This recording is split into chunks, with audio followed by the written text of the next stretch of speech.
Hello, hello. I'm late.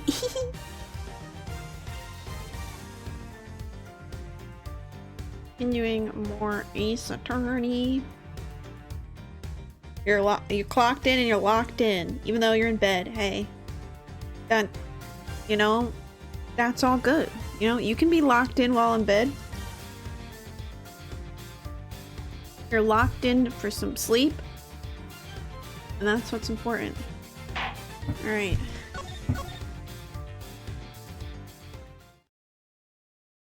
I was supposed to stream earlier, but I had to take care of something.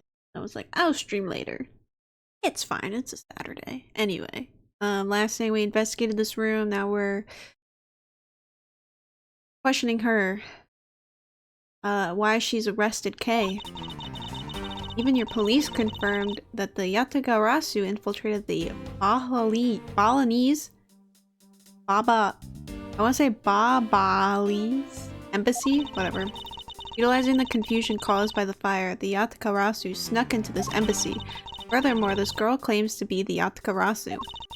Most importantly, other than her, there was no one else in here with the body. She just has poor timing, that's all. Your reason for suspecting Kay is because you think she is the Yatagarasu? Exactly, but it isn't just me. She calls herself the Yatagarasu.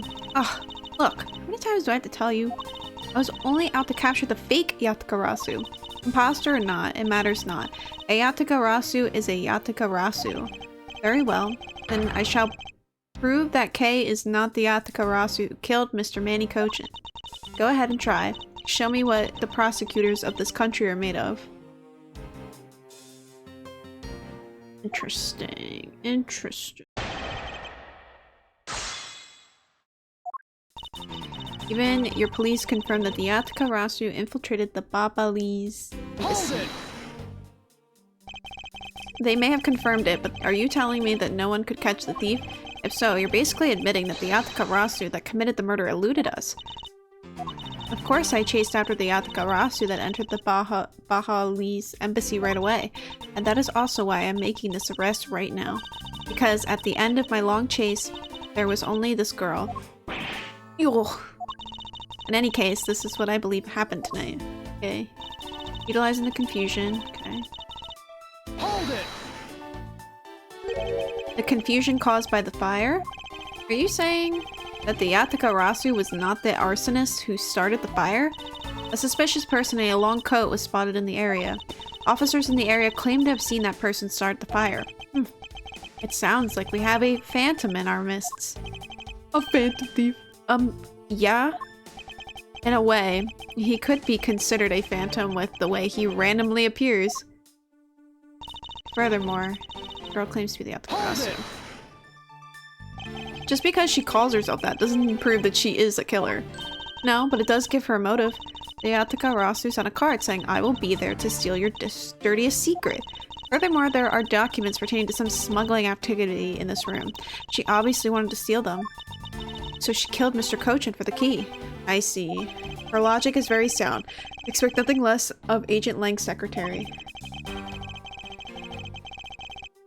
You modded Fallout 4? Yeah, zombie apocalypse. Call it ghoul apocalypse. Nice. However, that statement just now didn't sound right. It might just be the opening I need.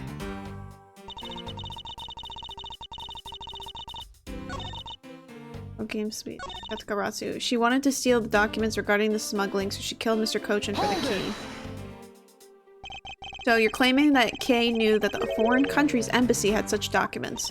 As stated in the calling card, the Yatagarasu was out to steal a dirty secret, which means that the goal tonight was to steal those smuggling activity documents. You have it all wrong. It was the fake that sent that card.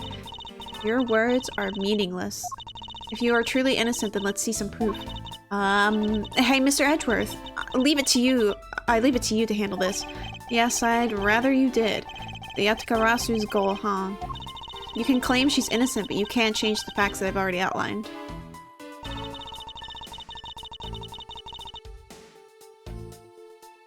Despise is very rare. He could be me, he could be you, he could even be Gumshoe. No one else right here at the body. I really don't think that being the first to discover the body makes her the killer by default. No, but if it... Come on, Sheena. Have you never played Among Us? Come on. No, but if you saw the purported Yataka Rasu standing in front of a body, wouldn't you get a little suspicious yourself? Even so, I'd still listen to what that person had to say before I passed judgment. Huh. Are you talking about yourself and those times when you were under suspicion? Yeah, Edgeworth, you talking from personal experience here? I think the pain of being falsely accused is something you really should experience. Yeah, Francisca, come on. When is it your turn to be falsely accused of murder? I personally know that feeling very well, sir. And given my situation, I now know exactly what it's like too.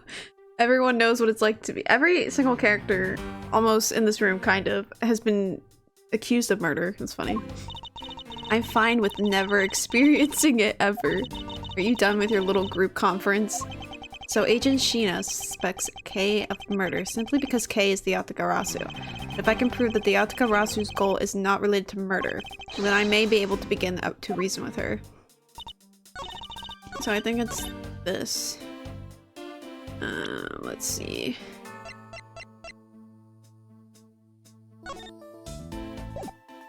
Docs related to the smuggling appears to point to Mr. Cochin.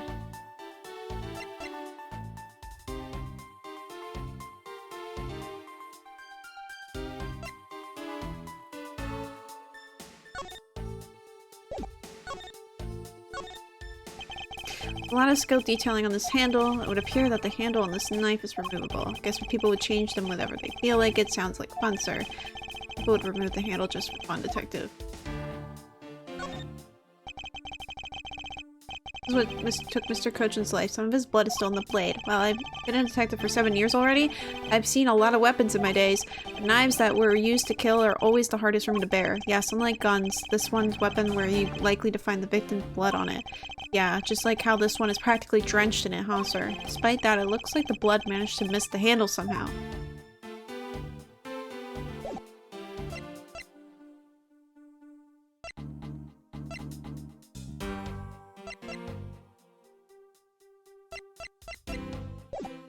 Wanted to steal documents regarding the smuggling. Furthermore, the girl claims to be the Yatagarasu. So...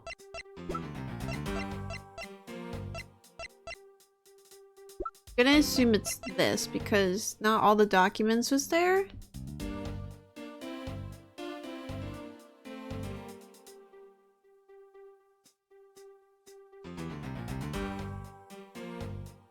Smuggling of the ink appears to point to.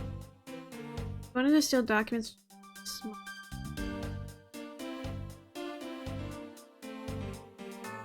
I feel like this is like the only.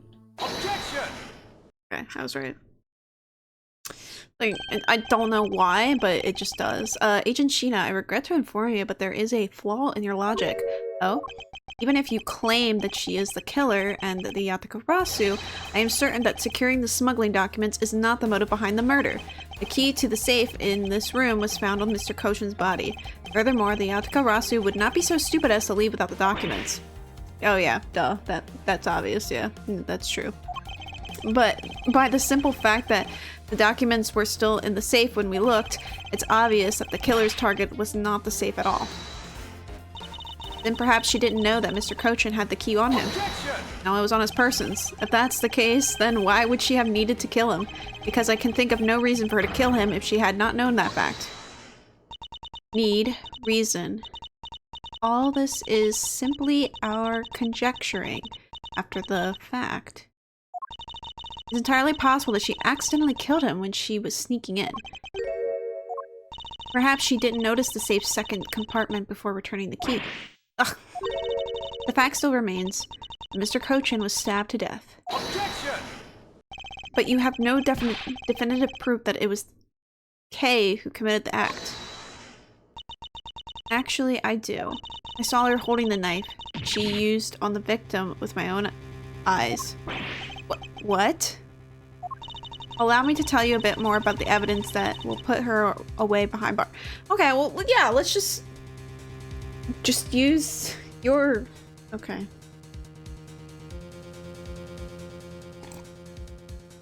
Okay. Definitive evidence. The knife wound on the body is consistent with the blade of the knife. The knife with the butterfly handle is the murder weapon, which the killer was holding.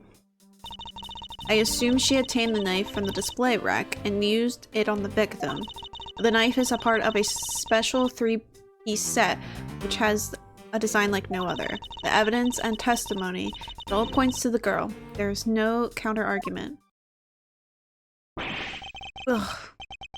That is your definitive evidence? You see now she is definitely the killer, right? I mean, you literally just said, you know what? I think I saw her holding the knife. It's literally all you kind of just said, but okay. No, Mr. Edgeworth, you've got to believe me. I saw a suspicious person in a long black coat outside the embassy, I swear. And you came in here because you were chasing this suspicious person? That's right. I ran into this office only because I was chasing after that person. But when I entered the room, it was pitch black. I couldn't see a thing. I felt something on the ground next to my foot. So I turned on the lights, but then...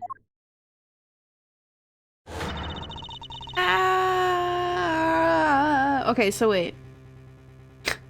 A building wasn't on fire when you entered the room still? Who's there? I came to this room upon hearing the girl scream.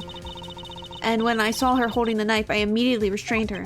So the object K felt by her feet on the floor was the murder weapon? I had the knife analyzed right away, but we failed to find anyone's prints on it. But the suspicious person in the black coat who came into the room before me... You continue to insist there was such a person, but if there was, where did they go? That... I don't know. But I know they came in here. That sounds like the desperate excuses of a suspected killer, not a trustworthy testimony. You understand, don't you? We can't trust this girl's words, Mr. Edgeworth. Has a point. Even if Kay's words are the truth, I must show that they are with some solid evidence. Mr. Edgeworth, I really didn't... Kay, don't worry. If you didn't do it, then there must exist a way for me to prove that. Still not giving up, I see. In that case, try to counter my argument if you can. Don't worry. I can and I will. Nani? Yeah.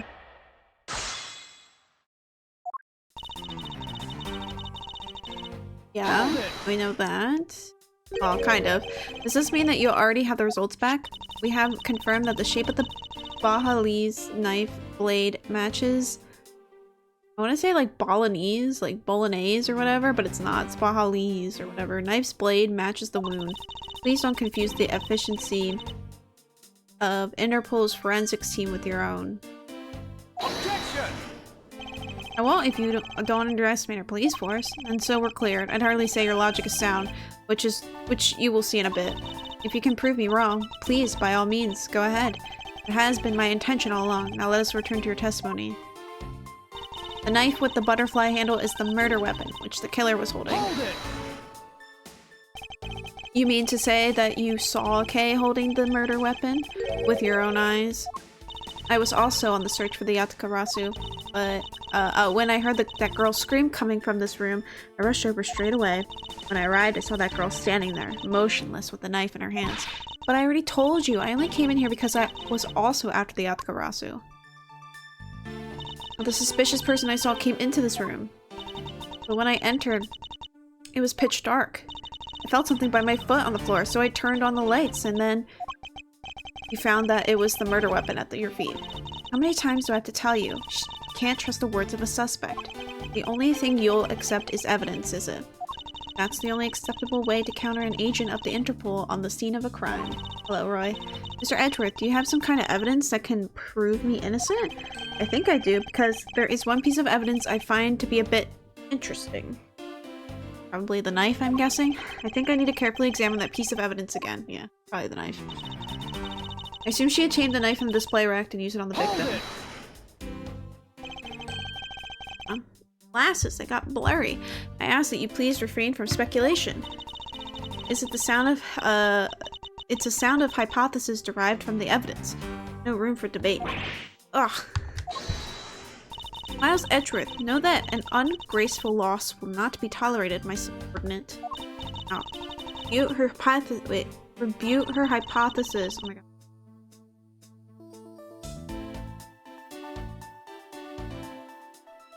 Hey, I'm Roy. Now, review her hypothesis with factual logic. Otherwise, what was your investigation for? How come I read better with my glasses off? Yes, you are correct. Thank you. Helping a subordinate out with advice is the job of any good superior. She seems to be rather enjoying herself, but she is correct nonetheless. Agent Sheena, please continue with your although I have a hard time kind of reading chat. Without my glasses. I can't read the chat without my glasses. Well, at the distance that I've sit at. Okay. Agent Sheena, please continue with your testimony. Life is part of a special three-piece set, just say like that. Hold it. About the three-piece set, is there really no... Ooh, excuse me, is there really no other like it? Let's ask the Ambassador Paulino for more detail, shall we? The knives are indeed special. They have the butterfly, the symbol of the Republic of Baja, engraved on them. And because there is only 3 of them in the world, they are very, very valuable. National symbol, huh? Well, the knives are covered in butterfly designs.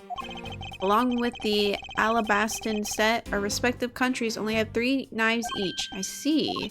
Are you satisfied now? Well, let's continue.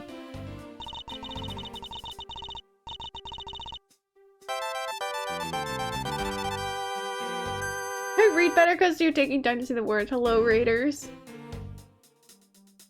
I was stream. Hello, hello. We're playing some Ace Attorney.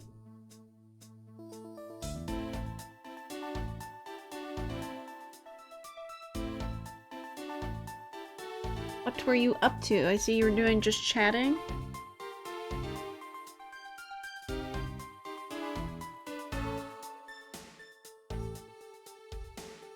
I read better because I'm taking time to see the words. I think you're getting sick? Oh no. Here, put your phone up to wherever you're feeling sick. I'm gonna scream at it to leave you alone. Leave him alone! There you go, did that help?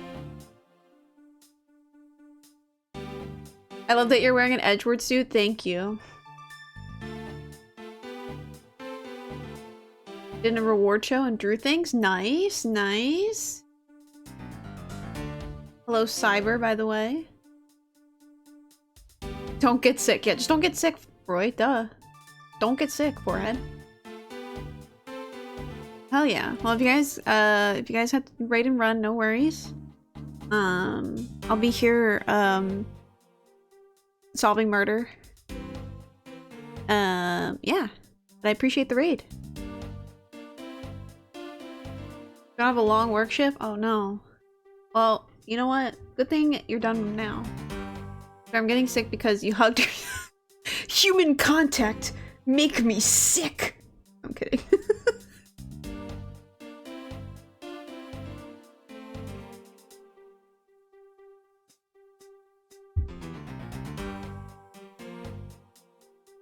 You got, oh my god, damn. She getting you sick all the time then. 40 stream streak, woohoo!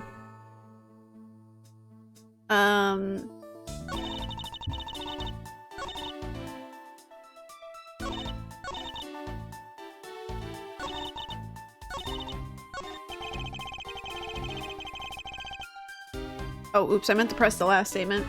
We're gonna have to put you down. These are lethal. No. Please, no. Agent Sheena's proof of the Bali's knife that Kay allegedly is holding. Yeah, so, how are you going to prove that Kay didn't do it, sir? If Agent Sheena wants to suspect Kay merely because Kay was the only one here, I must show with evidence that Kay couldn't have committed the murder. But, do you have such evidence, sir? Yes, there is one piece of evidence that seems very unnatural to me, and I believe it is my duty to point that out to Agent Sheena. I don't think I... Ah!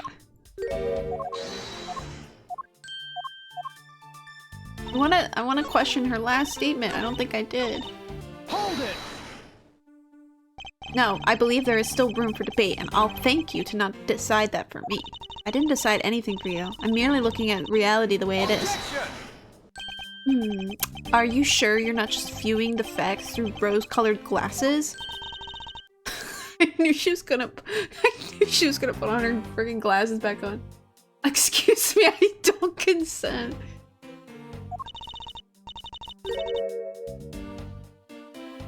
Okay, Roy. We just have to, you know, send videos of like, you know, just like leave him alone and it'll go away.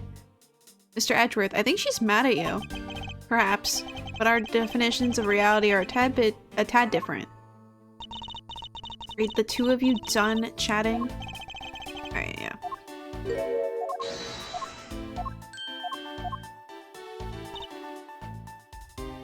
Okay, the knife with the butterfly handle is the murder weapon. Okay.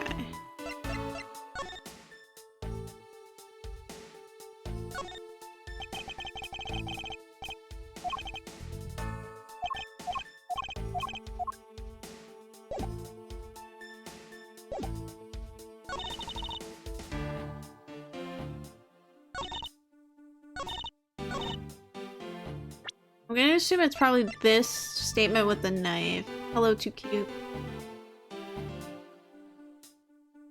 Saturday's been lazy. Today has been very lazy day. Objection! Okay, glad I was right. You know you write in an Ace Attorney game when the music just stops. Like it's like you're sweating. You're like, is this the evidence? And you're like, and if you still hear music, you're like, shit. Okay. The murder weapon was the knife with the butterfly design on it. But is that really the truth? What are you getting at? I'd like you to take a look at this. There's blood on the blade, and yet there's not a speck of blood. The handle, true. This signifies that at the time of the crime, a different handle was attached to this blade. The knife that Kay was holding had its handle switched and was, in fact, not the real murder weapon. It wasn't the real murder weapon? This knife can be taken apart. Shall we give it a go? Shwink! As you can see, the Balinese knife has now been disassembled into two parts. The killer must have pulled the murder weapon out of the victim's body and proceeded to swap the knife's original handle with the butterfly one. It was all to create the illusion that Mr. Cochin was killed with the butterfly-themed knife. Whoa. Her hair went whoosh. Hello, Marcus.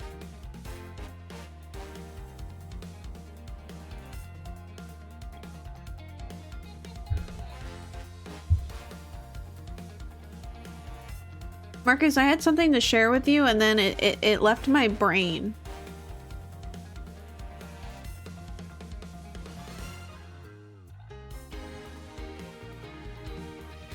It has left my brain what it was. Thank you for the hydrate. I'm gonna take a sip out of my coffee. Cause you snatched it. Give it back? Question mark? Give it back?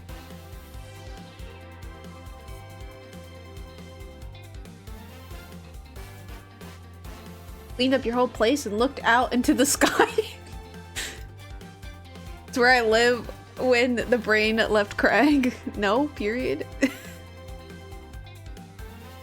I feel like I had something to say and I knew, I was like, I gotta tell Marcus when I stream, and then it left my brain.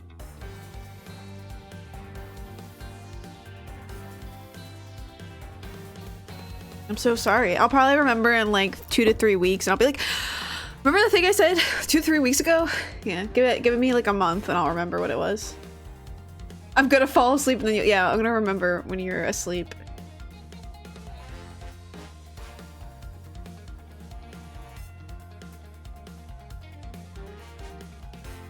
Oh yeah, I have a new Sherlock Redeem. Here you go.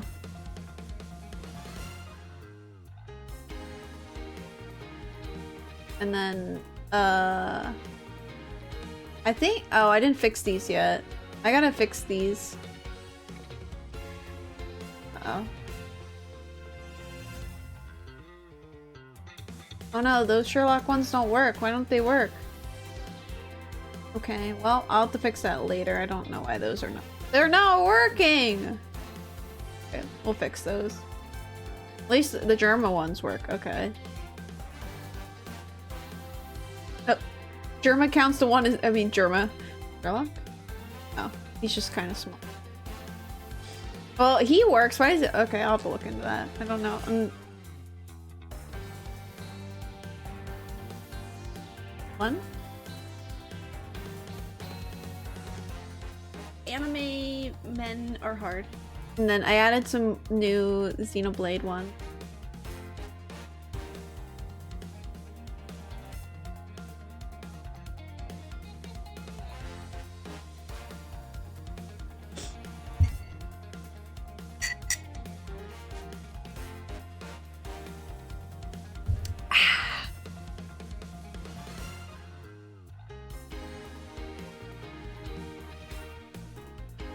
Sorry, I'm taking sips out of my coffee.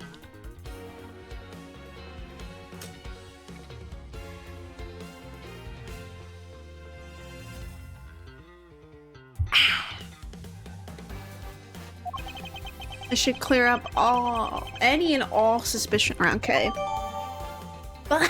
Lee's knife handle data. Shout it down on your organizer. Your argument isn't airtight yet. How so? It's possible that the girl herself is the one who switched the handles.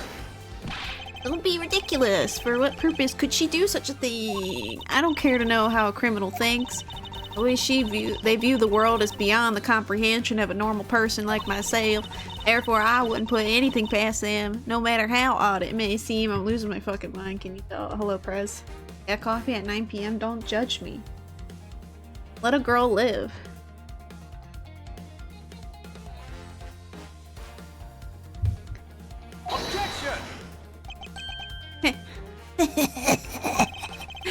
The truth is right there in front of you. This knife will show you the way. You will come to see the You'll come to see that Kay is not and could not have been Mr. Kochin's killer. Hello, Belle. There's quite a bit of Mr. Go. Yeah, okay, we know that. Thanks to being a prosecutor, I guess I've become accustomed to this blood. Not important right now. The symbol is the flower and not the butterfly. I was just thinking about coffee flavored ice cream. Ooh. Coffee flavored ice cream sandwiches. That does sound pretty good. Let girl live. Yeah, let girl live. What is this mark on here? It's the mark of a flower. I assume you know what this means. No, not really. Butterflies rest on flowers all the time to drink their sweet nectar. And so they do. Oh, the music got scary. However, does this butterfly really drink the nectar of this flower? The answer is clearly not a chance. Now to prove the relationship between the butterfly and the flower with this. Take that! Take this, bitch. You can't be serious. What about ice cream with alcohol? Ugh. I've had that before. I think like the only one that I can accept is rum. Oh, what is it? What's it called? It's on the tip of my tongue. It's like a type of ice cream. Rum in it.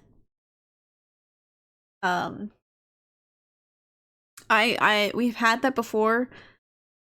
No, not a float. It's like an actual ice cream flavor. It's like rum something. I'm blanking on it.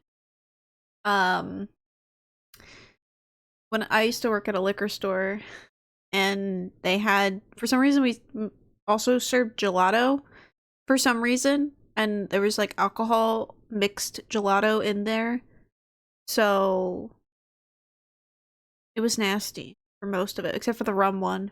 Bailey's? Oh yeah, Bailey's does go good with ice cream and coffee. Bailey's and coffee is pretty good. You can't be serious. It appears that you have made the connection. The flower on this blade is designed after a certain country's national symbol.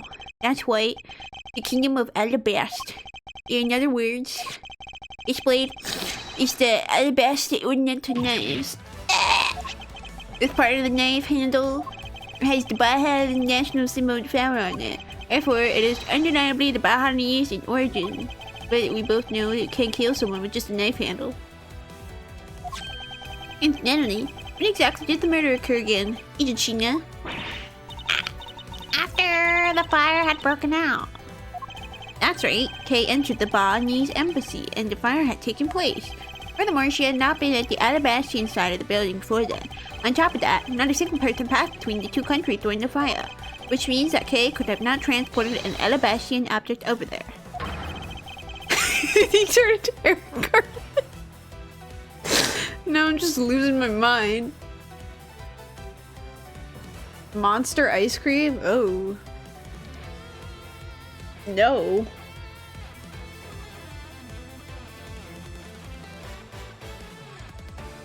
Some of the ways I feel like this game explains things, I'm just like, my brain hurts. This makes it impossible for her to be the true killer. Whoop! What is that? Whoop! Way to go, Mr. Edgeworth, sir. What a great victory.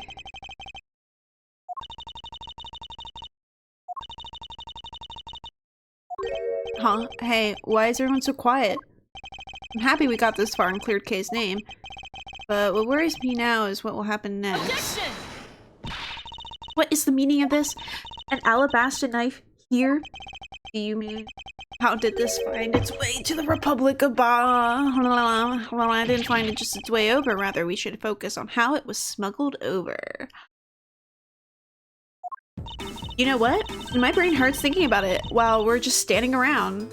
Same, Kay. Thinking while you're on the run? Now, that's the way a great thief operates, okay?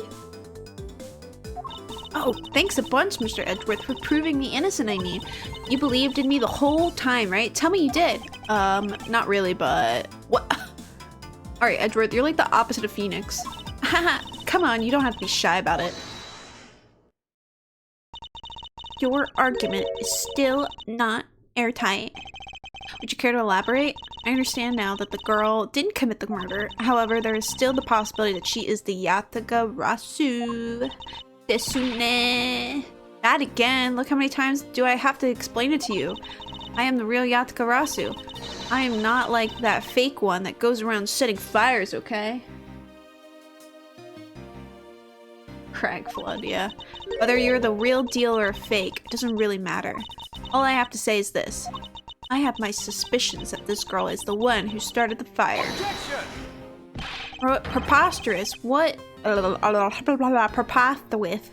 On what grounds do you suspect her of such a thing? The fact that she calls herself the Yatagarasu, that in itself is the most elegant proof.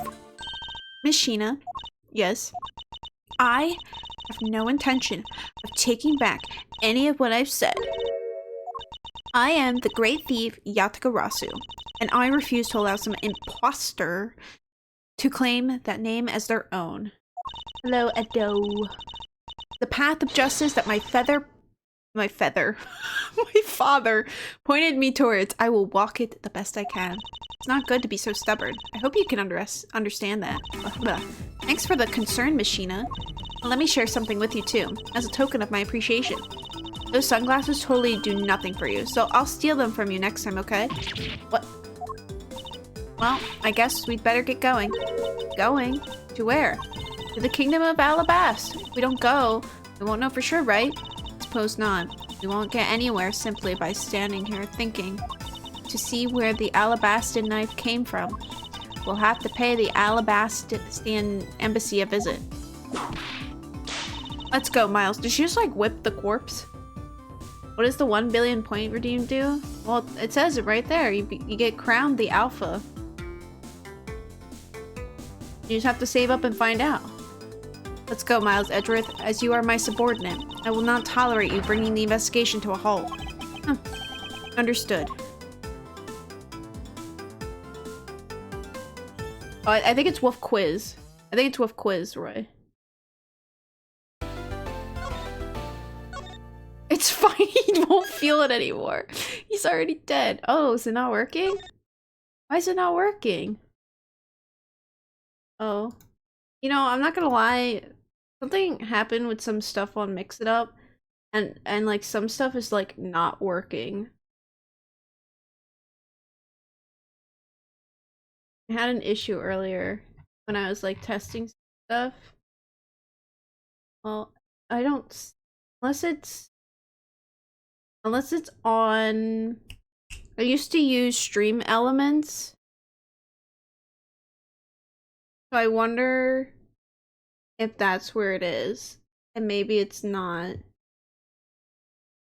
there anymore. How are we supposed to know? It's okay. You just have to trust me, the alpha.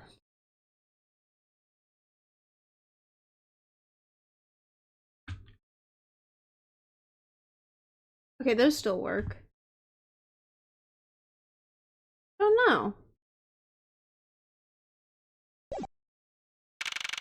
March 14th, 7:44. Quit. That works. March 14th, 7:44 p.m. Theatrum Neutralis lobby. The hell? Oh. Count off. One.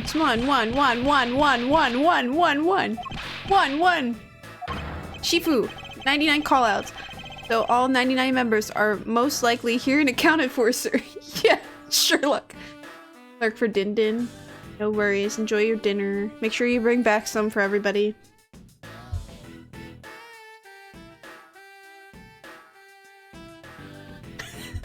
Can Sherlock count 1111111? Hey you. You know, it's very funny that they counted like that, and I just added that redeem, and I had no idea that such a scene would be so convenient for this. Enjoy your nap.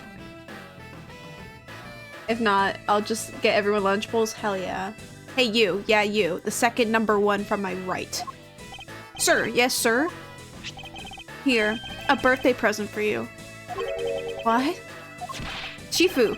I didn't know that you knew all of our birthdays. What a kind heart you have. Shifu, you are more of a man than will ever be, sir. I'm really sorry, but it's not my birthday.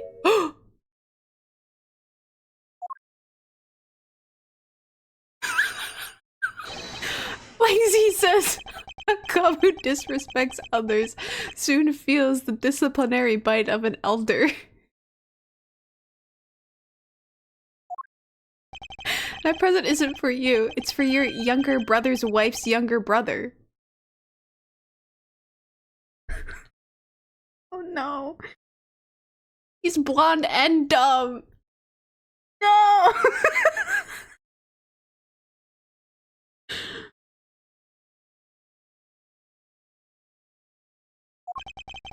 Tell him I said hi and happy birthday. It's a present. Your younger brother's wife's younger brother. Yes, sir. Is he? I guess he is blonde. Yeah. Shifu, I can't believe you remember that much about each of us.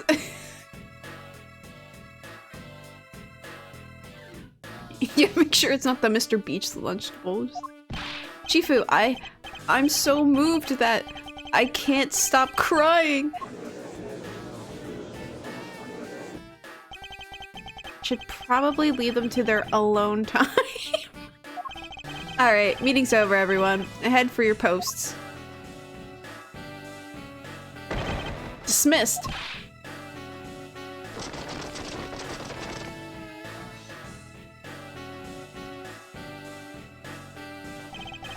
Yeah, he's blonde. That's blonde, right? Well, I mean, like, even if he's not, we might have to add him to the list.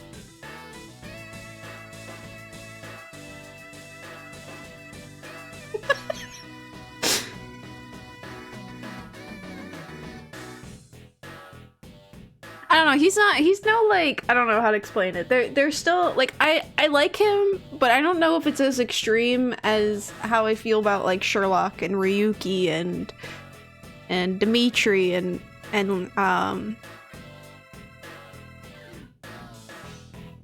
some other characters. I don't know if it's extreme like that.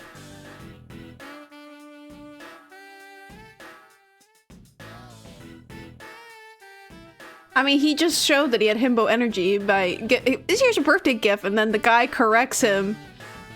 And he's like, oh, I mean, this isn't for you, it's for your younger brother's wife's younger brother.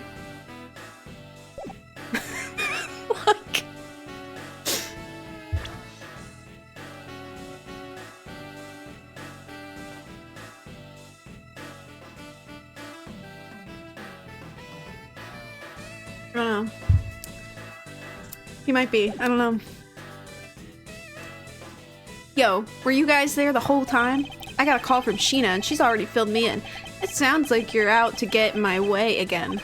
I have absolutely no intention of interrupting your investigation.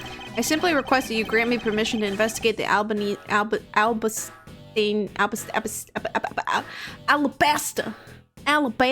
I keep thinking of the Alabasta. Thinking of One Piece. Embassy. And what if I say no? Objection! Agent Lang, this man is my subordinate. As I have received permission from the ambassador, he is to be extended the same rights. Sorry, sis, but it's not that simple. Alabasta has the strictest immigration regulations in the world, or didn't you know? Even among my elite men, about only half of them were admitted into the country. Besides, any more cooks in the kitchen, we might spoil the soup, if you get what I mean. How dare you make such assumptions? Hello, Gutter. I'll do something, alright? Don't take this the wrong way, but I thought I was in charge of the Alabasta, Miss Von Karma. Grrr. Look, try to understand, okay? Things over in Alabasta are a bit of a mess right now. What do you mean by a bit of a mess? No one told you? We had an incident. Alabasta as well. This is what we call a decision based on the investigation, Mr. Prosecutor. Look, Woofy. Just like, also he's like the alpha wolf, like, I don't know. Like, it's just funny, you know? It's just funny that... Who the hell is this old fuck? Is there a problem here, Agent Lang?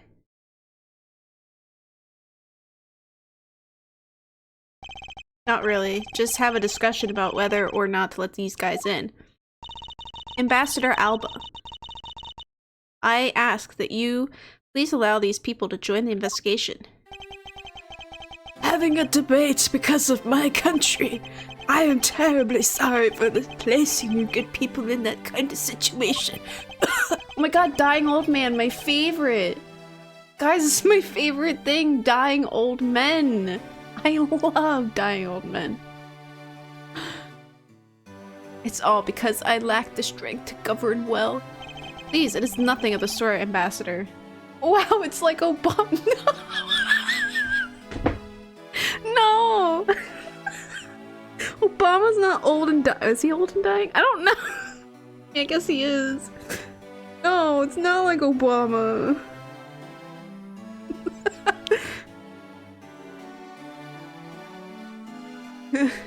Look, guys, it's Obama. I love Obama. Like Wolfie, I know. Kay is such a treat. Yeah, Kay's great.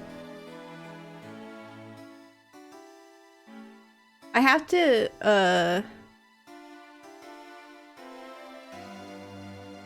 I think she's in the second game, I think, right? Yeah. Please, it is nothing of the sort, Ambassador. You weakling, Curious? What? Curious? Workus?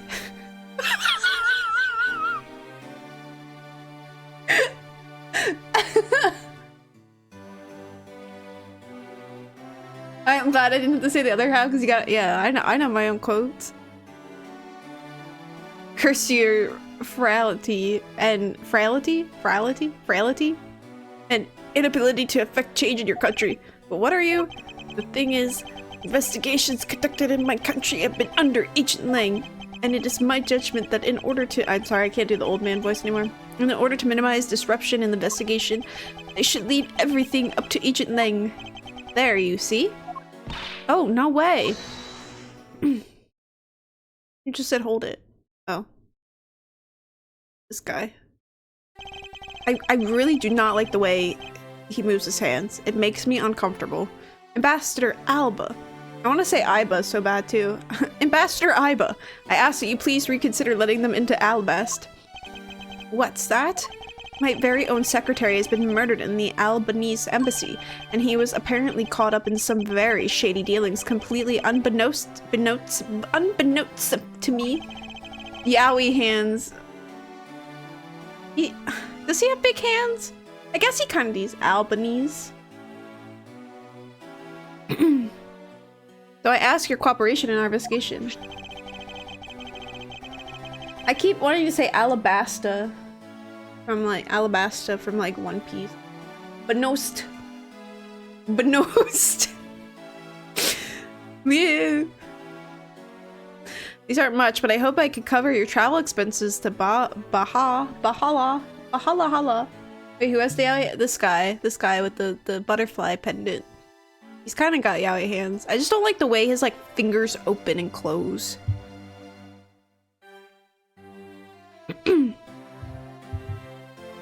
The concept of these countries is goofy. Yeah, I didn't even know there was like 2 separate countries in the Ace Attorney, like this kind of like political debate in the Ace Attorney world.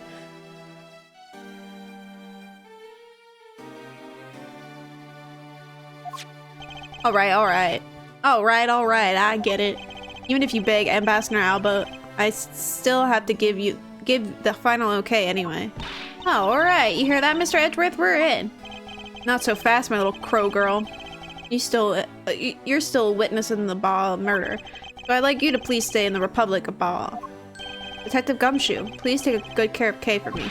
Yes, sir. Sounds good to me. The fewer troublemakers, the better. Rasp? Oh, she's like that? You doing that, raspberry? Like the 2 sides of a building, yeah.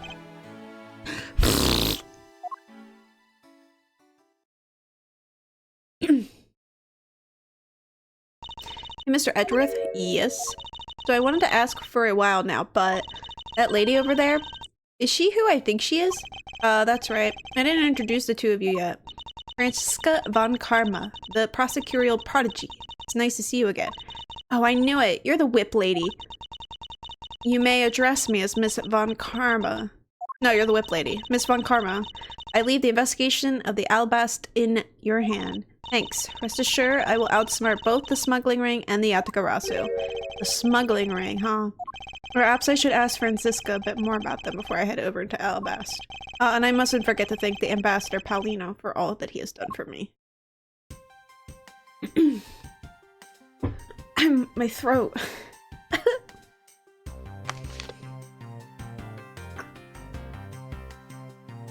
Has anyone played the Animal Crossing update yet? I have to find where my copy of Animal Crossing is. I don't know where it is.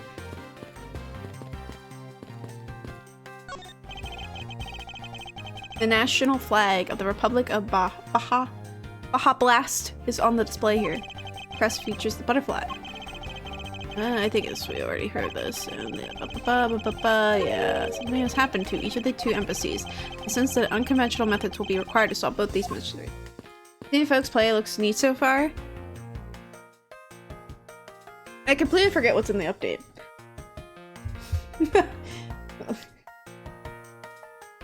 I'm afraid to look at the state of my town. What was like the last thing I did ever? I think I restarted, which I don't know why I did that. I don't know why I restarted my town. Stupid of me to do, to be honest. And I had like, oh, this was like years ago I'd played it. Oh my god. I was yeah, I think I had one of my ex's friends, like they made like the amiibos on the thingy. The little readers. Jesus Christ, I couldn't think of it. And because I did not have my favorite villager, and I really wanted my favorite villager, so they made me like the little reader so I could get my favorite villager. And I think that's literally the last thing I did was get my favorite villager, and then I was satisfied, and then I never opened the game again.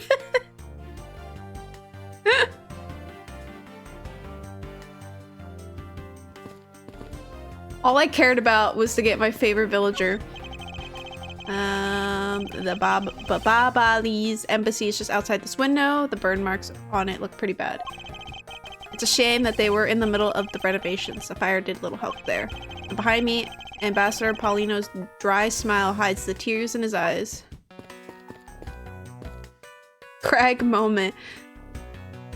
Listen, you have to do whatever. Listen, I had tried so hard to get my favorite villager through the little, you know, you fly to the island and you try to see if you find them. I could not find him, okay? Blood, sweat, and tears went into that. I could not find him. May I ask you to please move out of the way? Sorry, sir, but we are currently clearing the area beyond the fallen burned brush. I asked for your patience until we are done. Very well. Oh, and I hope the brush clearing goes smoothly.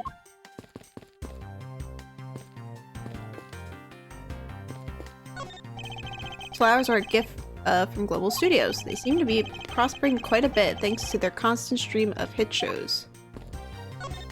There is a flat panel, a VCR, and a row of Steel Samurai videos on this table. There might be a clue among these. I had better check out these titles of these videos. My, the things I put myself through for the sake of the investigation. Nerd! The Steel Samurai and Jammin' Ninja stage shows were held just beyond these doors. After the Jammin' Ninja show ended, we came out here and we were greeted with a fire. Then the appearance of the Atakarasu and a murder were far from solving anything yet. There are stacks of pamphlets about the two embassies here. Oh, Mr. Edgeworth, please take as many as you would like. You'll find that you can cut out the last page and use it as a coupon. I'm afraid I must decline as I have little interest in them. Wait, I thought the Americans loved coupons. That man in the green coat earlier was beyond ecstatic when I gave him some. Ambassador Paulino, I ask that you please not think of him as a representative of all America. I forgot that's like the lore. Like they're from like Japanifornia.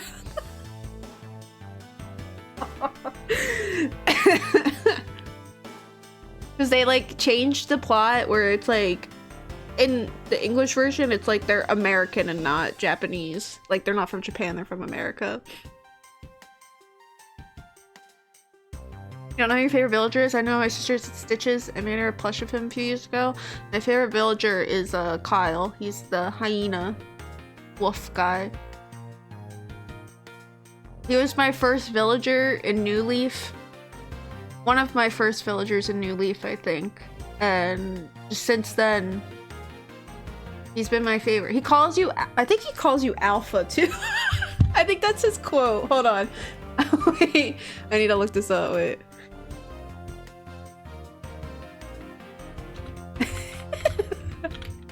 I think he calls you quote. I think he calls you that.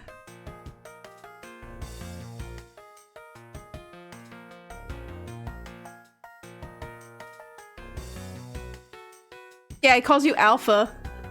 Or like his catchphrase is Alpha. At the end of his sentences, you know, they have the catchphrases. I think he was debuted in New Leaf, I think, if I recall. Yeah.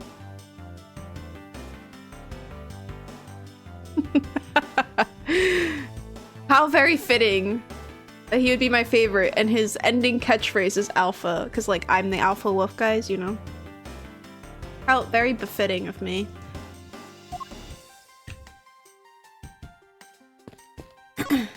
These flowers are a gift from the Gatewater Imperial Hotel. It appears that their business has boomed since they became a Steel Samurai sponsor. I can see the courtyard and the Alabastian embassy through this window, but this side is under the same dire straits as the Bahali side.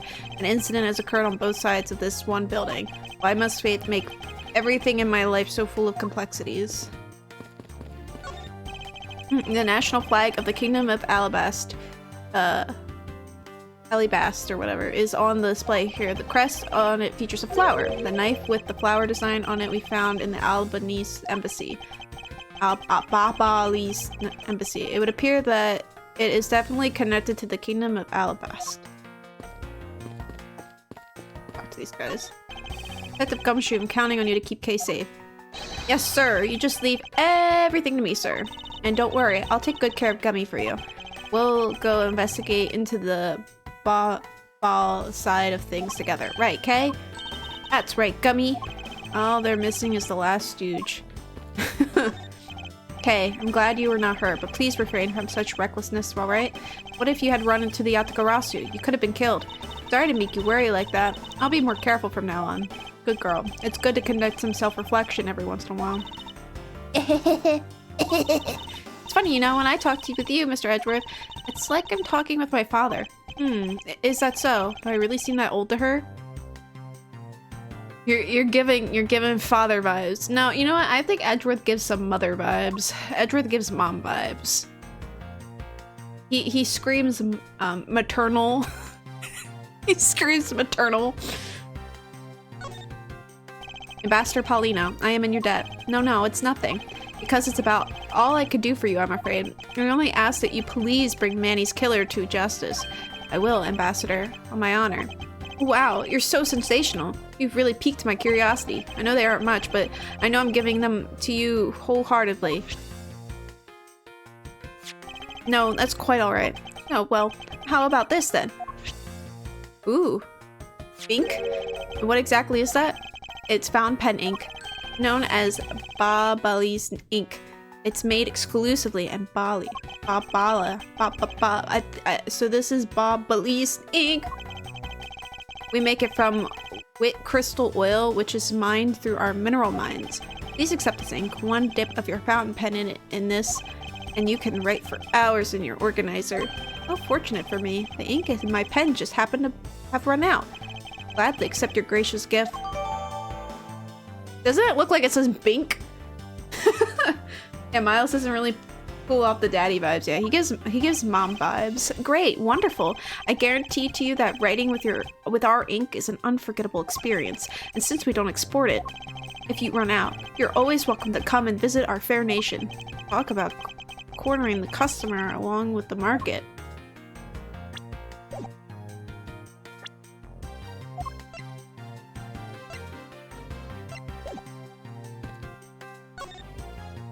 You've made so much progress in your investigation in such a short period of time.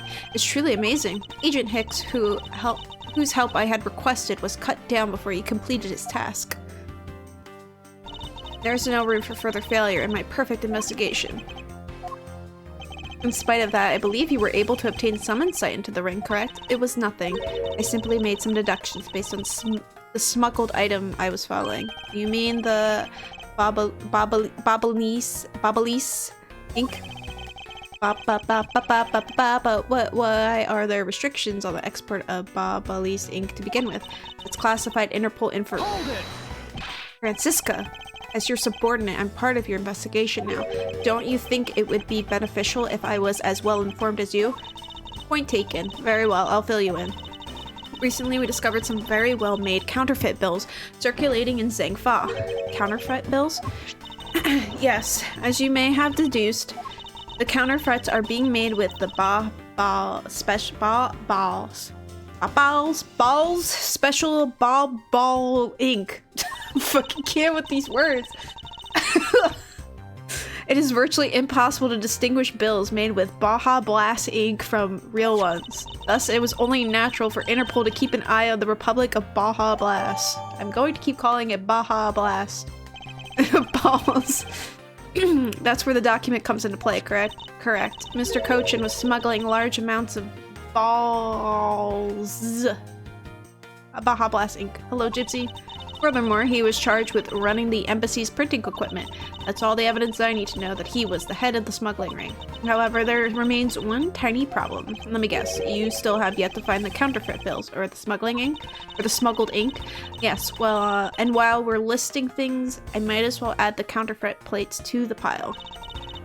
Since we haven't been able to locate any of these items in the Baja Blast embassy, we're looking into the Alabasta embassy next. It doesn't matter where they're hidden. Mark my words, I will find them. Oh, shall we get going? What's wrong, Kay? I didn't get permission to enter Alabasta. So we're going to go gather whatever info we can over at the Baja Blast side, okay? Alright, I'm counting on you two. Right, and I'm counting on you and Miss Von Karma to sniff out the clues in Alabasta. Oh, and Mr. Edgeworth, if you happen to come across my phony, you let me know, okay? If you tell me, I'll rush over straight away no matter where you are. I'll let you know when the time comes. Another dead person? March 14th, 8:17 p.m. Alabaston, Embassy Ambassador's Office. Huh? Ugh! What do you think you're doing to my subordinate? His head! You're... Oh no! He's in this game too, Edgy! Oh, thank the heavens you're here! I'm in a really, really big pickle, your lordship! The raven, it appeared, poof, and then disappeared, whoosh! And though I am the steel samurai, my sword, it... Wow, I'm so confused, I don't know what anything means anymore! Who is this fruitcake? I'm Larry, the House of Butts, married man of Neo Tokyo Milady. Now I remember, this person is one of your friends, isn't he, Miles? Yes, frighteningly enough, he is. Hey, what's up with that answer? Your best bud is in a bind, and you act like it's no big deal? Who's this? Who's the twink? This is Larry Butts. He's the very first client you have in the first game, and he's Edgeworth's and Phoenix's childhood friend. So he knew both Edgeworth and Phoenix as a kid. Your best bud is in a bind and you act like it's no big deal? What sort of bind are we talking about here? The suspect kind. I accidentally became a suspect in a murder! Once again, how many times have you been accused of murder? You and Maya are kind of neck and neck now. Just kidding. I see, that is quite the bind. Not that we're in the least bit of surprise. Yes, I pretty much expected this news. From the instant I saw this unlucky face.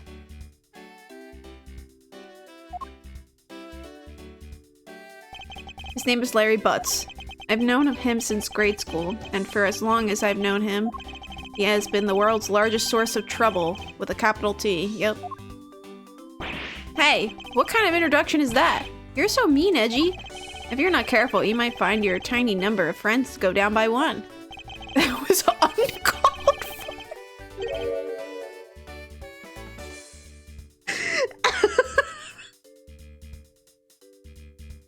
That was really mean. He's third wheel. Yeah, he's the third wheel. That was uncalled for. Besides, you're... Wait, hold on. Larry? It was you? You're the one who wrote my Steel Samurai autograph? Yep. Yep. Yeah. Yeah. I mean, it kind of makes sense why it's kind of written crappy. What the fuck, Larry? Hmm? Oh, you didn't notice earlier? I even winked at you through my headpiece. What's going on? Why are you Oh! Edgeworth, you're cheating on him! Oh wait, hold on. Cooper wants to escape. Hold on.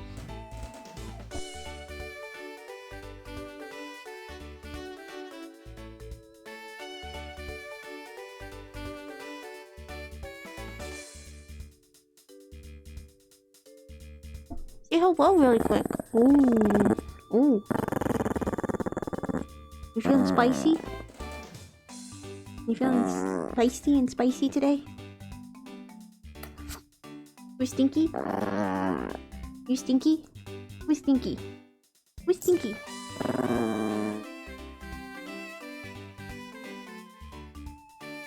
Hey, I'm stinky. Hey.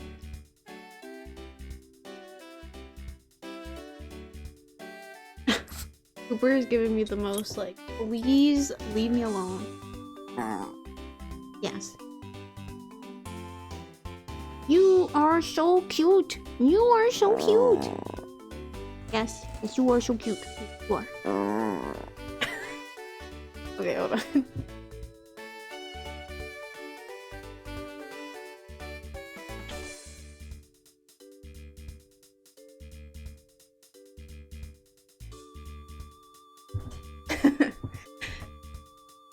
His childhood got demolished. Yeah,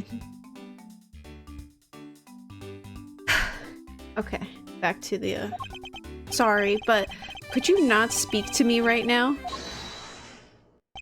Oh, sorry. Am I interrupting your comical yet melodramatic play? Aha. So this is the incident you mentioned earlier. Mr. Prosecutor, this man, this childhood friend of yours, is our prime suspect. Of what, you ask? Of the murder of a man who snuck into this embassy. Masked him. Hold on. Oh, there's another mask to mask? Mask? Mask to mask. The second?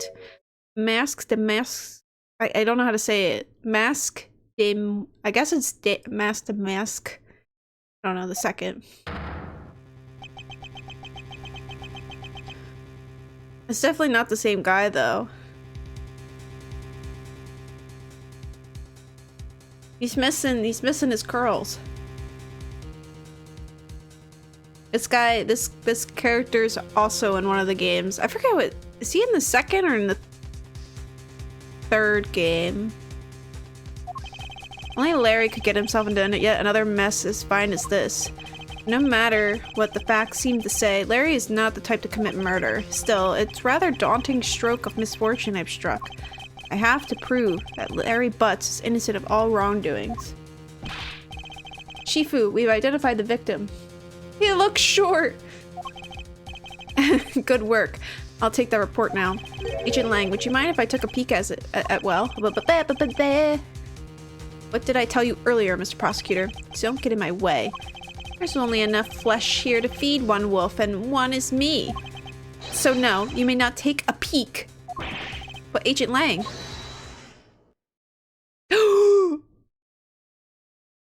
It's him! Agent Lang, will you allow an investigator such as myself to take a look? Oh, yes, of course. You let the detective see the file. You're Detective Bad, another dying old man that I love. You're the prosecutor, Mr. Edgeworth, right? Fancy meeting you here, Detective. You weren't expecting me? Ever since that day 7 years ago, I've chased after the Atakarasu non-stop. I even pressured Interpol into keeping me in the loop in case a card was ever found. What incredible dedication to the case. Detective Bad knows the Atakarasu M.O. very well. And his passion for the chase hasn't died down in even 7 long years. It's something I can respect. But Detective Bad, I must ask, are you going to make an ally out of this prosecutor? My only goal is to arrest the Atakarasu. If he can get to the bottom of this case, then I'm willing to share info with him. I'm in your debt, Detective Bad. Let's present stuff. Detective Bad, I'm wondering if you might be able to tell me something about this. Sorry, but I don't give a hoot about things that aren't related to the Atakarasu. Looks like nothing about you has changed in the 7 years, huh? Daughter of Von Karma, you're still just a sapling of a prosecutor, so... I'll have you know that I've already grown into a stately tree of a prosecutor. Is that right? Is he just toying with Francisca? Seems to be enjoying this quite a bit.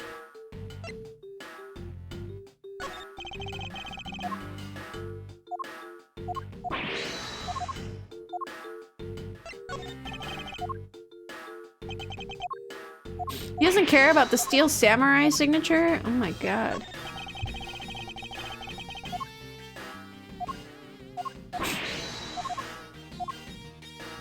My nose. I wonder if you might take a look at this, Detective Bad? Yeah, I heard. Cochin's dead. What a waste. He's staring at his mirror with his eyes unfocused and his jaw clenched tight. Detective Bad, this is something you absolutely need to see. What is that doing here? I've been looking for that for 7 long years. Never in my wildest dreams did I imagine this turn of events. Without a doubt, this means that she is involved.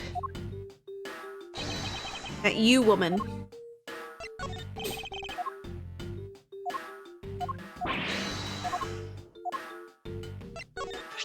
I wonder if you might take a look at this. Yeah, I heard Cochin's dead. What way is stuck? Anything else?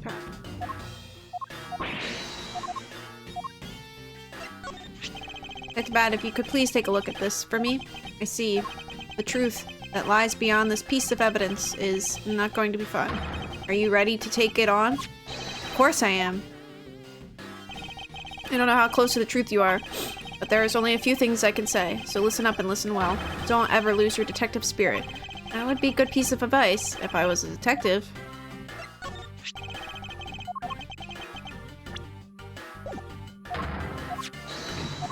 Same thing as... Okay. Initial investigation about the murder of the Mask the Second. Would you be willing to fill me in on a few of the details? When the Yatakarasu showed up, Agent Lang and I took ourselves off guard duty and put ourselves in charge of directing things at this crime scene. Taking advantage of the chaos, the Mask the Second broke into this embassy. Probably to steal some treasure or another. I suppose he lost his life when he was forced to fight someone else in this room? Why exactly was that man placed under arrest, Detective? That samurai? He was born looking suspicious. Not for the reasons you suspect, I assure you. Can't you plainly see he's completely harmless? Well, it's just a random guess. Not like he's actually under arrest. Tonight here at the Alabastian Embassy, Ambassador Alba was to give a commemorative speech, and that's when the Yatakarasu showed. But keep in mind, the Yatakarasu isn't who I'm talking about right now. Those seats for the guests who had been called to sit in them were empty. A no-show? Who was it that failed to take their seat? The Steel Samurai. Until the speech was to begin, each member of the entire Steel Samurai family was to wait in a separate room. However, for some weird reason, that man was spotted in a different location than his assigned room at that time. And where was he? He was on the roof with one of his legs down the chimney. Larry, what were you doing? That chimney leads directly into this room. Ugh. Larry Butts. Really outdone yourself this time. What were you thinking? In any case, I believe it's high time for me to start my investigation. Oh, Larry. Larry. These are decorative plants. There are decorative plants here as well. This room is overflowing with nature.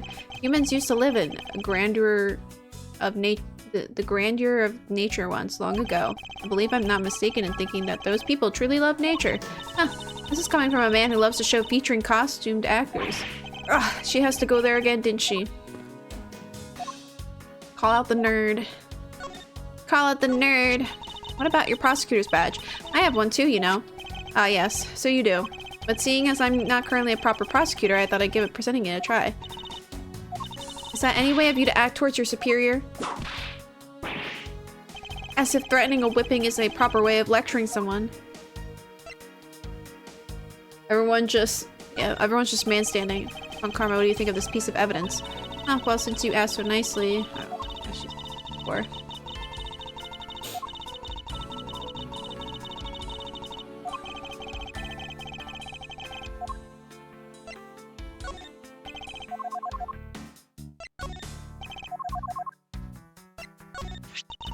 It appears that he died from a stab wound. Whoever did this had a lot of nerve. I just can't fathom what could have led the killer to turn a knife against a man. Alright, she said this before, I think. Yeah.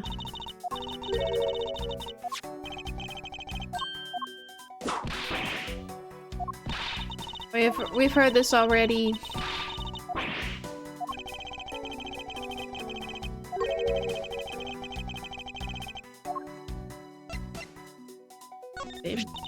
You were able to finally obtain this proof of the smuggling operation through Interpol, so remember to take extra care with handling it, my subordinate. Ah, she is enjoying the power trip, calling me her subordinate just a tad too much. Okay, yeah, she said that. Yeah, so this is new stuff. Recently, incredibly well-forged counterfeit bills have been found coming out of Zengpa. Counterfeits made using Baja Blast ink, that is. The smuggling ring that I've been chasing is the group behind this whole operation. But mark my words, no one involved in it will escape my whip. They will all know pain. What am I getting whipped for? Just cause you're standing there. Same thing as before. Edgeworth, you're just in whipping distance. I'm sorry. I've only just arrived in this room myself, which is why we need to investigate some more. Yes, I agree. Our priority should be on understanding what the current situation is. Huh. Of course, I was planning to do that from the very beginning. In that case, hurry up and start investigating already. I will, so let's get started. In order to find out the truth behind what happened here, I should start by gathering as much information as I can. Mask the mask. I see yet another weirdo has popped up in my absence. Yes, and as I understand it, he was a brilliant thief to whom the world... blah, blah, blah, blah, blah. What did he just say? The world was his oyster. He stole extremely valuable objects, one after another for a while. Detective Gumshoe was in charge of the case, and not once did he catch the mask. I had already researched all about that, you know. Last year, when Damask gave himself up and was finally arrested, he was apparently represented by that man. Knowing him, I'm almost curious as to how insane that trial turned out to be. Indeed. Okay, so Damask was in what game?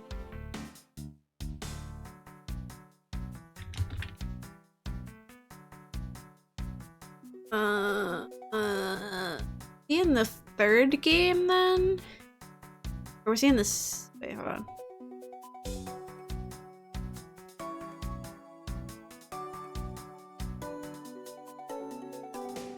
The Stolen Turnabout was in like...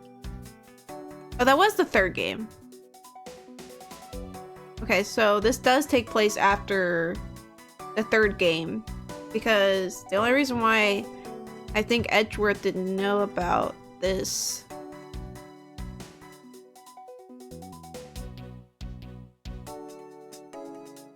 was because it was Godot or Godot, whatever his name is, that or Godot that did the case.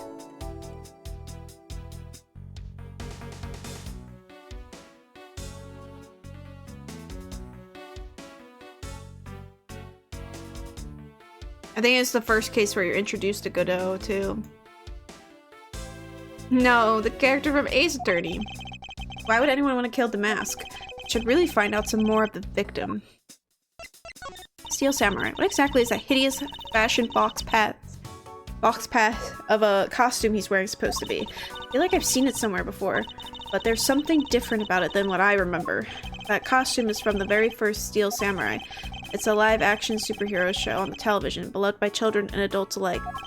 Steel Samurai's weapon is the Samurai Spear, and it was with the Samurai Spear that he performs his special attacks, which enthrall all who watch them in action. You seem to know quite a bit.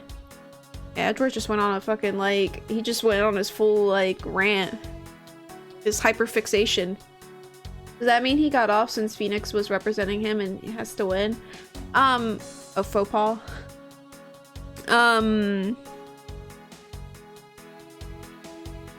I think, like what Edgeworth said, he turned himself in. So, like, that case, I guess, spoilers for the third game, by the way, people. That case, it was like, there was, like, a robbery, like, something was stolen, but then there was also a murder on top of it. So something was stolen and something else, and somebody was murdered. So Mask to Mask only steals, kind of like the Yatagarasu just steals something, it doesn't like murder. So he was accused of the murder, or they were trying to pin like the real Mask to Mask for the murder, but it was like a fake guy trying to be him, I guess, if I remember. So there was like a fake Mask the Mask that was trying to get away with just stealing and not the murder.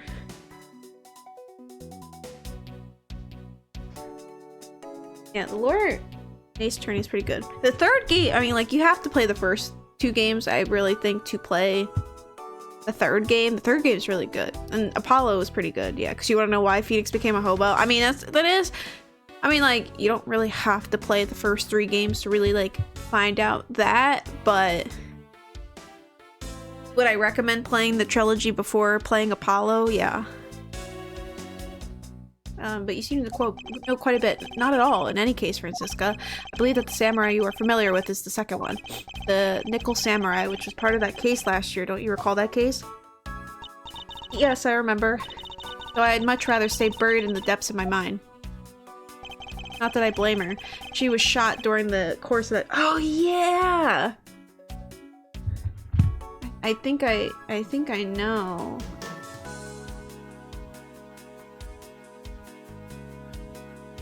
I'm looking up past cases because they keep recalling it, so.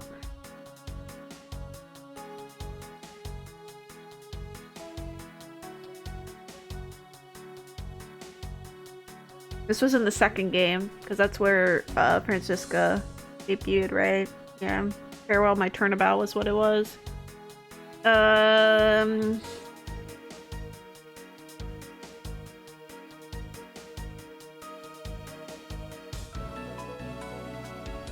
Oh yes, yes, I remember. This was like the final case in Justice for All, with the actor. Yeah.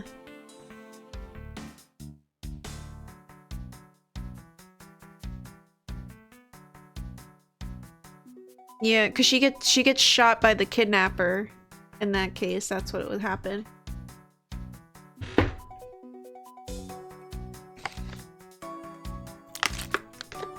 I forgot about that. I forgot she. Also, I know he's lost his badge for some reason. Yeah. I mean, it's all explained to you in Apollo Justice, kind of. Yeah, I forgot she got shot in the second game.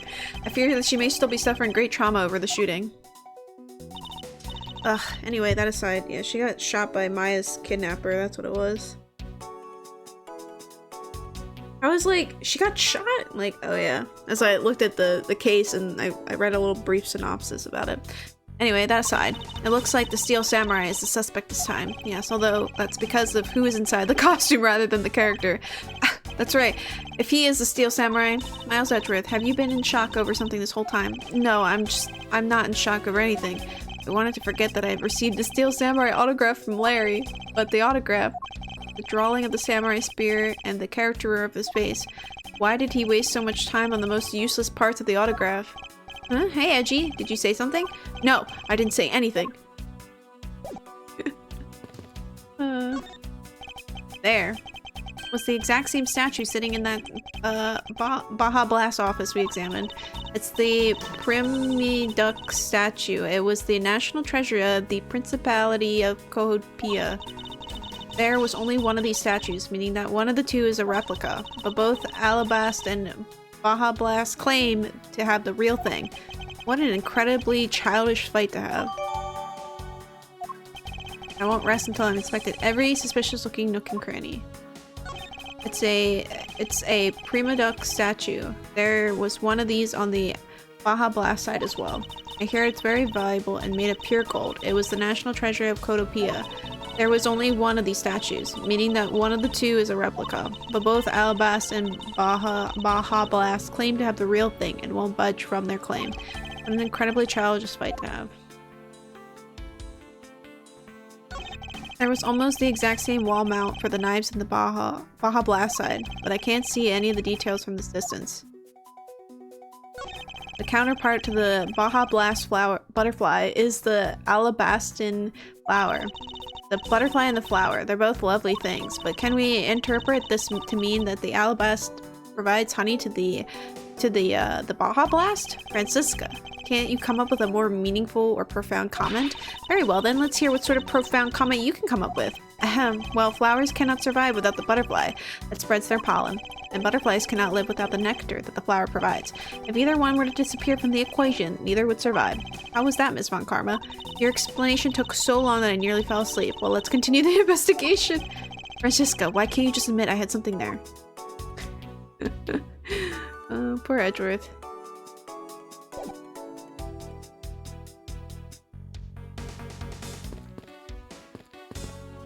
There was a grandfather clock just like this one earlier in the Babalis embassy. You know, symmetry is a fine thing, but their interior design really suffers for it. Really? I think this clock actually fits the decor of this room quite well. The wood does suit an all-natural atmosphere of this room. Hello, thank you for the raid. Its design and the material it's made strikes a good balance with the plants. How was stream? How did it go? Hey, you two, now's not the time to be talking about interior decorating, you know?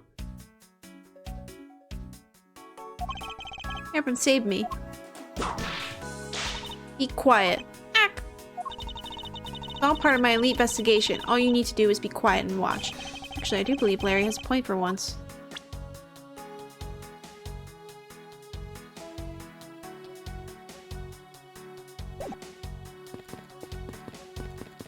I'm just playing some investigating, but hope you had a good stream. If you got a raid and run, no worries. We're gonna be here investigating. Got a lot done? Nice. How's Edgeworthing? Going? It's going. We're trying to solve murder. What is that plant supposed to be? Francisca, can't you see that it's supposed to be the likeness of Ambassador Alba? Miles Edgeworth, as a subordinate, you have a lot of nerve telling me what to think. I look forward to your salary assessment next month. You are deluding yourself to think that you have any control over that. Investigating or investing? Miles would be a stock bro? No, he would not. I don't think he would. I don't think so. There are some weapons on display on this wall. Crossbow, and then under that, a set of knives bearing a flower motif. They must be the counterparts of the Baja Blast knives, which means that the blade inside these scabbards should match the blade that was used to kill Mr. Cochin. Won't rest until I've inspected every suspicious looking nook and cranny. Okay, let's look at the plant. That plant's supposed to be... Oh. Yeah, Edgeworth, yeah, he's way too smart to be like a stock bro. I agree with that. It's kind of impressive to make the tree look like him. It's the Steel Samurai's primary weapon, the Samurai Spear. Isn't it awesome? I totally fell for this thing. It's sleek and shiny, just like my heart. It comes at you like whoosh. When you hold it, you just want to live life like bam. You'd do well to watch what you say, Larry. Although it is just as Larry says, the spear is quite the symbol of valor. However, speaking of spears, aren't you supposed to use them by thrusting the point straight into your opponent? I'm not entirely convinced the spear is up to the task. What's wrong, Edgy? You're just staring off into the distance. Oh, I get it. Tell you what, I'll tell the studio to make you one, okay? But this one's mine. Did I say anything about wanting one? Maybe I can shut him up if I show him the piece of evidence that will point something out about the spear. Is there something suspicious? Oh, from the autograph. I see. I want to examine things first. Knives adorned with flowers are on display here. I suspect that these are the counterparts to the Baja Blast knives. The blades of these knives should match the blade of the knife that killed Mr. Cochin. What? One of the knives is missing its blade. Let's see if the two pieces, the blade and the handle, fit each other. Dun dun dun! It would appear that they fit together quite well, almost seamlessly. Seamlessly. Then that means the Alabaston knife did find its way to Blast. But how? Why is there a weapon on display in a place like this? I wonder why there are no whips on display here. Of course you would be curious. I can spot absolutely no difference between this and the Prima Duck statue and Baja Blast's. The statue's face looks a bit like that costume hero you like very much. I only wonder why you Americans have such an affinity for this kind of face. The statue wasn't made by an American, you know. At least I don't suppose so. Okay. Apparently this. Eureka! Larry, about the spear. Oh, are you feeling it? Bam! I thought there was something strange about this spear. Tell me, Larry, is it just me or is this spear a bit bent? What? No way. It's exactly as it should be, yo! I have here the autograph you wrote for me earlier.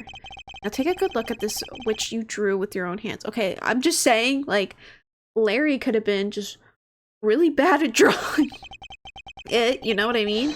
You can see that the spear is clearly of a different shape. Ah! What do you have to say to that?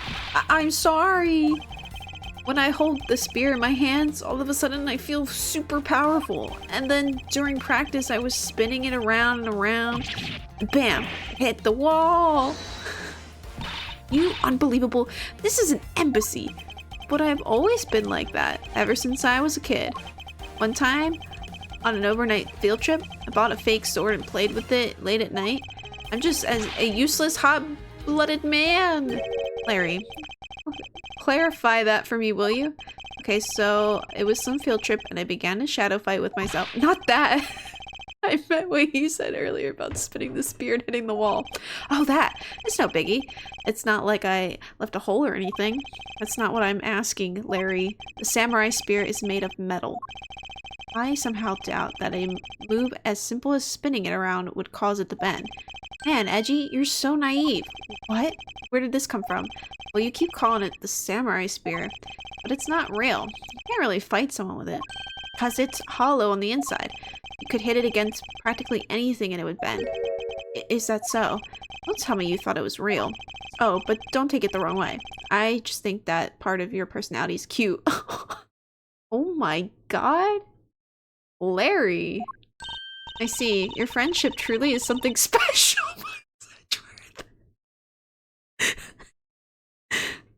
Hi, Wordy. Crag, my nemesis. Wordy, my nemesis.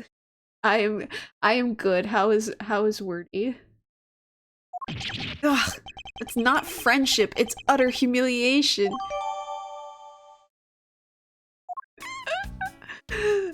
Larry calling him cute is funny. Hold on, I gotta turn off my fan. I'm cold.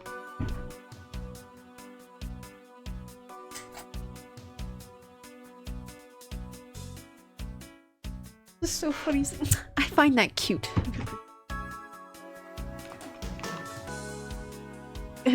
On that's yeah, that's something. Yeah, brainstorm games I played last night finally surpassed Crag. Oh man, I'm a little slow when I play games. I'm playing currently. Like I was playing Earthbound. I just took a little break from it and I started to play Kirby's Adventure. So I'm kind of making my way through that slowly. It's also hard because like 9 times out of 10 I want to stream the games that I'm playing, so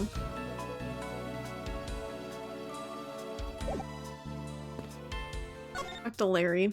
Larry, there are a few things I need to ask you about. Hey, how about that? I've got a few things I've got to ask you too. What is it? It's like both you and him. How is it that the two of you always manage to have some cute or hot girl by your side?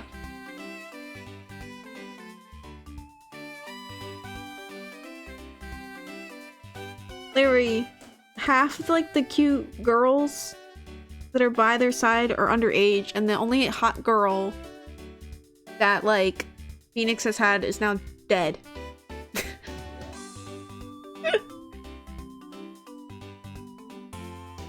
You gotta play games on your own time. You also want to stream games? I played last night, but then I go to sleep and I don't stream or play games. What games did you play, Wordy? And Franny. Franzi? What about that promise you made to me? Promise? What promise? The one where you said you would model for my next book, Franzi's Whippity Whip Trip? Yo! I made no such promise. Ever since grade school, we've had a current saying about Larry. When something smells, it's usually the butts. One needs to look no further than this man to find the king of troublemakers. Larry, I wonder if you might know what this is? Nope, not a clue. You didn't even look at it. Nah, that's because the only thing I can see right now is the form of my lovely Franzi. Oh, in that case, Allow me to help you sear my form into you for all eternity. Eek! Ah! Whippity! Whip! Trip! Oh, he's into it.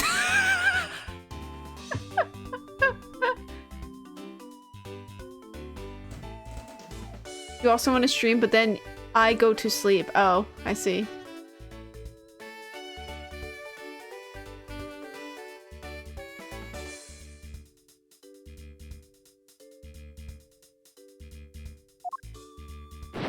Oh. Now this is a trip I'm willing to endorse, especially if we can finally get some peace here.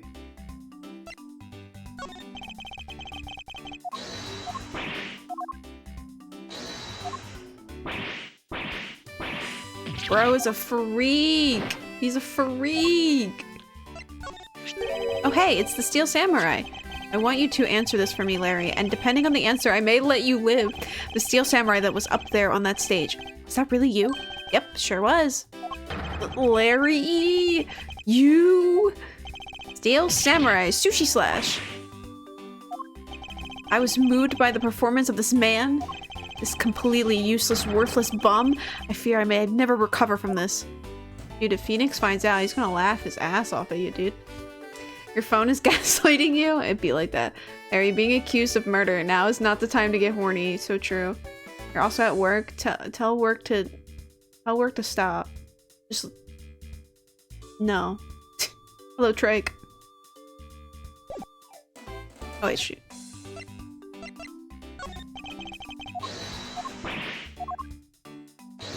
Can't watch the rest, it's okay.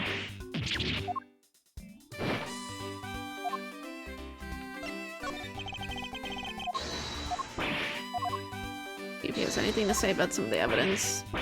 We're gonna have to watch Larry get whipped over and over again. Sorry, guys.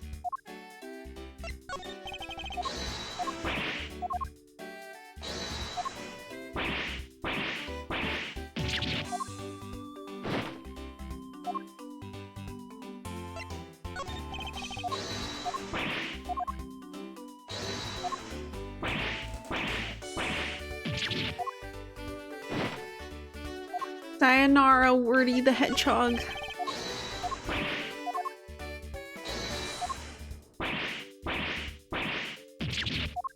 Dude is really enjoying the whips. Oh man. Say something! Say something!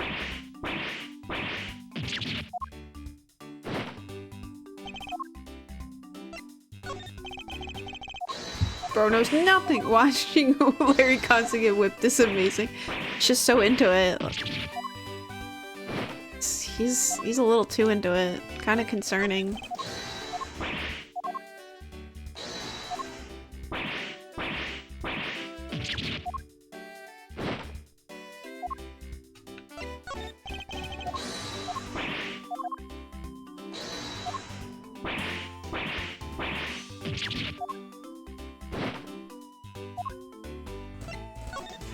Hey, that's an official Steel Samurai weapon. Huh? What? You want me to do it? Oh, you have no idea how many fans ask that of me. What are you prattling on about? Steel Samurai, Sushi Slash. How was that? I bet it sends shivers down up your spine. Ah! I let myself get caught up in being a spectator. How could I have failed myself? Dude, Edgeworth's like having a fanboy moment, but he's like conflicted because it's Larry that's the Steel Samurai. As I recall, aren't you calling yourself, Rice Domin now? What? Rice Doon down. What? That's what? What? Hold on. What? Hello, Exemplar. Thank you for the raid. Oh, hello.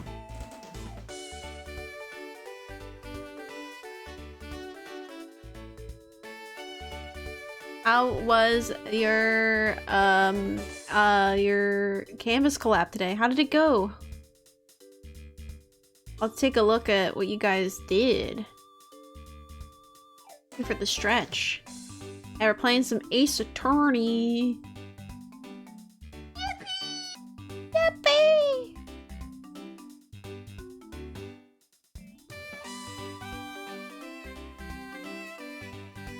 Came out so good. Ooh, ow.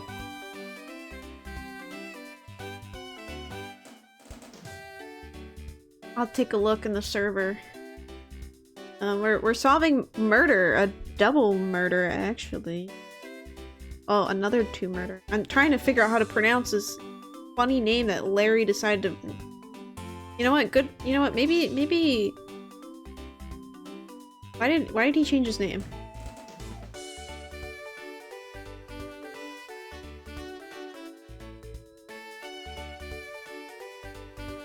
I'm trying to. Loris Doxium.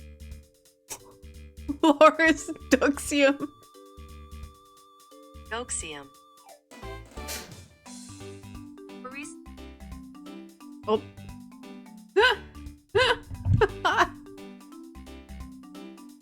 You're so happy with how it turned out. First time you got done with my drawing, the record speed, and drew 3 foxes. Heck yeah.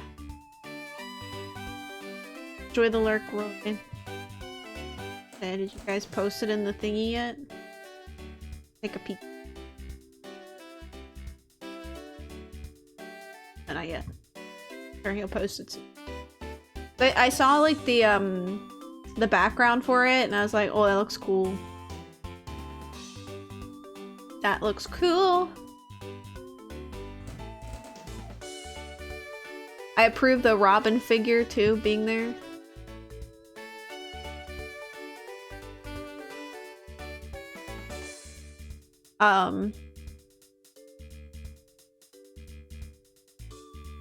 Speaking of Robin, speaking of One Piece, I just got done Punk Hazard. So now we're moving on to Dressrosa, I think, is the next place we're heading to.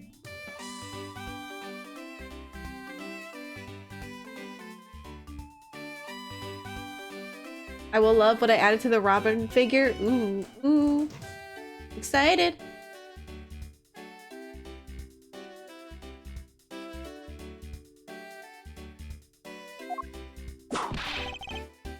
What'd he say?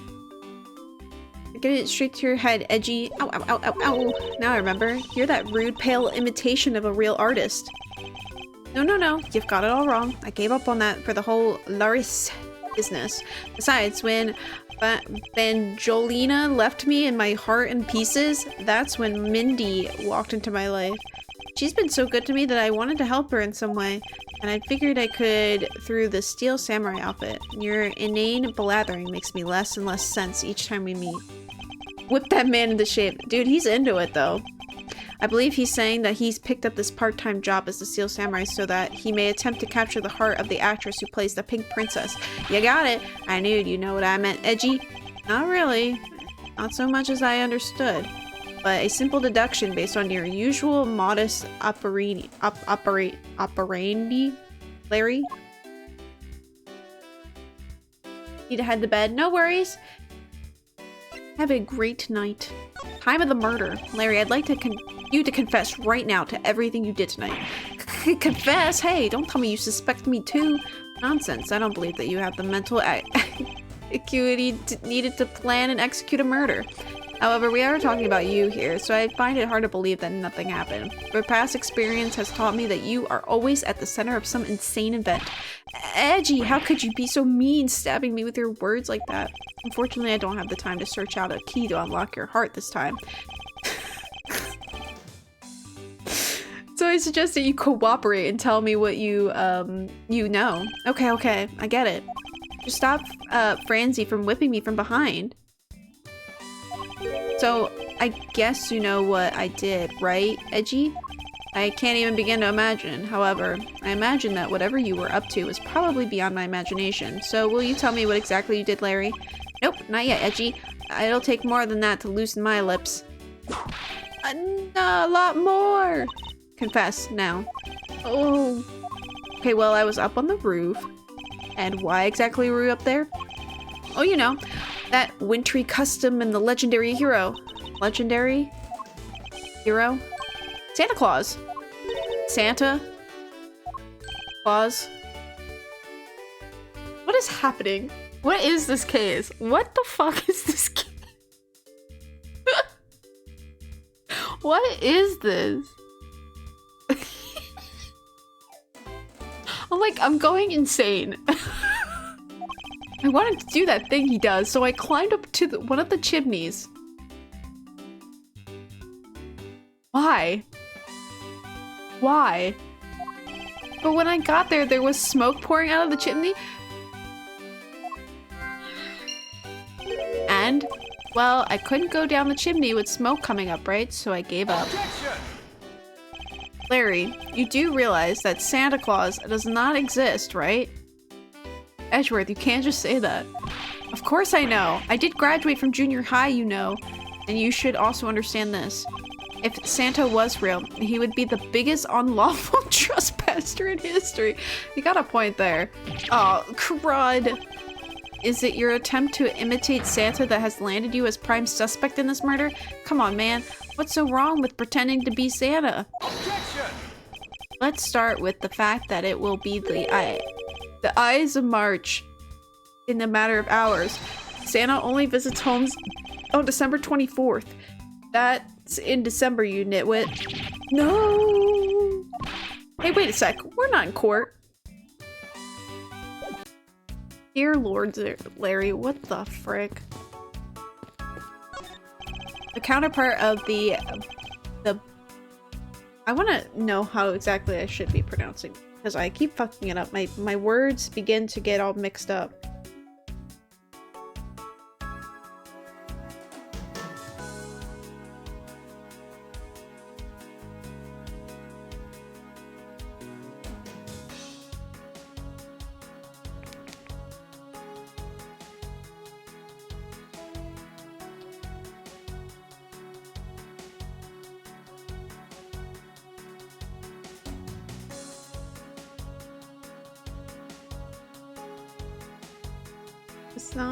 It's not playing.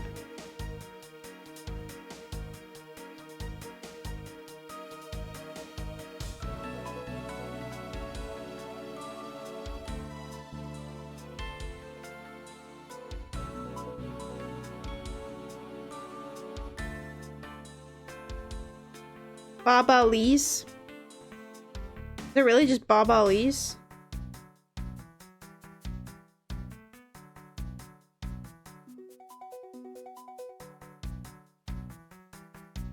I guess it is. Baba Lee's. Butterfly is Albastan flower.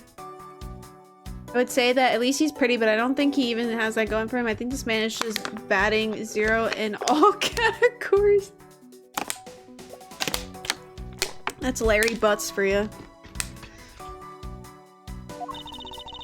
The butterfly and the flower, they're both lovely things, but can we interpret this to mean that Alabast provides honey to Baba?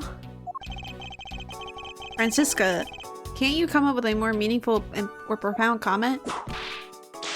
Very well then, let's hear what sort of profound comment you can come up with. Ahem, well, flowers can survive without the flower to spread their pollen. Oh, this is the same thing he said before.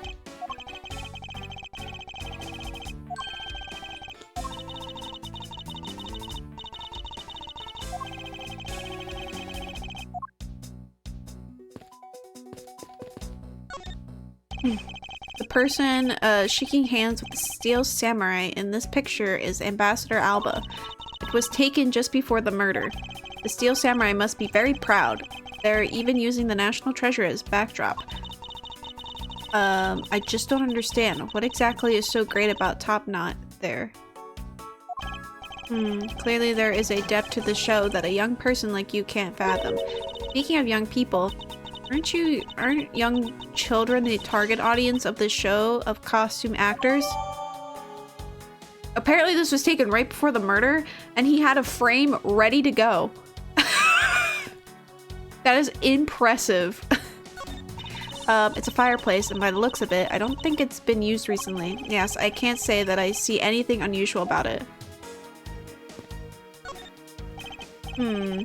2 gorgeous flowers are in full bloom there. Sure, flowers as lovely as these must have an equally as lovely name. Miles Edgeworth, are you done staring? I should hardly think passion flowers are all that rare. Passion flowers? That's a rather unusual name. It was named by priests in the 15th century for the Passion of Christ. As they say, you learn something new every day. I learned something new too.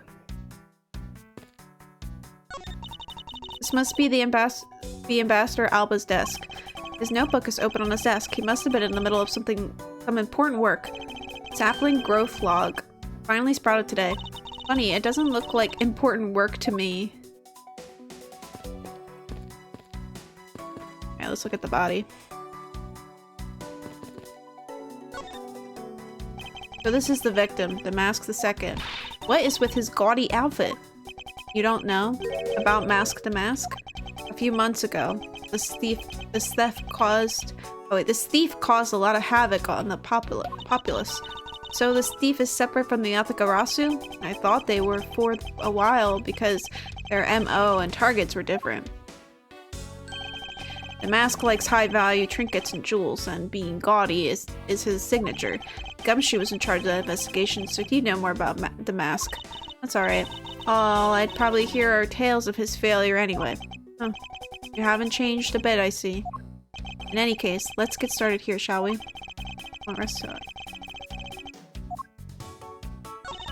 There's not a single shred of fashion sense in the Mask's costume.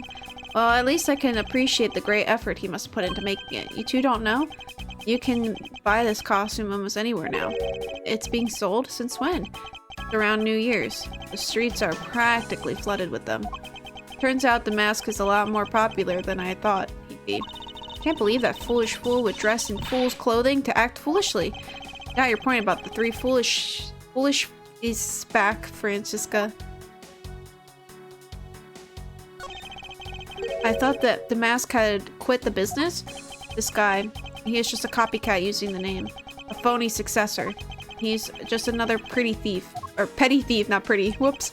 His real identity is an out-of-work guy by the name of Kashino. He's 29 and wanted on larceny charges from his clothes and what he was carrying. We determined that this guy is the real Damask II. The cause of death appears to be loss of blood from the back of his head. It seems that he was struck with something very hard. In other words, he was bludgeoned to death. What is he holding? It looks like a piece of paper from a notepad. Huh. It appears the directions on how to reach this room were written by hand. Huh? There's something written on the back as well. I'd like you to steal the Prima Duck statue in this room. What is that supposed to mean? Who writes a note to themselves like that? If I had to guess from the text, I would say that this is actually a request from someone about what to steal. Just who is the person that requested the theft of the Prima Duck statue? So this is the murder weapon in this case. There's blood on the blade. It's a rather seeping sword, isn't it? What did you expect? It's the Steel Samurai Daddy's secondary weapon. I only call it his secondary because although he uses his sword in the most of his battles, it's his trusty samurai spear that he turns into in a real fight. I sure know quite a bit about the Steel Samurai. That's only because I saw the stage show earlier. The owner of this sword is the Steel Samurai, or in other words, Larry. I should probably ask him about it, as detrimental as it is to proving him innocent. Ugh. God. Words. I suppose this was the wrapping cloth Damask II used to carry his stolen goods. But there's nothing wrapped in it now. I guess he never did manage to get his hands on whatever it was he was out to steal.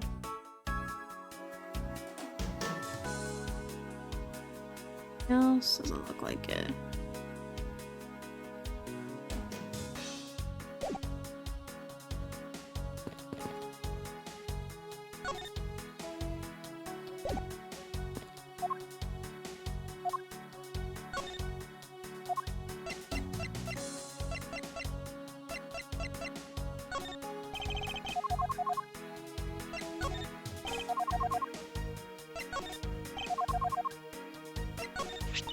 Passion flowers. They are a most beautiful flower. Indeed, they are a magnificent species. But always be mindful of the fact that beautiful flowers have painful thorns. Suppose that advice coming from a woman with a whip is best heeded.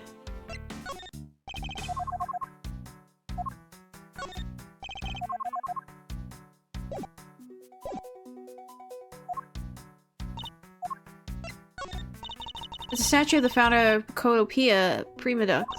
Because it's the national treasure, I've heard that only a few are allowed to access it. That's exactly right. Even we're not allowed to touch it. Not without the ambassador's permission, anyway. If we lay even a single finger on it, bam! Instant jail time. Understood. So it's that precious of a national treasure that a single touch can lead to arrest. And yet, I sense that there is something off about the statue. What is the source of this unease I feel?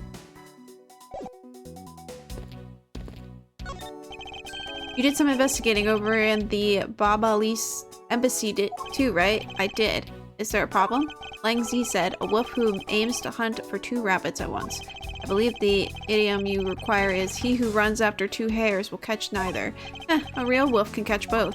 I see, so what are you trying to say is seeing as how I am currently handling 2 cases? Do it yourself, but don't say I didn't warn you. No matter how hard you try, you'll never be a necessity in our Shifu's investigation. Is that a fact? But no matter how good he is bound to overlook something. If you insult our Shifu, then prepare to be punished. Oh? And how exactly would you punish us? Every investigator under Shifu's command will work to disrupt your investigation. Vindictive much? You think this guy is a fursona? Oh, 100%. 100%.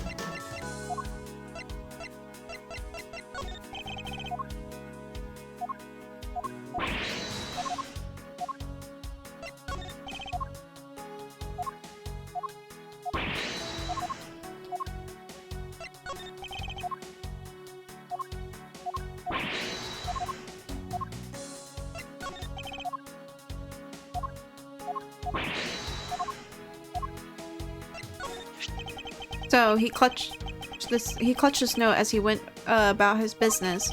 He was a poor excuse for a criminal.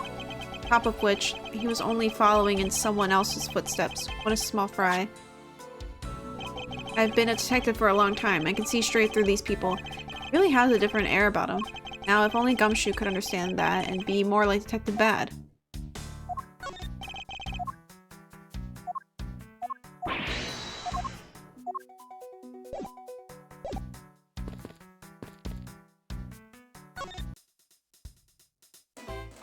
Murder weapon.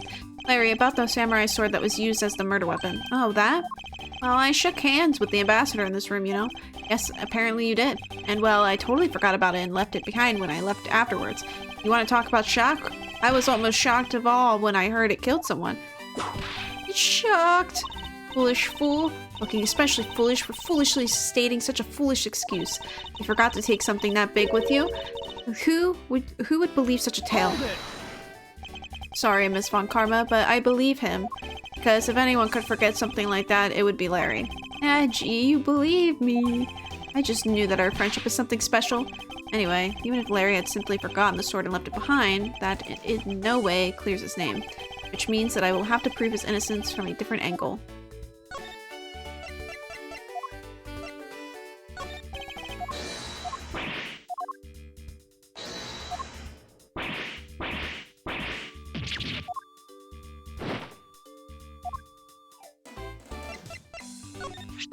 Oh, hey, it's the Steel Samurai.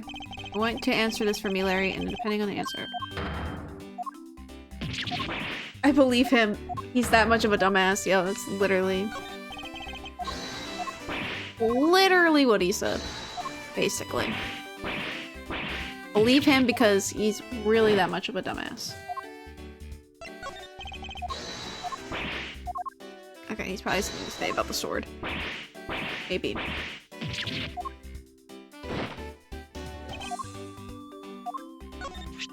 Hey, that's an official Steel Samurai weapon. Huh? What? You want me to do it? Oh, you already said that before. Alright. I think we gotta spring some logic together. Oh, never mind. Fuck me.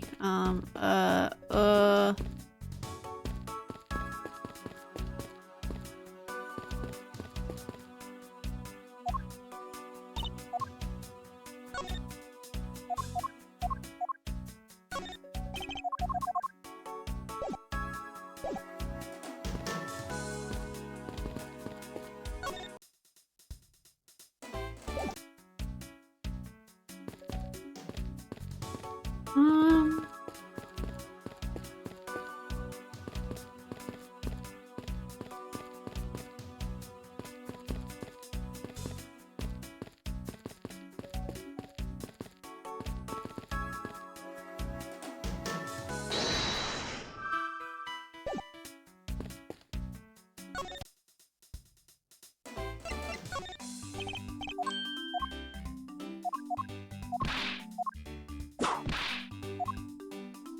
Alright, I think I did invest something else.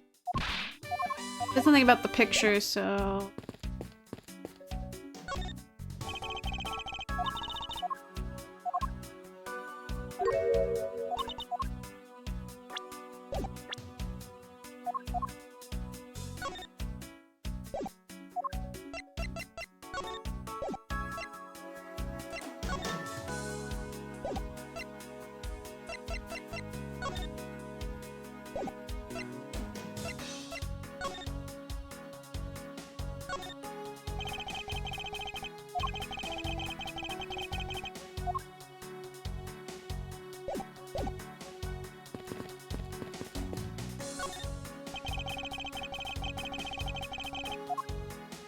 Alright. Okay, so it's... Oh, okay. So... Going to assume... Picture. Eureka! Okay. Look at this photo and tell me what you find odd about the scene, Miss Von Karma. The apparent joy of the ambassador's face as he shakes the top knot tan? That's not it. I was trying to point out that the statue in this photo is facing in a different way. You're right. The statue is a national treasure. As such, only an ambassador or a secretariat level person is allowed to handle it. The fact that the statue is facing one way in this photo and now is facing a different direction is in this preserved crime scene is proof that someone touched the statue around the time of the crime. Okay. I guess that's about wraps up my investigation. That's... Yo, Pink Princess! How you feeling? Still feeling ill? Damn, she got some oogla booglas.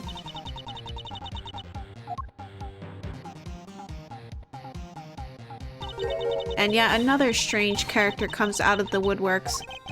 And so, the Pink Princess also comes to pay the Alabastian embassy a visit. I believe I may need to speak with her as well. Honkers, yeah, she's got some honkers.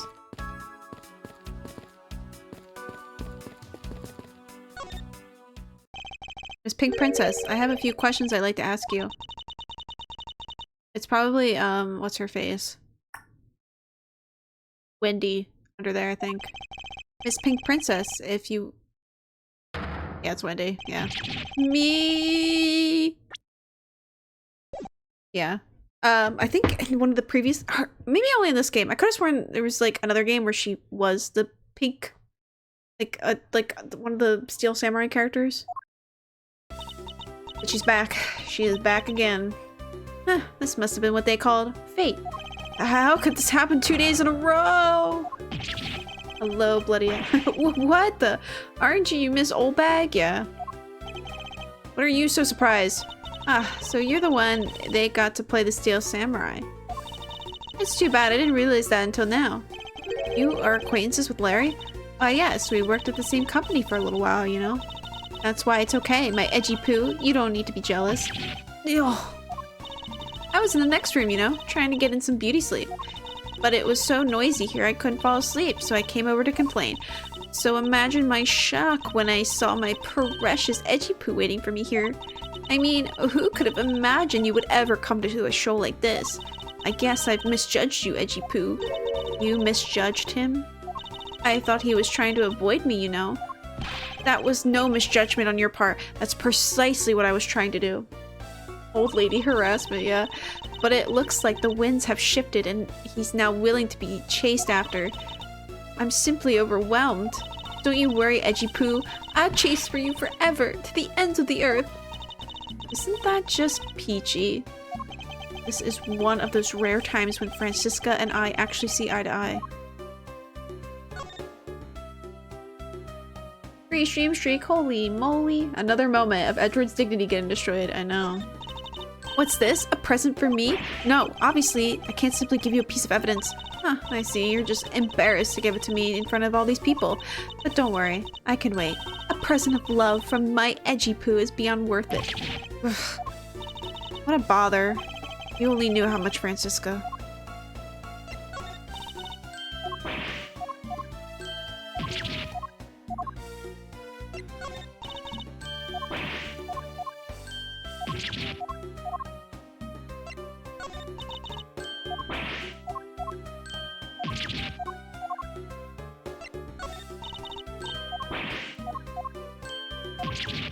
I want to see if she has any comments on the evidence at all.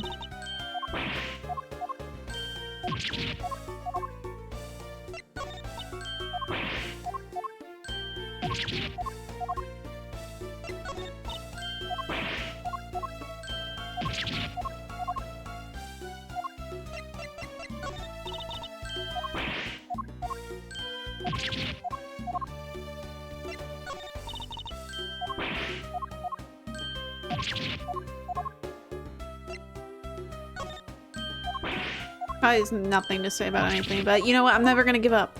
I'm not gonna give up.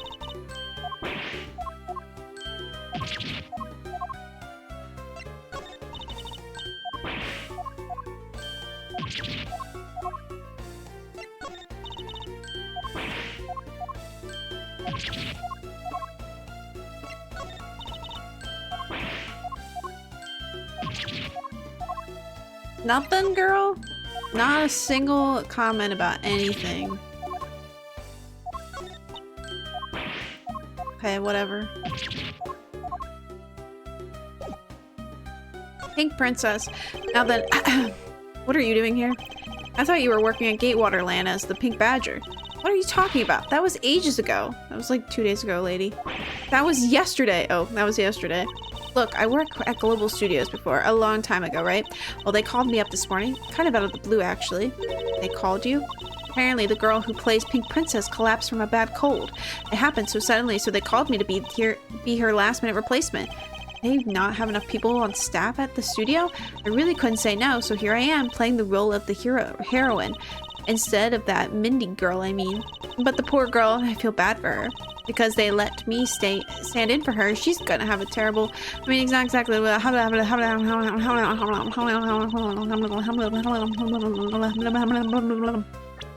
Anyway.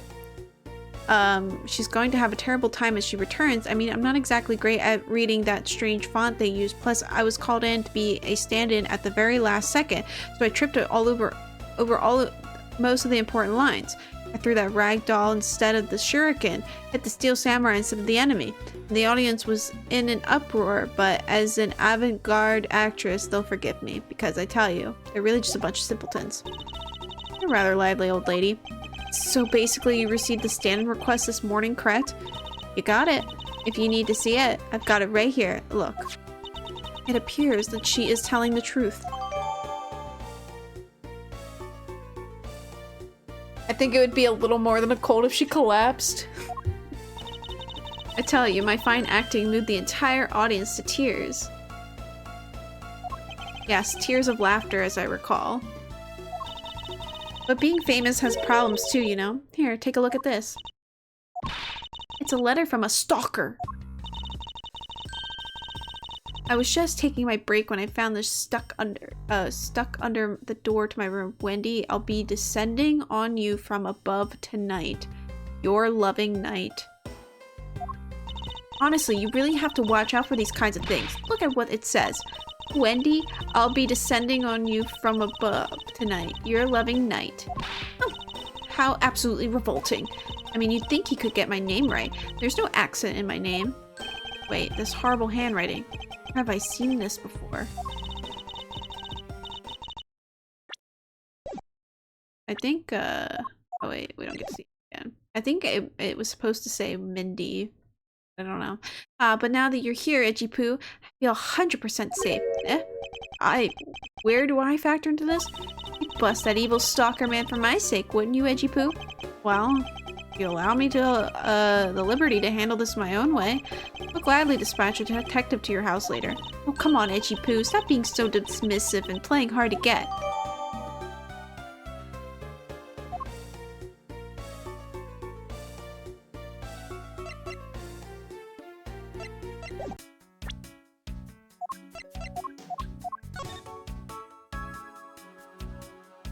Yeah, I'm guessing it's supposed to be Mindy. Very, very bad handwriting, Larry, but I see it's supposed to be Mindy. You can see. So stupid.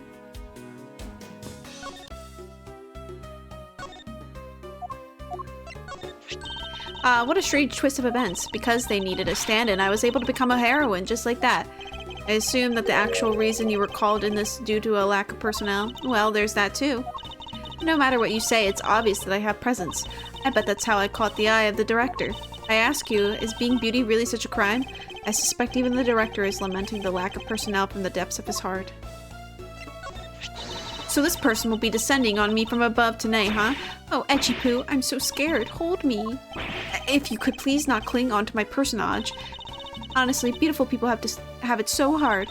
All it took was for me to be up on that stage for a little while and a stalker is born. Actually, the whole time while you were up on that stage, you were in costume. Therefore, no one should have recognized you or what you looked like underneath. But there is that thing, you know. They say people can identify you by your aura. So even without seeing my face, my stalker could see the beauty within me. So you see, that's how charm the pants off men. Charm you? Preposterous. Damn. Time of the murder. What were you doing at the time of the crime? What crime? What? After the show was over, I had nothing but free time on my hands. So I used the fireplace in the room next door to keep my bad hip warm. Well, a murder occurred in the room next to yours. Is that right? Oh, Edgy Poo, I'm so scared. Hold me, caress me. Hold it! If you could please not cling onto my personage. In any case, I take it then that you failed to show up at the Ambassador Alba's speech. Oh, that? No, I didn't go. I mean, I may have the heart of a young, tender maiden, but my body just refuses to cooperate at times. As soon as the show ended, my hips started acting up and got stiff. I couldn't move at all. Can you provide proof that you're conditioned? Oh, you just go on ahead and ask the doctors in the infirmary. They're the ones who carried me from the theater all the way to this embassy. I have to admit, the thought of her not being able to leave that room is rather pleasant. Prosecutor Von Karma, I brought the police dog as you requested, sir. Good work. You may leave now, officer. Look at him! This dog. I requested the assistance of a dog in our search for the Yatakarasu. It looks like you guys have some pretty bright dogs in this country too. Woof woof. Oh my god, look at him! Hey, you're a real cutie, aren't you? Yeah, that's a good boy. Oh. Of course, the alpha wolf guy would enjoy being a dog. That's the police dog Gumshoe's been taken care of. It's Gumshoe's dog! Missile! His name is Missile! Oh my god! You guys remember when I played Ghost Trick? That's the same name as the dog from Ghost Trick. Oh my god, that's so cute! I think its name is Missile. What a fitting name for a police dog that dashes out in front and attacks. That action alone isn't exactly what's going to solve the case for us, you know. Now, Missile, I want you to find some clues. Go. Woof!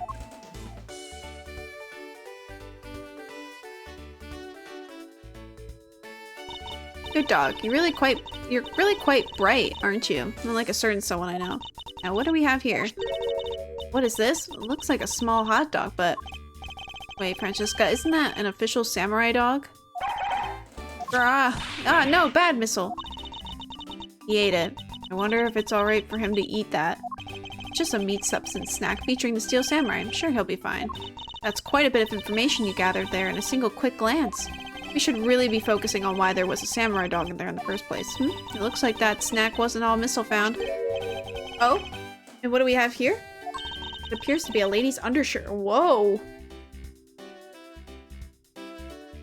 Baby was hungry. He was.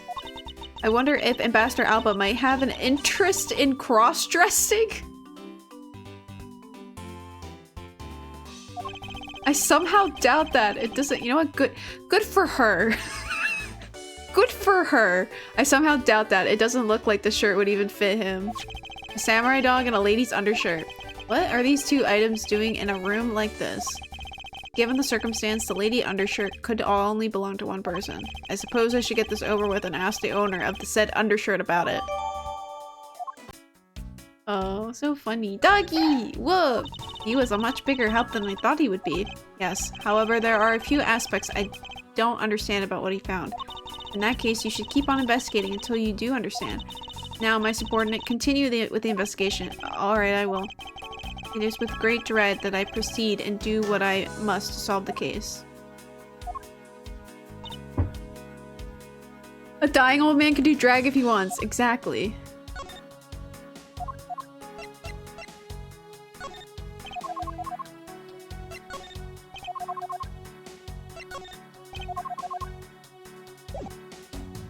Whistle.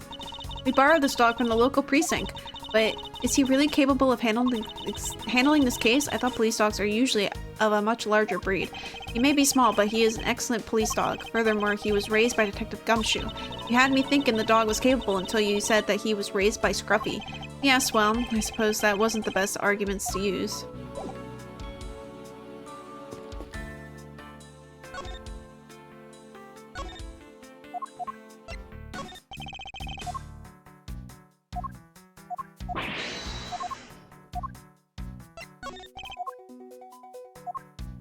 I just want to see if he has anything to say about any of this stuff. I don't think so. Well, we'll question Larry first, too. He might have something to say about the signature thing. Okay, I think we might have to ask him anyway, so...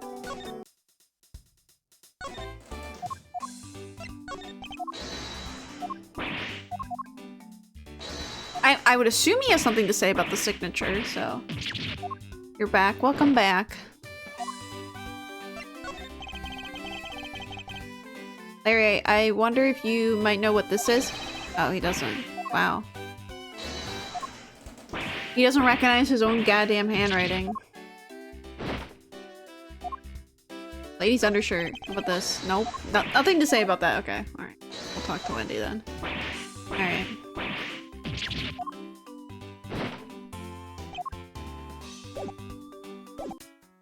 Also, how come we didn't see that from the fireplace that we totally inspected?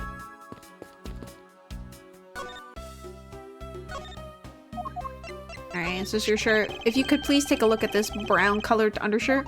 Oh, Edgy Poo! What is the meaning of this? Why did you steal that thing from my bags? All you had to do was ask. I would have gladly given you as many as you'd like. Ugh. Thanks, but no thanks. The shirt was found here at this crime scene. What? Uh-oh. Come now. Why don't you just confess? And explain what it's doing here. I know nothing. Nothing, I tell you. What? Oh, I admit that I used the fireplace to dry that shirt, but I can't really help the fact that I had to, you know? Wearing that pink princess costume was like being in a sauna. On top of that, I get fingered as a suspect?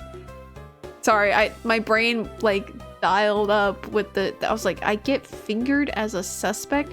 You're too cruel, Edgy Poo. Are you claiming that you never once set foot inside this room? Of course I am. If I had been the one to find the body, do you think I'd be as calm and relaxed as I am? I tell you, it's always like this.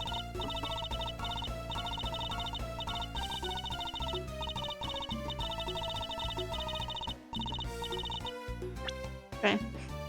I tell you, it's always like this. It's always my fault for some reason or another.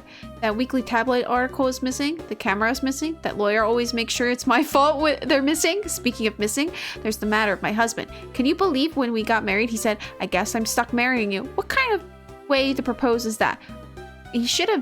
What he should have done is he should have whispered in my ear, I don't deserve you, but I can't help it. Will you marry me? Honestly, man, wait, you're married? Well, I don't believe she is lying about her actions, so I can safely assume she really was drying her shirt by the fireplace on her break. And somehow the undershirt managed to move from the next room to this one. I assume the samurai dog was also yours? Ah, that brilliant mind of yours. You really can see through everything about me. So the feeling of dread continues, but I suppose I should ask for more details. That samurai dog was yours, wasn't it? Oh, of course I'm forever yours, my edgy wedgy poo. Hold it! Your brain short-circuited by the fingering comment, huh? Yeah, I was like, what? If you could just stick to what I asked you. Edgy, are you and Miss Oldbag? No! You really don't change, do you? When will you learn to take a joke? Anyway, that samurai dog wasn't mine.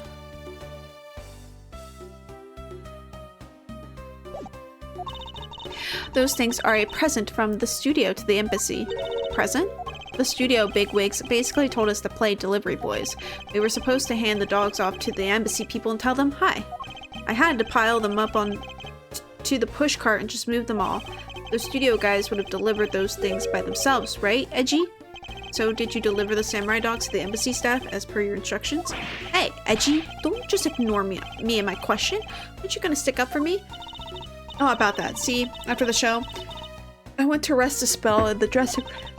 Oh, big yawn. Because of my bad hip, you know. And there they were. The samurai dogs were just sitting on the dressing room floor. They were sitting on the floor. Oh, like the box, okay. I suppose you had to make preparations for distributing them after the show? Well, by preparation, if you mean sampling them as well? Excuse me? Oh, I tried one and I thought they were actually quite good. Sorry, but I just had to find out. I know it was silly of me to think this, but I figured that since they're for a kids show, their taste would probably be for kids too. But they were so good I couldn't stop. Before I went back to my room, I just had to help myself to half a dozen or so boxes. So I sat there by my roaring fire, warming them and eating them, and I thought, ah, this is it. What is it now? Oh, I know. I bet you want a box too, don't you, my edgy poo? Well, who am I to say no to you? But I only give you one. The rest are all for me. Looks like the lesson for today is that when the Steel Samurai and the Pink Princess take off their masks, they transform into a pair of annoying troublemakers. This thing really showed me not to underestimate the taste of a snack meant for kids. Was it really that tasty? Don't tell me you haven't had one yet. In that case, I'll just have to feed you one. Now open wide. Here comes the hot dog train. No, that's perfectly alright. I'm currently on the job right now.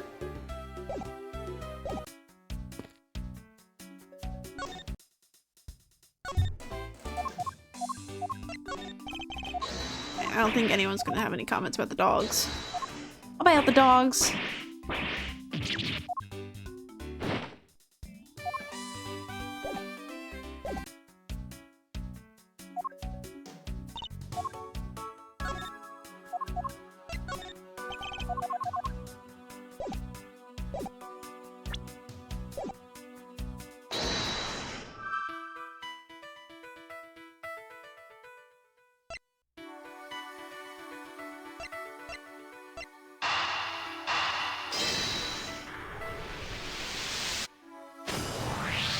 There is no trace of this room's fireplace being used, and your point is?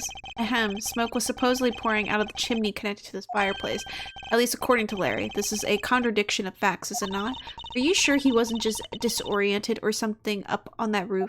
There is a testimony from an investigator that puts Larry at this particular chimney.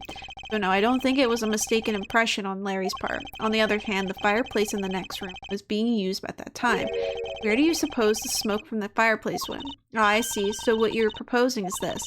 The smoke that came out of the chimney was actually from Miss Oldbag's fire. So basically, the fireplace and the neighborhooding rooms share one chimney. Is that what you're implying? Oh, okay. Precisely.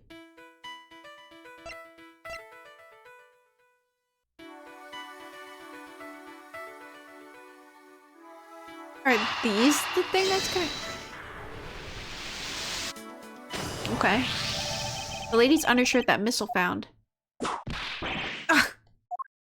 Why are you getting all excited over holding onto a lady's undergarments? Miles Edgeworth, you uncouth sea slug. You know the owner of said undershirt, then hurry up and return it to her already. You have it all wrong. This is evidence. The owner of this piece of evidence was in the room next door. And yet despite that, Missile found it in the fireplace of this room. This lady's undershirt. Seriously claiming that it somehow passed through a solid brick wall? Not quite. The fireplace in this room is connected to a chimney. The other fireplace in the other room is also connected to the same chimney, leading us to the possibility that the two fireplaces are connected to each other. Perhaps a closer look at the back of the fireplace is in order. There is an X on the back of the wall of the fireplace. Let's see if I can't get a better look at it. Oh my god, what in the... The wall separating this room's fireplace from the next room's fireplace apparently turns. As I suspected, this fireplace does indeed connect this room to the neighborhooding room. The neighborhooding room, there appears to be nothing particular about the next room. But the fact that there is nothing special about the next room isn't what's important. It's the fact that there is a secret passageway through the room's fireplace. Now we know that the fireplace connects to the two rooms. But how exactly is that significant? You aren't going to suddenly name the old lady as Damask II's killer now, are you? No, she couldn't move at all because her stiff hip. She could not have been the one. Unfortunately, I believe that this fireplace has nothing whatsoever to do with Damask II's murder.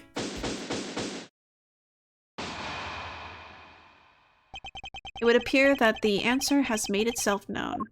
You're making quite a confident face there, Mr. Prosecutor. Bring it on. I'm ready to counter any argument you may have. Very well then, if you are prepared. I'll show you exactly where my deductions have led me. Good. Counting on you, Edgy. Leave it to me, Larry. My first attack will be to expose your lie for what it really is. My lie? I know that there is still something you're keeping from the rest of us. But what's wrong with you? Why is it you won't believe me no matter what I say, Edgy? Curse you! Just hurry up and die already if that's how it's gonna be. I'll confess to every murder in the whole world and I'll kill myself and throw everything into mass confusion. You made some wonderful friends as a child, I see. Larry, I only have one thing to say to you. Even if you make that face to me, it's no use. A man who's ready to die is strong-willed, you know. Larry, it doesn't matter what sort of harebrained trouble you cause. I only ask that you do not lie to me. If you cause an innocent person to be judged unfairly because of some inspired lie, I will never forgive you. Edgy. Although, allow me to say that I consider you to be among the innocent in this case, and that I will draw the real killer out. You can trust me on this one. Alright, this time I'll tell the whole truth, okay? What happened, what didn't happen, the works. Just what happened will do. Now then, if you would please testify as to what you did up on the roof tonight. Up on the roof. Bro was trying to get some time. He was trying to get laid, but didn't know that Wendy Oldbag was gonna be there. Someone could, yeah. After the show, I left the pushcart in the rose garden and came into the embassy. Then they took a picture of me shaking hands with the ambassador. After that, and until my next appearance, I had some free time, so I wandered around. That's when I spotted the chimney. A chimney like that is a rare thing, you know? So then I wanted to play Santa, decided to give it a try. Larry, I thought I just finished telling you to not lie anymore. But it's kind of ultra embarrassing. And what exactly is so ultra embarrassing that you can't tell me? Edgy, man. I just said it was embarrassing, so of course I can't just blurt it out. You're just gonna have to reason it me out of me. As your superior, I command you to hurry up and expose this man's lie. I have every intention to do so, for I'm not about to let us waste time on such trifling matters. He can still get some if he doesn't mind. I think he does mind. Hold it! You left the pushcart? Could you please clarify that statement for me? Yeah, so the wheels on the pushcart got covered in dirt from the rose garden. It would have made a mess of the floor inside, so Ambassador Alba said to just leave it. Well, it would be rather impolite to dirty another country's embassy. Is Larry the one calling him edgy? I can't watch. Yes, Larry is calling him edgy. Come to think of it, I recall seeing the pink princess on my way into the embassy. And what was she doing? Nothing in particular, because she was being carried by some docs on a stretcher. She must have been incapacitated by the pain of her bad hip that she suffered during the show. So I came into the embassy, right? And then they took a picture of me shaking hands with the ambassador. So you shook hands with the ambassador of the Kingdom of Alabast, did you? Yeah, can you believe it? I did something really cool for a change. But honestly speaking, there's nothing interesting about shaking some guy's hand. Hey there, are you disrespecting another country and their very own embassy? As someone with roots in this country, I'm feeling nothing but incredible shame at this second. Agreed. I apologize for his inconsiderate words. Now, Larry, please continue. What is with all of you? You keep saying that kind of thing, and I'll tell you only lies. You're already telling us nothing but lies, so let it go and move on. Alright already, you don't need to glare at me like that, Edgy. After that, and until my next appearance, I had some free time, so I wandered around. Larry, I want you to listen very carefully and take this to heart. The whole point of your life is to cause misery and pain to everyone you encounter. I know, I get it. I'm a total bad guy again. I thought you're his friend. Don't you think that was a bit harsh? Lang Z says, true friends are bosom friends. Lang, what? If you are in trouble, call on your bosom friend whose shoulder you can truly carry on. Hey, bosom buddy, I hope you're listening carefully to my testimony. Has it crossed your pea-sized brain yet that Agent Lang is only out to arrest you, Larry? Now then, you were wandering around inside the embassy, and then what happened? That's when I spotted the chimney, a chimney like that. Hold it!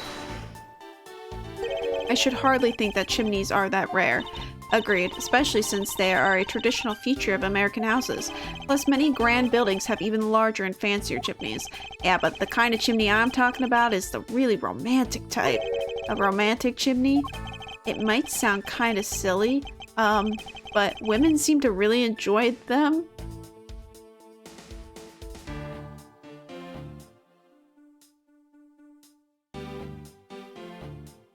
What?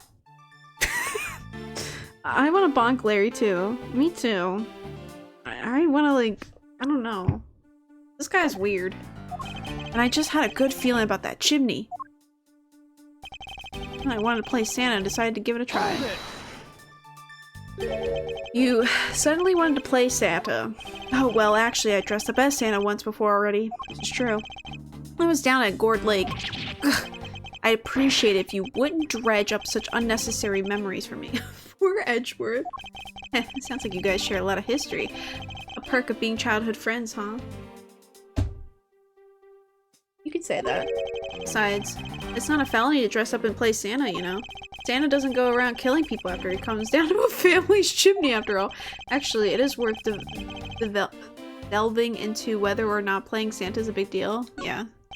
Actually, I believe in the case of this man, playing Santa is actually quite a big deal. Are you saying that your buddy isn't exactly made of Santa quality stuff? Precisely. You hit the nail on the head, Agent Lang. Hey, Edgy! That's so incredibly mean! Tell me something, Larry. You know that Santa's job is to deliver presents to people all over the world? Of course I know that! I did graduate from junior high, you know! In that case, it's your turn to tell me something. I want you to tell me whom you were delivering a present to. I was, delivering a present to a child, not basking in the warmth glow of love. Objection! Women, what's your favorite kind of chimney? Dude. You know, like... the chimney, the chimney, those kind of chimneys.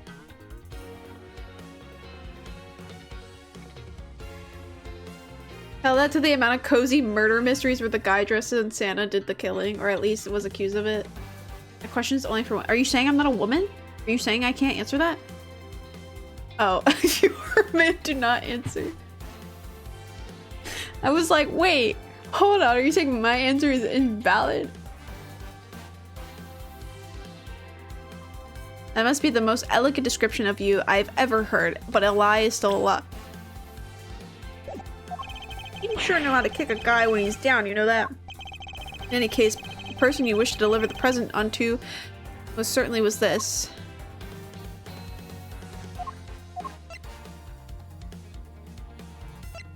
I'm gonna assume it was Wendy, but I just want... Take that! Interesting taste you have there, Mr. Suspect. Don't spread lies about me. I totally didn't want to see Miss Oldback so much that I'd try to go down a chimney. Ow!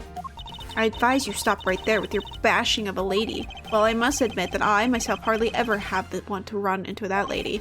However, what if you were misinformed and under the wrong impression? Then what? Define wrong impression. I simply mean that the man before you thought to enter the old lady's room without knowing one very important fact, and that fact is the best summed up with this. Take that! This is something the old lady received from her employer for the night. The girl who normally plays the Pink Princess, Mindy, was it again? It seems that this man is quite taken with that actress. But that's not true, Edgy. She's the one with the hots for me. I just know it. I can feel her sexy beam piercing my heart when she's watching me. I'm half girl, does that count? It counts. Sexy beam, I tell you.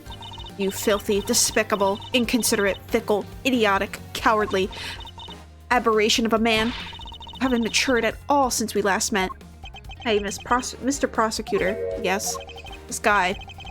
Got bigger problems than just getting involved in murders, I take it. I suppose you could put it that way. Hey, what the heck, man? I don't get you guys at all. Why do you all have to make me out to be some sort of bad guy? To return to the original topic, I propose at least this much has been made clear. Without any knowledge that Miss Mindy has fallen ill, Larry tried to make his way into Pink Princess's room. That much we know for sure.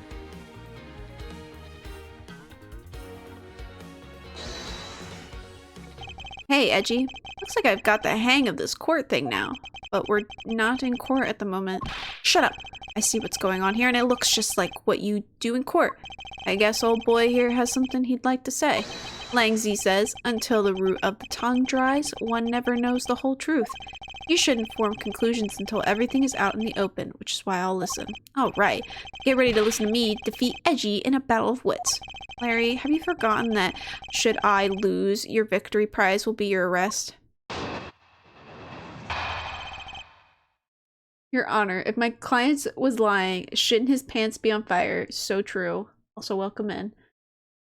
Is Larry like Edgeworth or Mindy? The fuck? Unsure. Hold on. Now it was cold earlier, now I'm hot.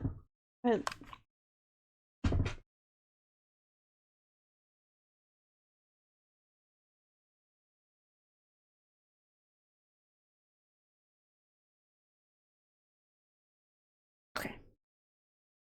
Larry's assertion. You think that all I wanted to do was go visit Mindy? Well, I dressed up as Santa and climbed up to the chimney, but the smoke was really thick. It was a case of mistaken identity, and that mistake made me late for the speech. Then to top it all off, I became a suspect in a murder. That's what you really meant. But why would I ever put myself through so much humiliation on purpose? This is just a friend group of dumbass bisexuals, basically. Hey! Someone say something! Larry, are you seriously trying to submit this not as a confession but as a testimony?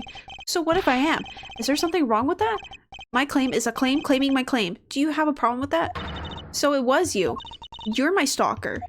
But I should warn you, it doesn't matter what kind of flattery you throw at me.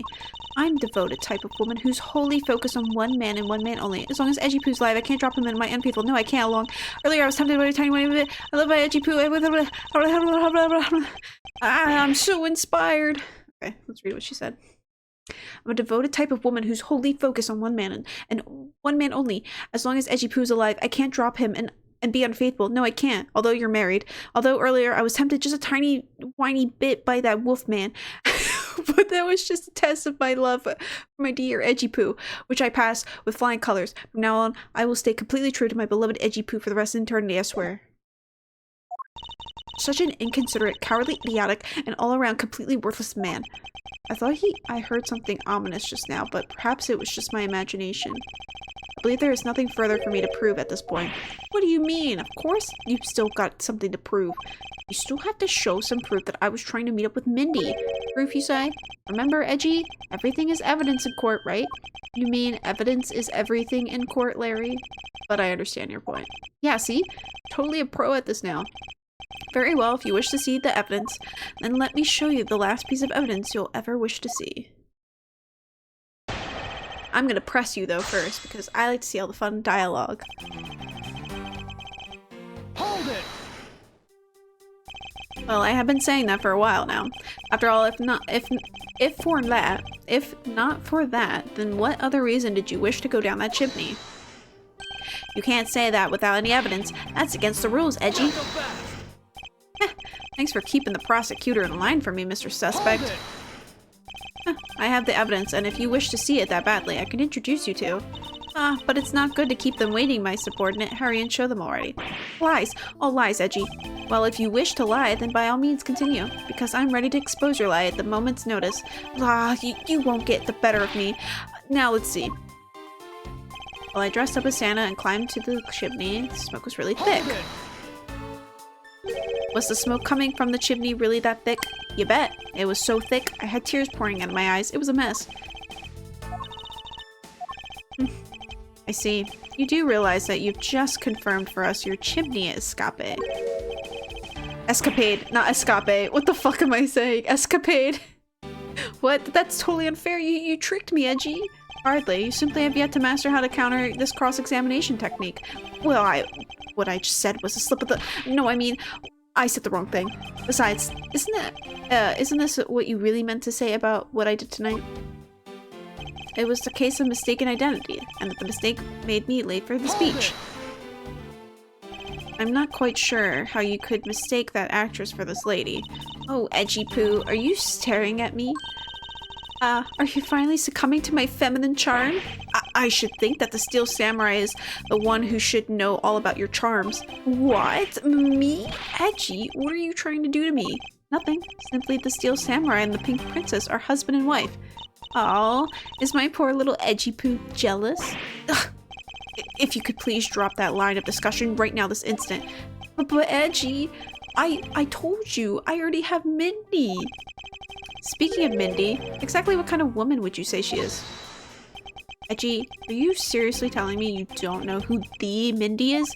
She's just like what her name means. She's super sweet and with a great smile. I don't mean to brag, but she's the one of the troupe's fastest rising stars. Interesting. Huh. So you're saying a woman like that is what made you late to the speech? Huh? Curse you two.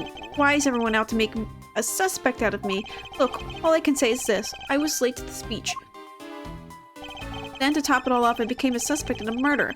That's what you really meant. Hello, welcome in. Yeah, these two, yep.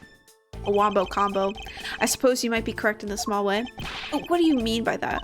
Besides being a suspect in a murder, there are a few things that you are a suspect of. Oh, not you too, Franzi. You try to stalk me. Oh my god, she's freaking ready to stab him. You try to stalk me, but I won't let you intimidate me like that.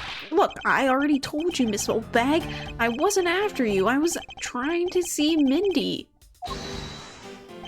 Hey, Mr. Prosecutor, can I just arrest this guy already?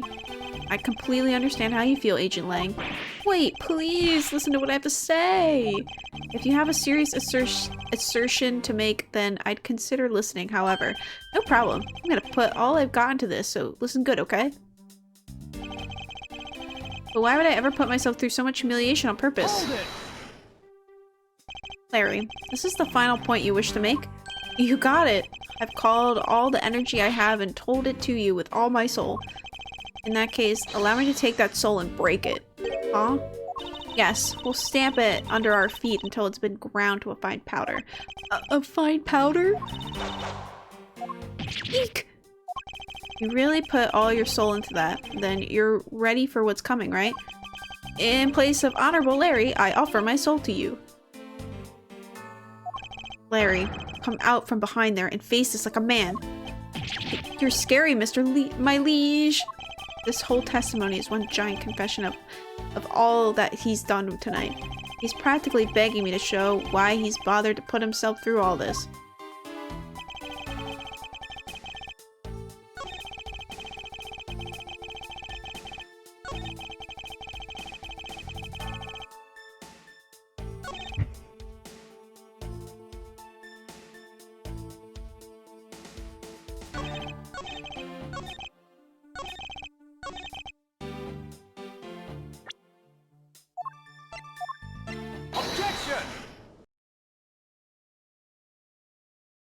Larry, don't even think about denying that you have knowledge of this letter.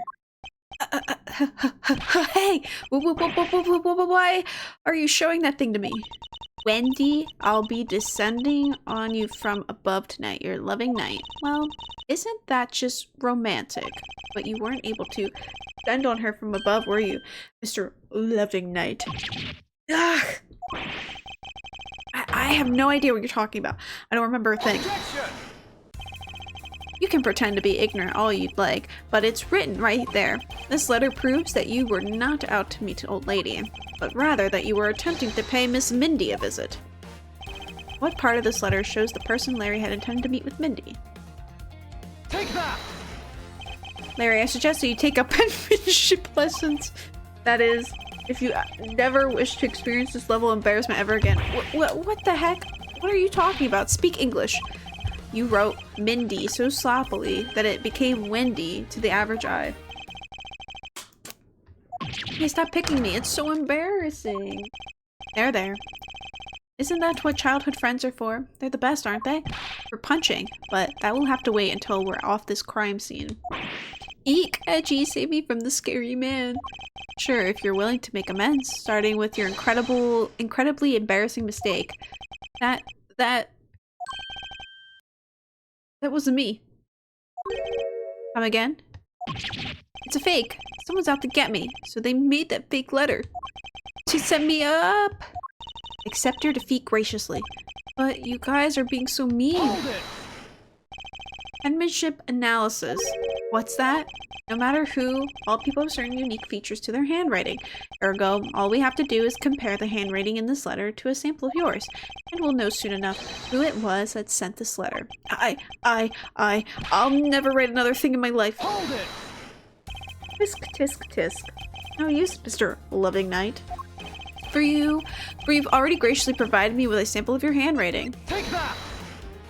This autograph and our mysterious letter. If we compare the handwriting, we'll know the answer to our questions soon enough.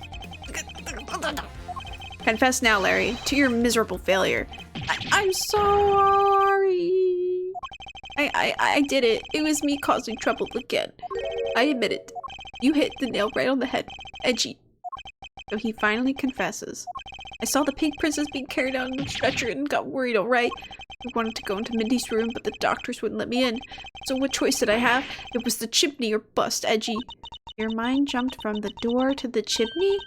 What a criminally overreactive imagination. Well, at least I was honest and wrote Mindy a letter and stuck it under the door. That way she wouldn't be so shocked when I came down through the chimney. Except for the fact that the letter was an utter failure at conveying said sentiment. I'm really, really sorry. Larry, you may be shameful, good-for-nothing blight of a face of humanity. However, I always knew you weren't the killer. I told you to trust me. Because, at the very least, I can attest to that about you. Edgy. You're... Ah! We've lost a lot of valuable time because of you. Ouch! In any case, I believe we can say that we now know exactly what happened. Mr. Larry Butts sought to climb down the chimney. Not for the access to the crime scene, but to enter the room of the elderly lady next door. Great job, Mr. Prosecutor, although I still find it a bit unbelievable that the two of you are friends. But the suspicion of that guy over there isn't completely resolved yet, so don't get any funny ideas about running off, okay? Oh, hey, what? Edgy, what does the Wolfman mean when he says I'm not off the hook yet? He means the murder weapon. Larry, did you forget? There are 2 layers of suspicion hanging over your head.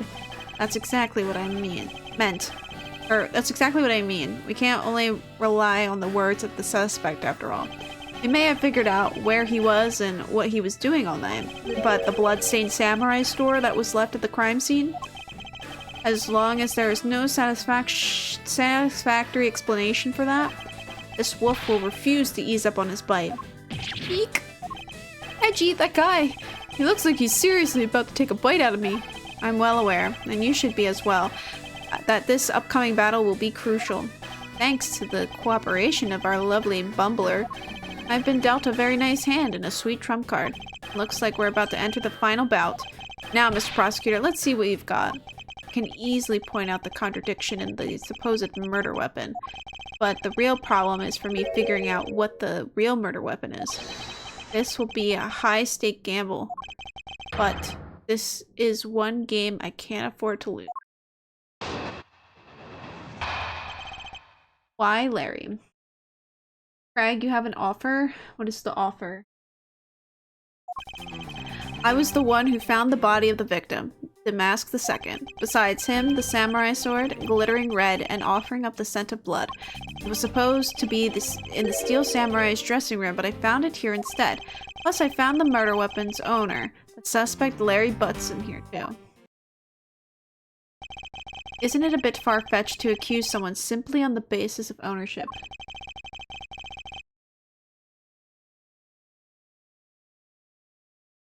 But this owner wanted to sneak onto the crime scene.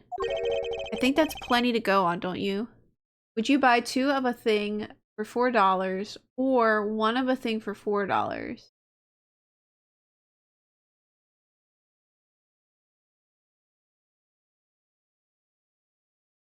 I mean, what is the thing? I mean, I guess, like, you get more if you get 2 of a thing for $4, you know? You get more out of it.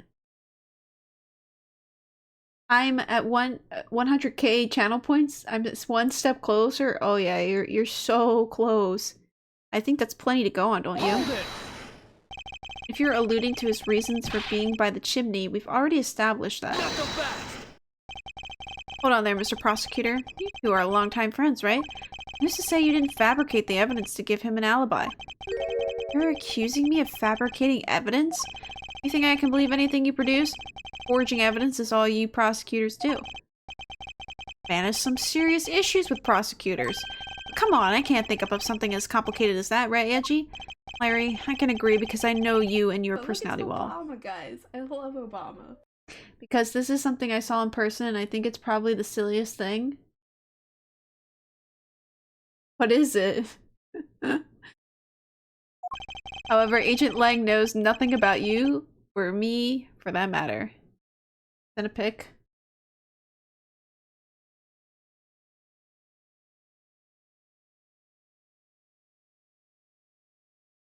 Any 2 for $4. 1 for $4.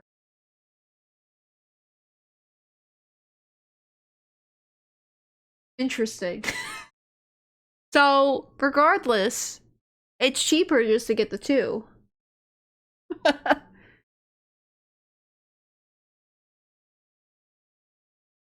However, Agent Lang knows nothing about you, or for me, the matter.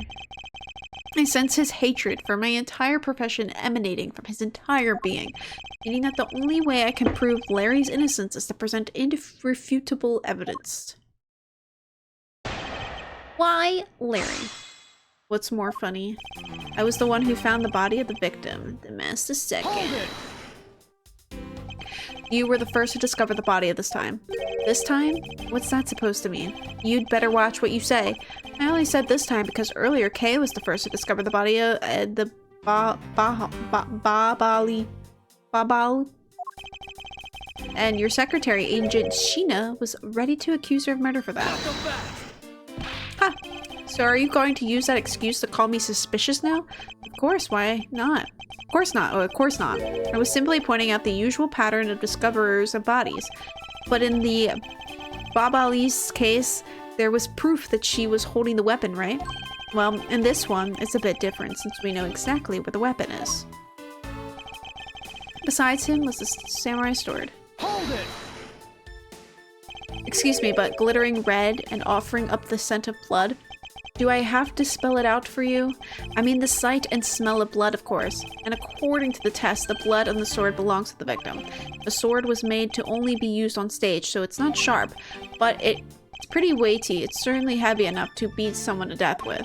Which leads me to suspect that the victim was beaten to death with the sword. Beaten to death, huh?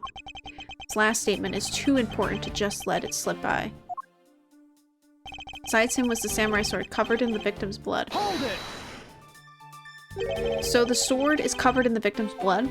Yeah, the lab results confirm that the blood on the sword matches the victim's. But the sword is as dull as a vanilla envelope. It's just a stage prop after all. The Steel Samurai is all about safety first. You can't use it like a real sword. The Steel Samurai has spoken. The Pink Princess also appears to have something she'd like to petition to you personally. What the Pink Princess would like to say can wait for the day after eternity. Anyway, my point is that even though the sword is too dull to slice with, it's certainly heavy enough to bludgeon someone to death with. Therefore, I suspect he beat the victim to death with that thing. About the samurai sword. Have you received a report from the forensics yet? They confirmed that the blood on the sword belongs to the victim. Alright, but have they confirmed that the outline of his wound is consistent with the weapon? Tell me something. Do you see the dead body right there in front of you? So, if they were conducting the autopsy right now, shouldn't that body not be here? Well, I suppose so. I guess they must still be investigating this room. Meaning that it's possible he doesn't know about that piece of evidence' true nature. Anything else you'd like to chit-chat about? No? Good. Now let's continue. It was supposed to be in the Steel Samurai's dressing room, but I found it here instead. So the $4 is the cost of the 1.25 liter bottle of Coca-Cola, while it costs $3 to buy 2 What the hell? So there ain't... What the heck? You're off work. Yippee! Yippee! Hold it! Larry has already testified that he forgot the samurai sword here. Yeah, I was shaking hands with the ambassador in here and I left it behind by accident. So what? You lied earlier? So who's to say that this excuse isn't just another lie? But I forgot stuff all the time. I forget stuff all the right. I forget stuff all the time, right? Edgy, tell him. Why don't you tell him yourself? You see, what did I tell you earlier? No one will buy such a pathetically weak excuse. Yes, well, I know that it's not possible to prove such an excuse as truth, and yet you offer it up as fact. You're a worse person than I originally thought. You are free to think what you'd like, however, I know that Larry is not the killer. Agent Lang, please continue with your argument. I'll expose the flaw in it soon enough. Plus, I found the murder weapon's owner. The suspect Larry Butts in here too. Just because he is the owner of the weapon, therefore he must be the killer, is it? No. Climbing all the way up the chimney is plenty suspicion in my book as well. Objection! Regarding that, I have already drawn the truth out, and the truth is one thing I don't bend. It doesn't matter if it's you or whoever. You prosecutors are all the same. As for me, prosecutors are the one thing I don't trust in. Objection! An agent who doesn't trust prosecutors? What are you playing at? Sorry, sis. But there's only two things I trust. My subordinates and evidence at the crime scene. Agent Lang hates prosecutors. As long as he trusts evidence that has been left at a crime scene, then there is something I can show him that he can believe in. It's simply not possible that the Steel Samurai sword is the real murder weapon. So, I should focus on proving that point to Agent Lang first.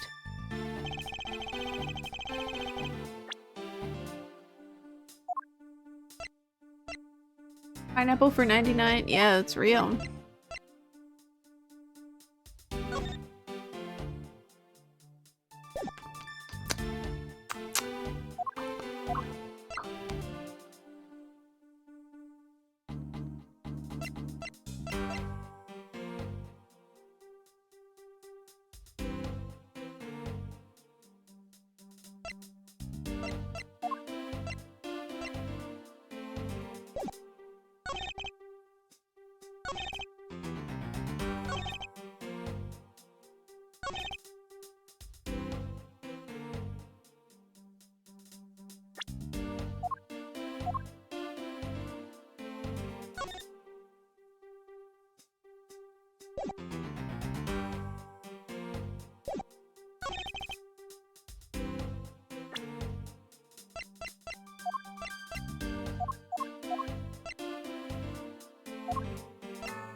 They got the torpedoes like it's like torpedo store over here. Torpedo store.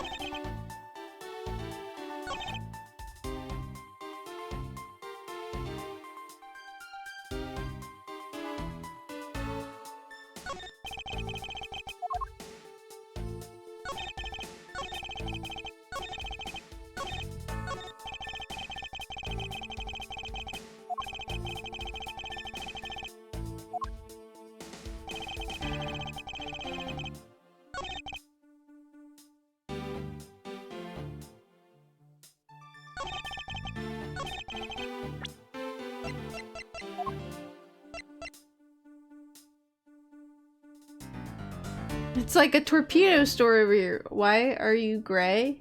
What do you mean?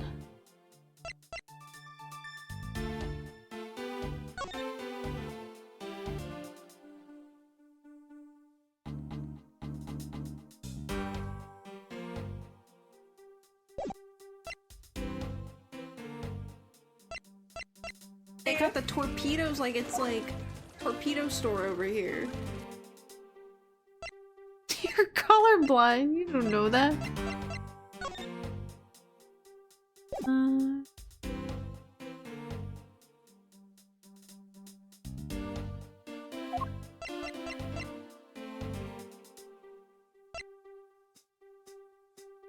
Oh, mobile glitch.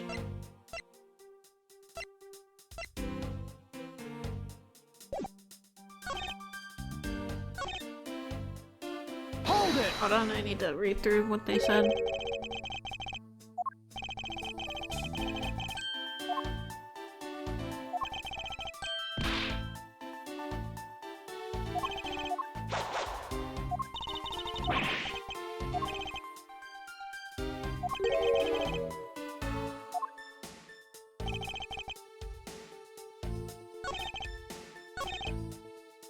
Oh, okay. Objection! You can blindly cast it on others. No, you cannot. Now you're colorblind, Craig. You can no longer see the color green. Oh no.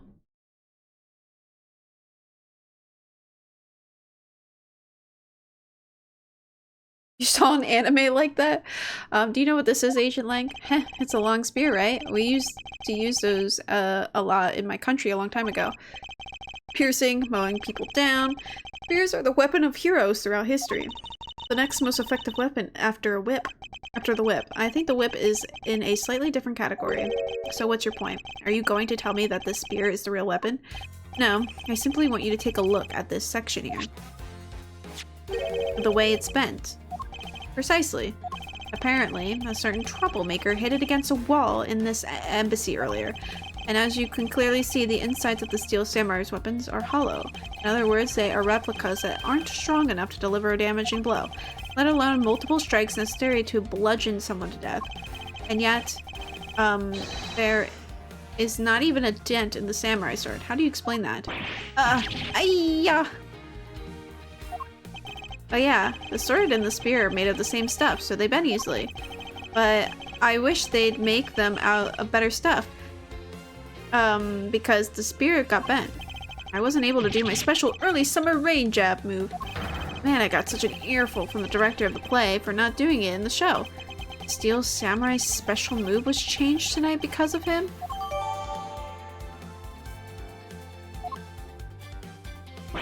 Ouch! That's more than enough for your whiny whimpering. Now, back on the topic of the spear. Yes, let's return to the real topic of discussion. This is where the real gamble begins. I don't have a real strategy per se, so all I can do now is let the chips fall where they may. Using guesswork and taking risks in a place of real logic is hardly the Von Karma way. It's neither smart nor very clever. Miss Von Karma, as you know, unlike your father, I am not a genius prosecutor. Plus, I doubt his record of a 40-year win streak will ever be broken. But perhaps it is for the best if it remains unbroken, for no one should have conceived of the notion to convict all defendants in the first place. What a foolish statement from a foolish fool who hates to lose. It's the job of a prosecutor to make sure that all defendants are found guilty in court. There is nothing more important in this world than a perfect victory. That may be your opinion, however, I don't believe that's all we are. As a prosecutor, what I pursue is not the perfect victory, but the perfect truth. And if that means that the bridge I must cross will crumble beneath my feet, then let it crumble as I walk on towards the truth. Now I get to experience Cooper vision.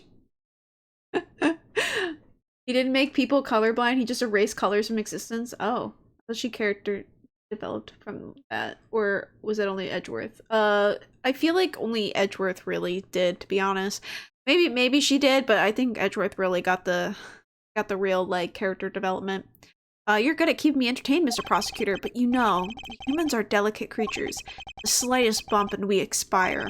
I'd like you to consider, if you will, the possibility that the sword was used in such a way that the attack killed the mask the second without bending it.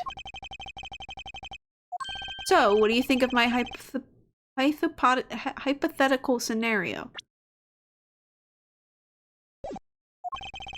I think you know what to do here, right? And what you need. Of course, what I need is evidence. Even he can't refute. This is it. It's the time to bring this to a close. Why Larry Part 2? Okay, before we continue with this, I need to piss. BRB.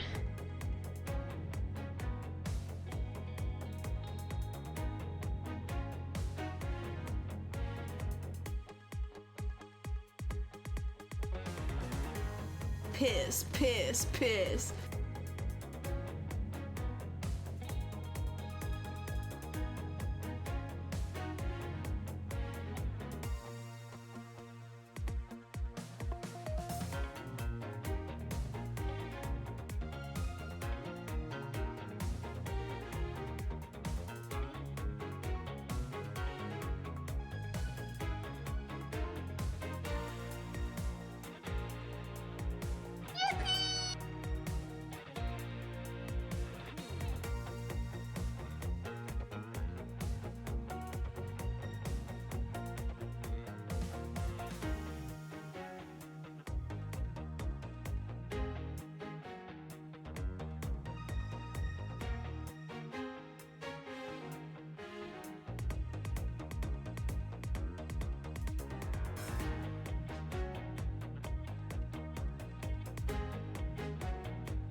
Okay. I got a kind of a lame snack, but it's a snack. And I got more water.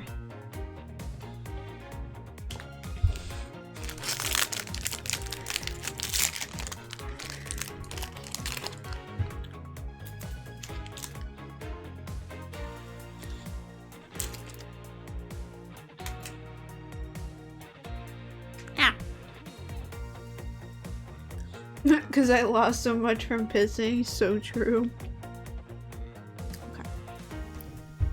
Okay. No. It's peanut butter honey crackers.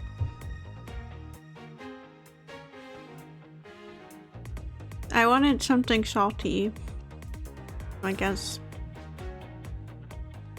We had, well, at first I was like, oh, I could get ice cream, but I knew I'd regret it later if I did that. So, and the only other thing we had was chocolate covered fruit, and I did not want that.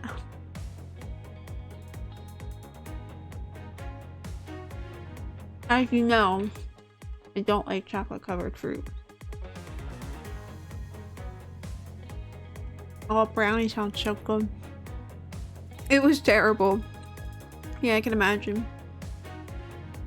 It being gluten free. Alright. Halfway through, I know. It's crazy.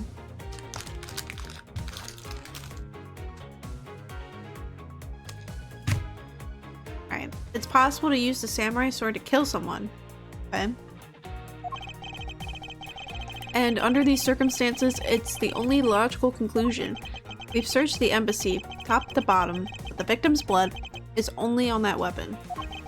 So, isn't it only natural that suspicion would fall onto the owner of said weapon?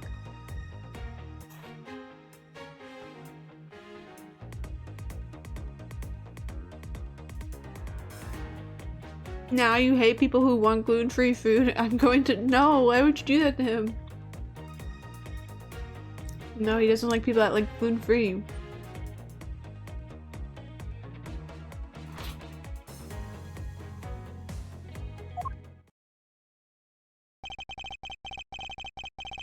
How long do you tend to cling onto that preposterous theory? As long as I want, because we examined every corner within the walls of this embassy.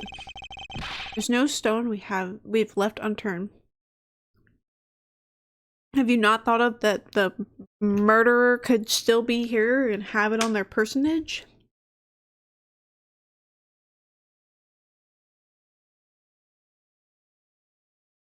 Cake does sound good. Oh, not really cake. I think brownie. Brownies. Good.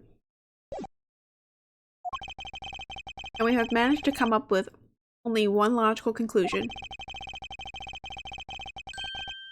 That the only place inside this embassy with the victim's blood on it is a sword. Hold it! You left no stone unturned? Is that a fact? Not so fast! If you've got something to say, then say it in the only way I respect, Mr. Prosecutor.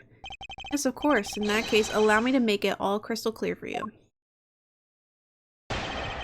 Cake isn't brownie? That's what I said. I said not a cake, but a brownie. But you can put brownie in your cake. True. You can. Mom made you go gluten-free for a bit as a child because she thought it would fix— oh my god. That's so funny that you said that. My stepmom thought the same thing with my sister, my younger sister, who has autism. She literally thought the same thing. She thought to put her on a gluten-free diet would help. Can you put cake in your brownie though? No?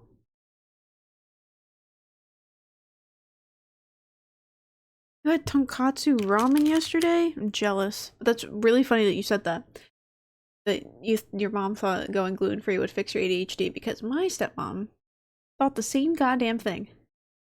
Well, not my mom, my stepmom.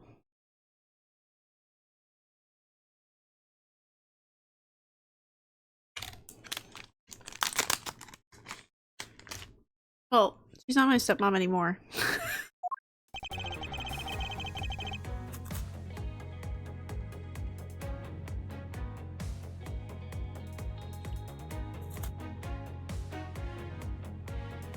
Oh yeah, my dad's ex-wife.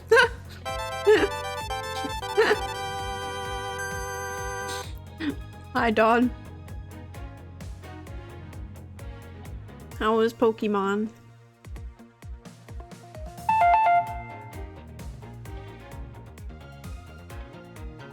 Thank you for the follows. It was fine. Just fine. What the heck? Dawn hated it. What the fuck? Kidding. I don't have a stepmom anymore, but if you question it, you won't be anymore. You mean it's Pokemon? I mean, true. What's up, TJ?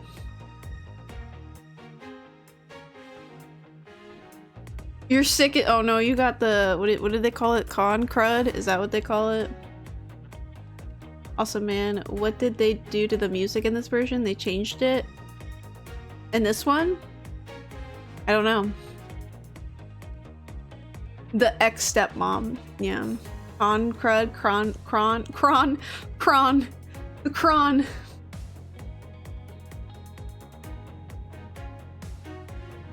The ex-stepmom. You got the XXX stepmom? Oh my god.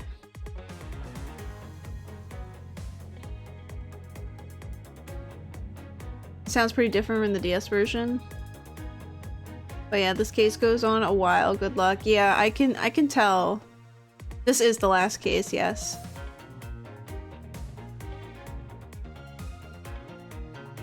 Drama.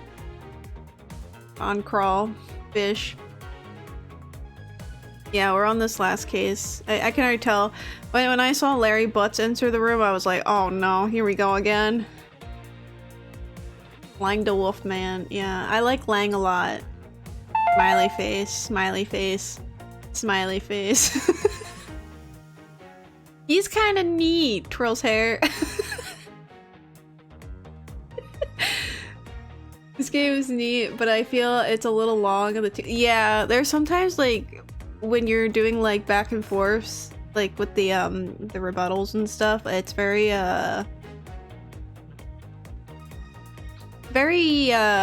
like I feel like repetitive at times. You want Lang hair? He does have pretty cool hair. Like some blonde stupid. He was kind of stupid earlier, and he's like, he's done some other stuff, but yeah. Just Craig's dead. You have to fight. No. Not as elegant as the first few games.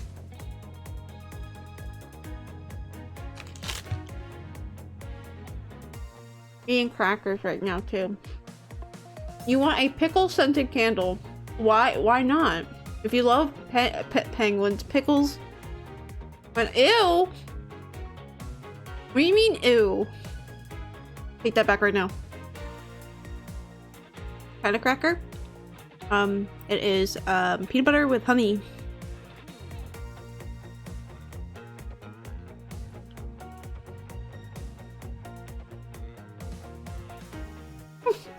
No, it wasn't. Pickles are not nasty. Wordy, I understand. I get it.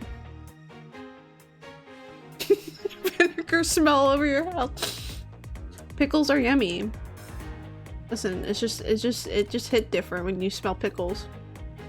If people clean with vinegar, it's fine. You got Ruffles and M&Ms? Oh my god. Give me. Give me.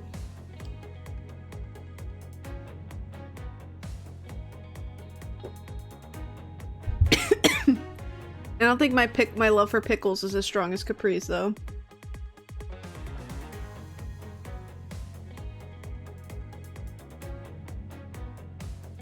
Like, I think... Like, I like pickle... Like, I get tired of eating pickles after a bit if I've had too much. You're now the pickle guy? Pickles more like ickles. Crying. Hold it! Crying. I got peanut butter stuck in my mouth now.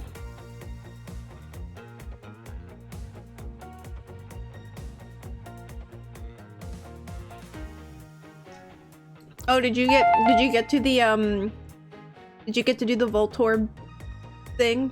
I don't know if you got to that town yet or city. The Voltorb gambling. It's kind of like Picross, but not. It's like I wouldn't even no. It's more like it's not really like Picross. It's kind of like set up like Picross, but it's more like Minesweep. More like Minesweep, but like weird. But the way it's kind of set up kind of reminds me of Picross, but it's not. It's more like maybe Minesweep, I think. It's more accurate. I really like pickles. They fall into the same category as tomatoes. Oh, I love tomatoes. I love pickles.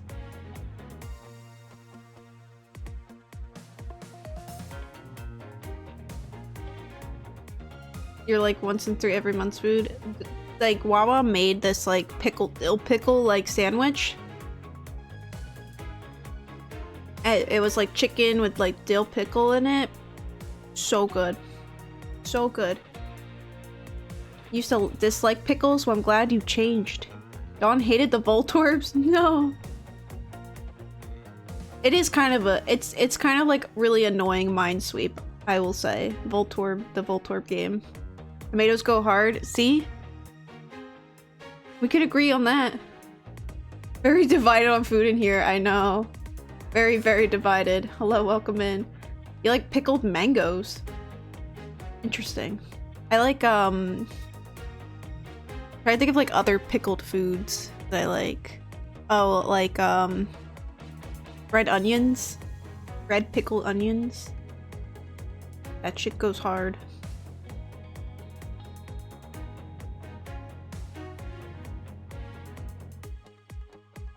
Pickled pickles? Pickled pickles? I mean... kimchi is too, isn't it? Kimchi goes hard. Why is there an evil tree behind Edgeworth?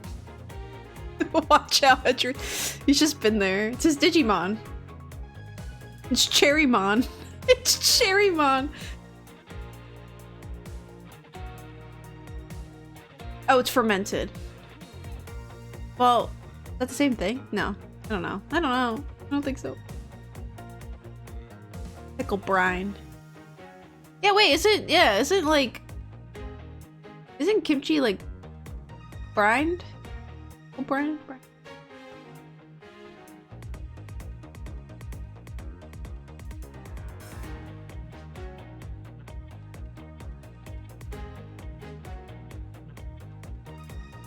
Pickled mangoes, carrots, lime, jackfruits, chilies. You love them all, especially mangoes? I have never had pickled mangoes.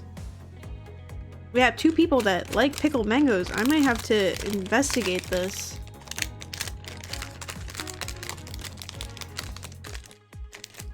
How the sub romanticizes name. What do you mean?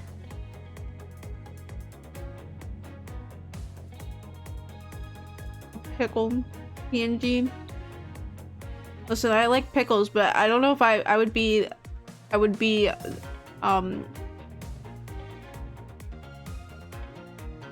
I can't see myself. I think I would see myself more as a in a gobbler suit. Green mango pickled. I'll have to look into this. Because Wiki uses all the sub names, and they're out there with Archinmon and Goburiomon.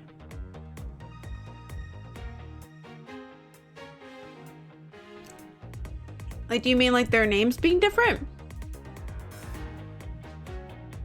Also, how?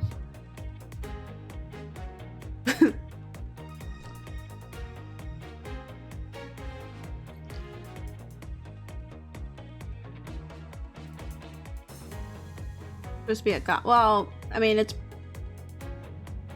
You mean like? Are you saying like that's what it is in the Japanese version?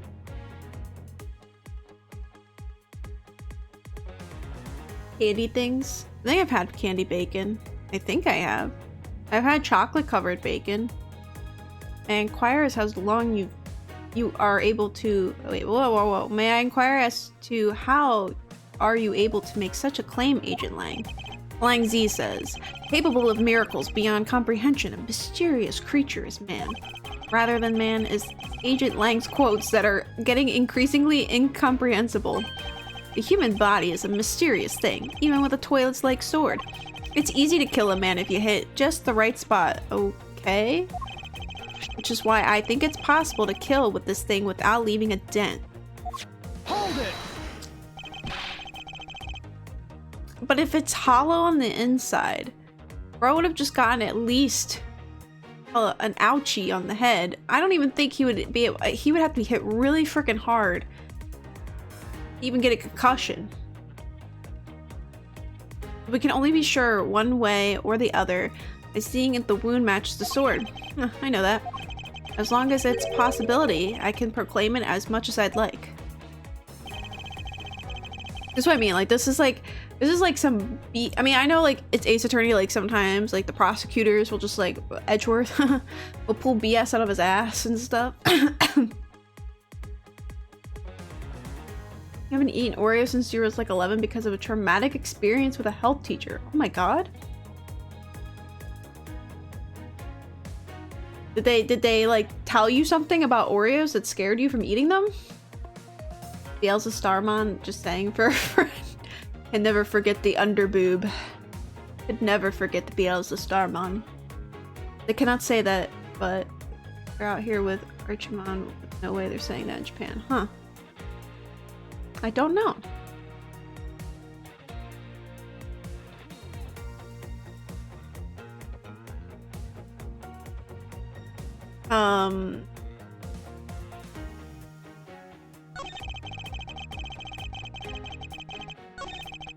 Hold it! But you must know that your conclusion is wrong. Given the circumstance I'm in, the only people I can trust are my subordinates, because they're a much more trustworthy bunch than you prosecutors will ever be. Hold it! And you call yourself a professional. Knuckle back! You still don't see, do you, Mr. Prosecutor? You have to earn my trust. And the only way to do that is to show me proof of another possible murder weapon. Another possible weapon. In this room, there is only one other thing left. This is going to be a gamble, but I can't withdraw from the game now. Oh my gosh. Hello, Trey. Thank you for the raid.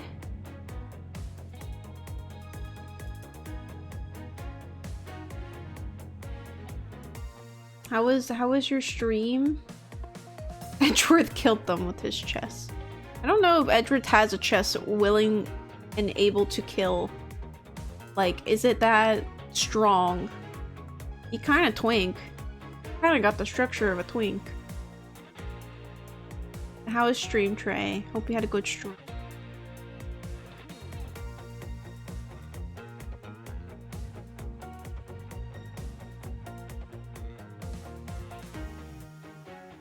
That's good. You know what? I'm gonna do.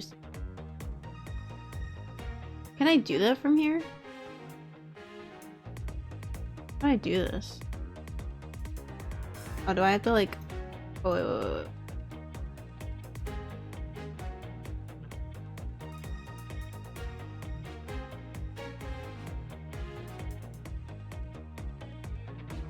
wait. Oops. I can't spell. There we go.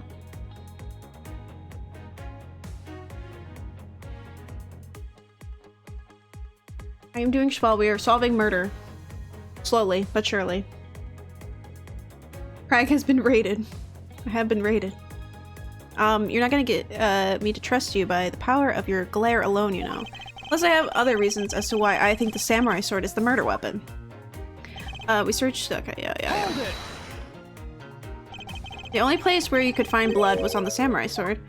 That's right, even with luminol. Which means that there is no other possibility outside of what I've already outlined. Do I have a problem with Agent Lang's assertion that this is the weapon? Raise an objection. If you believe that there is no other door or possibility left to open, then allow me to force one open for you. Huh. And how do you plan to do that? Thank you for the hydrate. I mean, what else but murder? I know, it's like always murder. I mean, because, you know, civil court would just be boring. How do you plan to do that? By showing you what may possibly be the real murder weapon.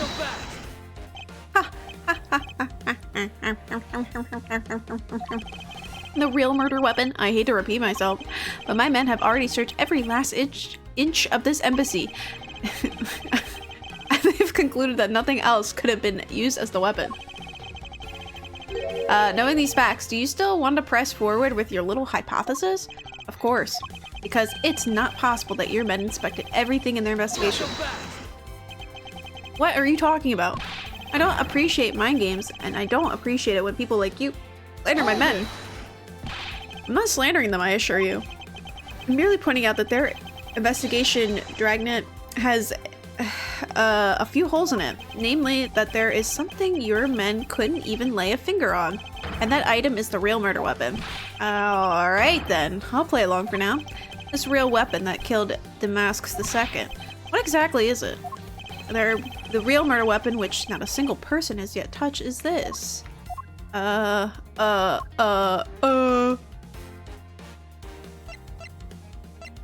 This.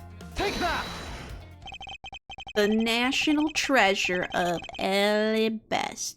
That's right. You can solve things like, is the ocean soup? So who died? We had two murders. Some guy and some other guy that I don't know. I don't know these people. Basically told a bunch of 11-year-olds, eat Oreos, you'll get cancer, which scared young me so much that I stopped eating them. I have a few months ago to get over it, since adult me knows that she was a bit extreme. Yeah. Yeah, I'm sure if you scared a child enough. You mean the Prima Duck statue? Yes, and as you know, only the ambassador and his secretariat may touch it, which I believe means that neither you nor your men were able to examine it, correct? You're also eating grandma's cookies. What does that mean? You know very well that if we did that, there'd be an international incident between the Kingdom of Alabast and the Republic of Baba. The two countries' precarious relationship teeters in the balance over a stupid fight related to a sovereignty statue. But I'll be damned if I let something go unexamined. Agent Lang, if you could take a look at this. This direction the statue is facing just before and after the crime are different, and there is only one conclusion I can draw from that. Go look for Ambassador Alba and get him to give us the okay to examine the statue. Shifu, you can't listen to this infidel's words. He is most definitely trying to trick you. Shifu, please, let's be rational about this. Grrr! Oh, his alpha roar through his alpha grrr. He's letting him know, I am the alpha wolf. He's like, grrr, grrr, you know? You know what I mean? Anyway, like he says, just go already. Yes, sir. Alpha wolf. He calls himself the alpha. Why is Edgeworth debating against Wolverine? Because why not? When I remember her daughter, another student had to apologize to the class. Oh, really? That's crazy. The beta males are cowering, yeah. The MIB. He's quivering in his boots. Shifu, yeah? I'm really sorry, sir, but I was unable to convince the ambassador. I was unable to obtain permission for us to examine the Prima Duck statue. Huh.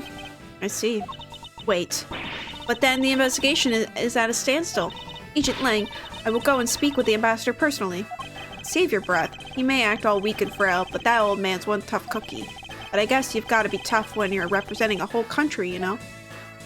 Agent Lang, what do you want? Let's just hurry up and examine the statue already. What? But Shifu, what about causing an international incident? Quiet. I'll take the fall if I have to later. Agent Lang, the hypothesis is mine. So if someone is to take responsibility, let it be me. Responsibility? If we're going to talk in such a heavy terms, maybe I should let you. It'd be a real problem for my men if something were to happen to me. Alright then. Let's talk and more investigating. If we want to know the truth, we can't stop here. Action must be taken. Agent Lang, I'd like to run a chemiluminescence test in this statue. A luminal test? Ah, good thinking. If the statue is the murder weapon, then some of the victim's blood should be on it. Okay, let's get the forensics team in here. Yeah, I was gonna say, Edgeworth, you don't really have to touch it. Looks like you hit the jackpot, Mr. Prosecutor. I guess this means that this is the real weapon that killed Damas II. Indeed. But I wouldn't celebrate yet if I were you. This doesn't let your friend off the hook. It doesn't prove that he didn't kill Damas II, so the charge remains. We are hardly done examining the statue, Agent Lang. Knowing that it is the real weapon, I believe further examination is required. Huh, you think so? Okay then, knock yourself out. Oh, were we just able to pull it off the fucking thing? What? Okay. There is a shield on his back. I wonder if that's supposed to mean that his back is covered? Langzi says, those with a shield on their back deflect all enemies behind them. It means that he is ready for any blindside attacks that may come his way. Agent Lang, there's no need to attach overly complex meanings to such a simple thing. Huh, you didn't seem to get Langzi's saying, so I was just explaining it to you. The saying itself is what I was referring to when I said overly complex, you know. Huh. Upon closer inspection, it really does look a lot like the Steel Samurai. Hey, maybe that's why they chose him to be the Goodwill Ambassador. I actually can't discredit that hypothesis. Or maybe the people at the embassy just really like the Steel Samurai. That's absolutely preposterous. I don't think it's that unlikely. We mustn't go around announcing people's opinions. And yet, look at how easily you discredit mine. Not that I care why they choose him.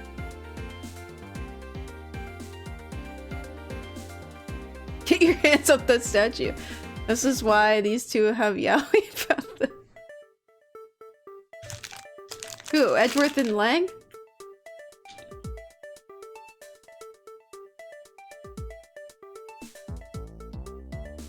Oh, yeah.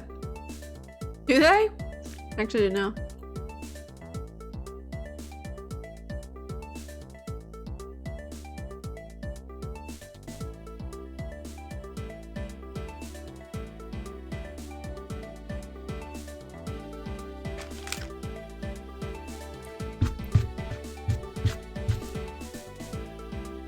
Alright. Sorry. Just finishing up my last cracker. Oh no. I accidentally off-clicked. Ugh. What do we have there? This dirty smudge. Looks like a handprint.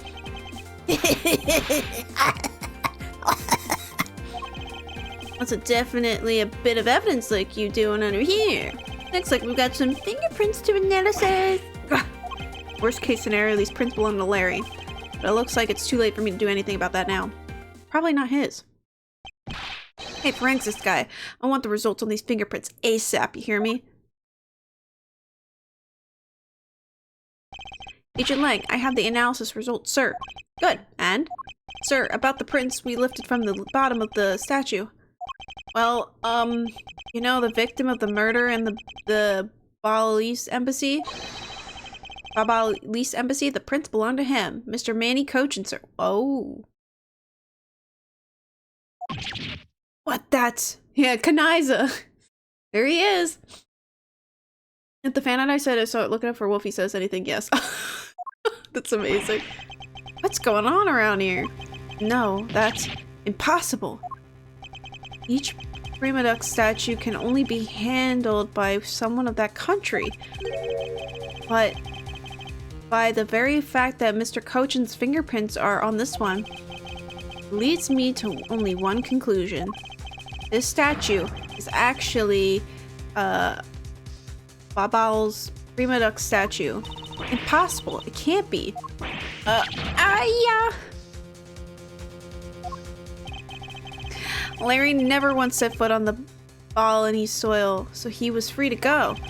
However, New piece of information only served to confuse us even further. The ringleader of a smuggling operation was killed with an Albastan knife in Babal. And Damas II was killed on Albastanian soil with Babal's national treasure.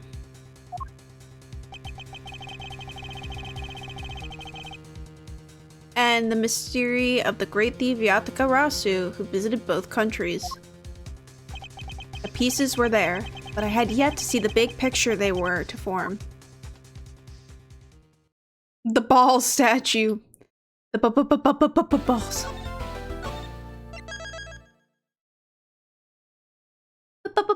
The balls. Interesting. March 14th, 9:21 p.m. Open air stage. I've left the Damas II investigation to Francisca and returned to Babal. I suppose my first order of business should be to look into the Babal statue. Mr. Edgeworth! Okay, what's the situation? Oh, it's great. Investigating so much fun.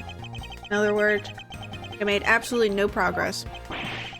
We weren't goofing off, honest sir. We're investigating our hearts out.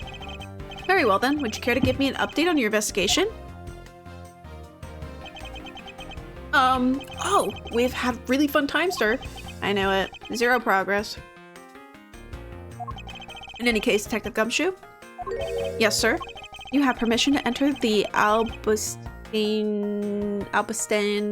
embassy, is that correct? Yep. As a local detective, I'm helping out with investigations on both sides, sir. Good. In that case, I can leave these pieces of evidence with you. They belong to the lady under the pink princess's mask. The pink princess? What kind of lady was playing her, sir? The kind that was also playing the role of Pink Badger yesterday. Oh! Oh, understood, sir. If I happen to run into her, I'll give them back to her. And if I don't, then I guess I'll unload them somewhere. He doesn't seem all that enthused to go find her, but I can't blame him. Evidence that has lost their value, given to Detective Gumshoe. Now then, I don't believe I'll be needing this anymore either. No, why are you gonna get rid of it, Edgeworth? No! Why would you do that? I have to leave and return to my people now? No, Roy! Don't go to the Australia lands, no! Bye, Roy. What? Are you really going to throw that autograph away? Yes, because that Steel Samurai was a fake. Steel Samurai's autograph scrunched up into a ball and disposed of. Edgeworth!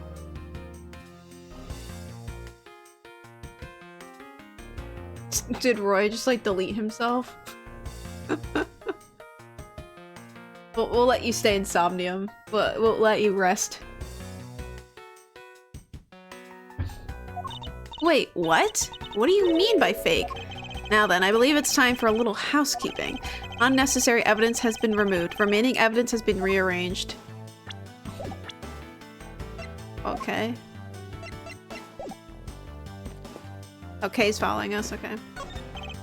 A ladder. Oh, a good old it ain't an Ace Attorney game if we're gonna make a joke about step ladders. A ladder. Actually, that's a step ladder. They're the exact same thing. No way. From their structure up, they're totally different. But of course, from a thief's perspective, the best kind of ladder is the rope ladder. A step ladder is much too heavy to carry around after all.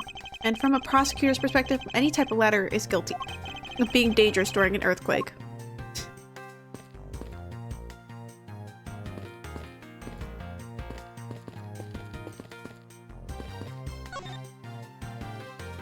Hey, do you detect the scent of treasure coming from this bush?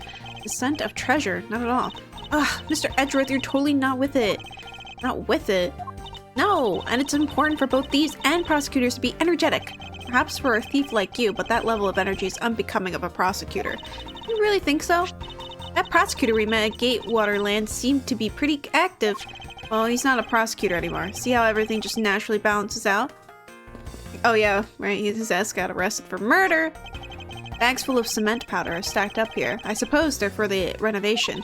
Yeah, because I don't smell a drop of gold here, or any other treasure for that matter. Okay, the only scent you should detect in a place like this is the smell of sweat. Hey, Mr. Edgeworth, that was a pretty good play on the words there. Gummy, don't randomly jump into one of our dialogues like that. Were you eavesdropping on us, Detective Gumshoe? No, it's not like that, sir. I mean, you guys are kind of like audibly talking. You were literally not that far from Gumshoe. You were just attacking Gumshoe for no reason. It would appear that the stage is also scheduled to be renovated. You know, I would love to perform on a stage like this. Something like the greatest great thief show. I should think it would be a bad idea for a thief to show their face to the world. Hey, you're not going back to Alabasta already, are you? No, not yet. I still need to gather a bit more information first. Oh, wait, let's talk to Kay. Let's present some fun evidence. It's a box of samurai dogs, right? But I see. I'm a Jammin' Ninja fan. So while I would love to have one, I'm going to be strong and resist the urge. Well then, how about we slowly enjoy them after we crack this case? Okay, fine. You twisted my arm. Let's indulge. Okay, about this piece of evidence. Huh? May I really have it? But you know, as the Atakarasu, it'd be bad if I couldn't get this by myself. Sorry, but I have no intention of giving you this piece of evidence. Oh, really? I guess I misunderstood. I feel like I've had a very similar conversation with someone else before.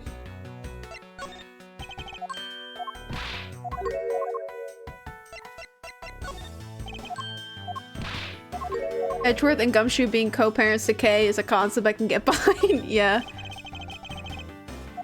Edgeworth is the mom figure and Gumshoe is the dad figure.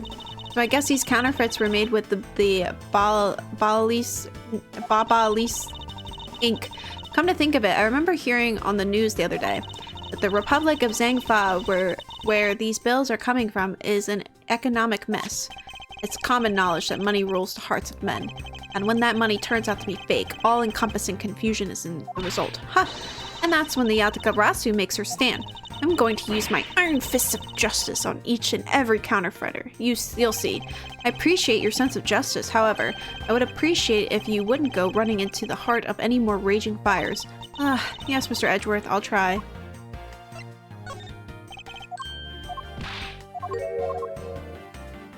Why can't Gumshoe? He doesn't give maternal, he doesn't give like maternal feel. Like Edgeworth screams maternal.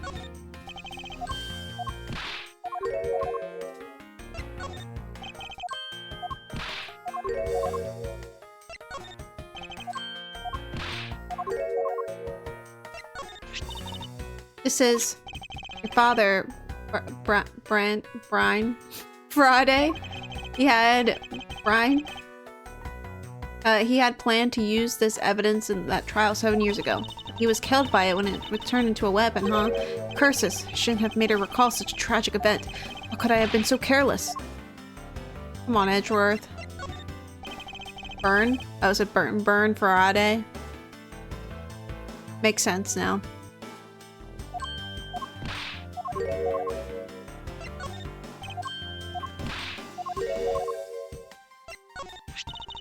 There are 2 embassies in this one building, huh?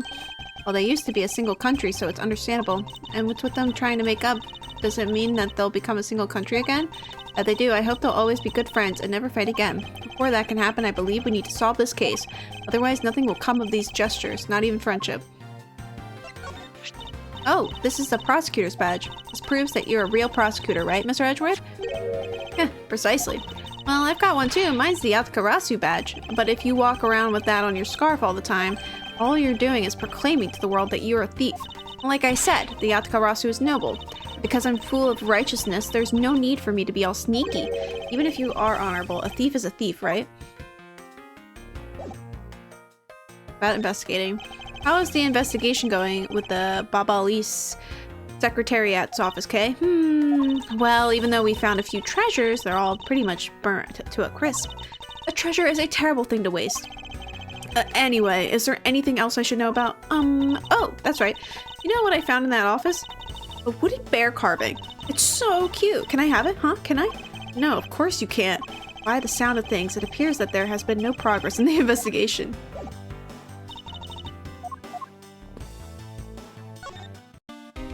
Mr. Edgeworth, you look like you're enjoying yourself, Detective. Well, I don't have much else I enjoy as much as a good investigation, sir. So, what did you find out? Ah, well.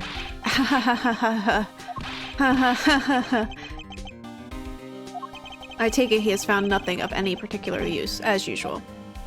Leave him alone! Wow, those look really good, sir. Can I have one? Don't you dare line your stomach with the evidence. Come to think of it, the dog Detective Gumshoe takes care of just up and ate a samurai dog earlier as well. Poor little dog, slowly coming to resemble his handler. What do you notice about this piece of evidence, Detective? I don't really sense anything special about it, but the embassy is a different story. I see. I'm not really sensing anything special from you either, sir. Well, I'm sensing a special look at your monthly salary, Detective. Leave him alone! Leave him alone! Leave Gumshoe alone. My poor boy.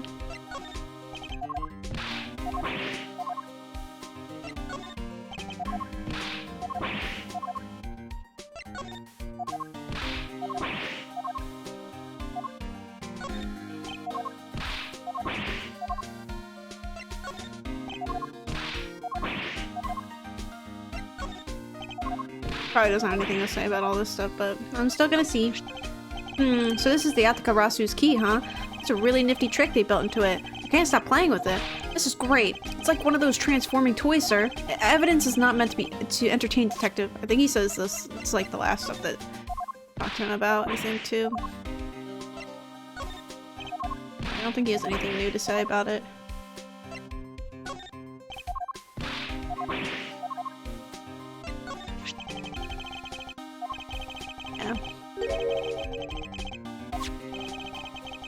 Yeah, he's asked this before. What's happened if you lose it?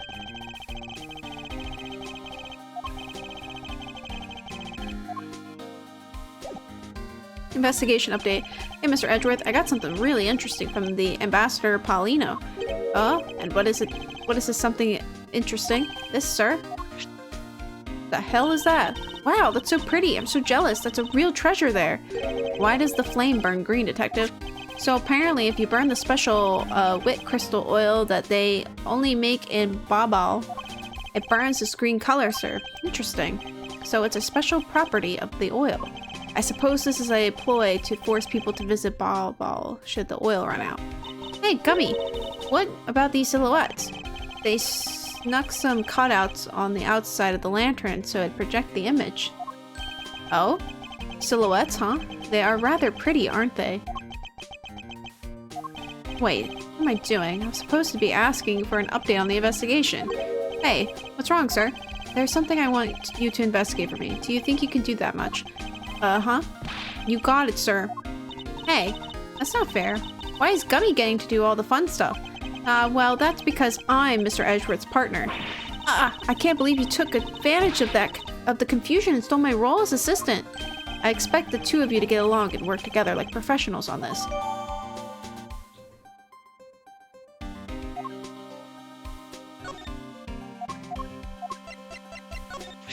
That's a souvenir from Babal. It's a silhouette lantern. By the by, how much is it? It wasn't really expensive, sir. About as expensive as my coat.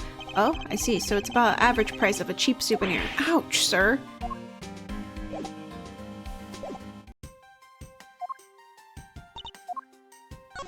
You have anything to say about the lantern? Okay, no. I have nothing to say about it. That's fine.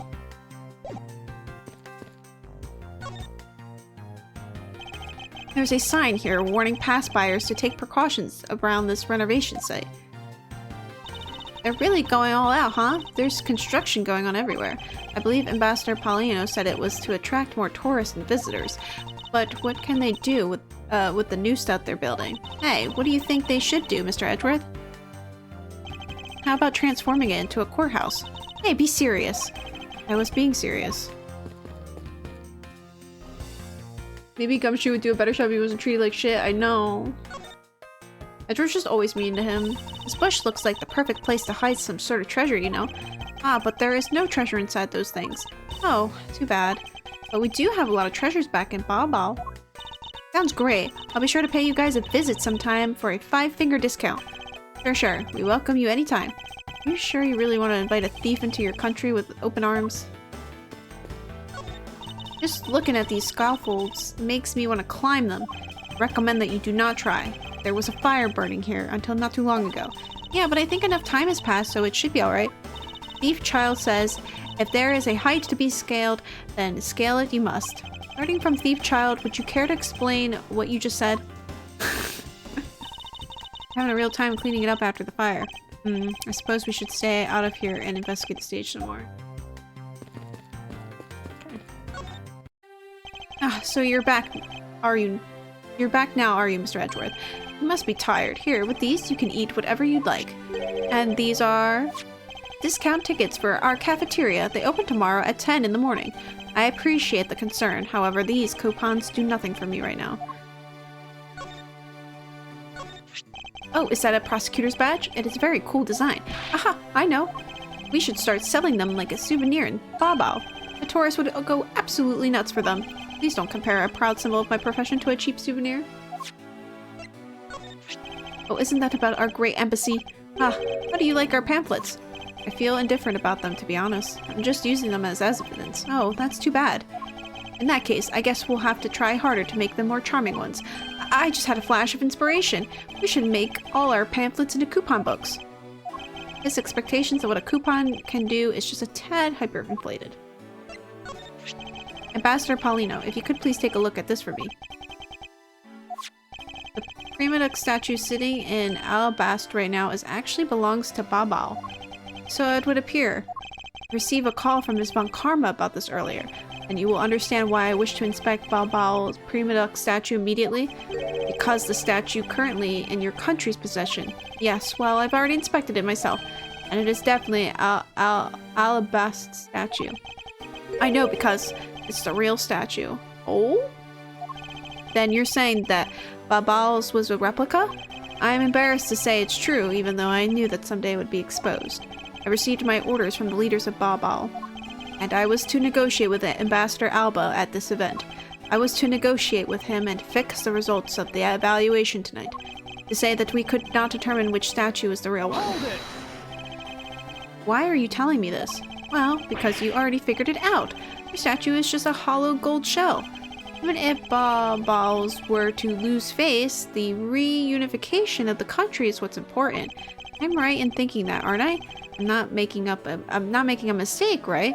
If you don't know yourself, then I won't pretend to know either. I never thought that by being betrayed by my own secretary, the real symbol of wealth would be given to me. Isn't it simply ironic? Hey, where are you going? Are you heading back to Alabast? Yes, but before I do, I suppose I should give you a summary of what's happened. Wait, I missed all that fun dialogue of his! Oh, I see. So there's been a murder in both countries using an object from the other country. That's the gist of it. Bao is just as strict as Alabast.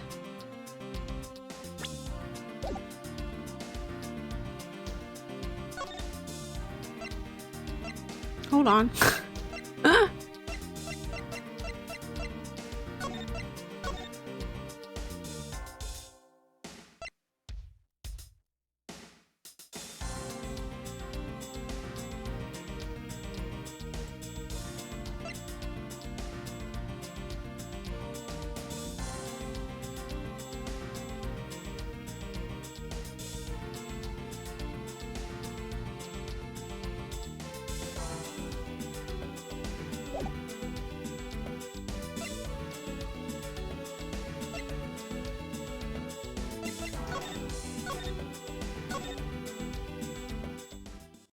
Hold on. I want the other dialogue option.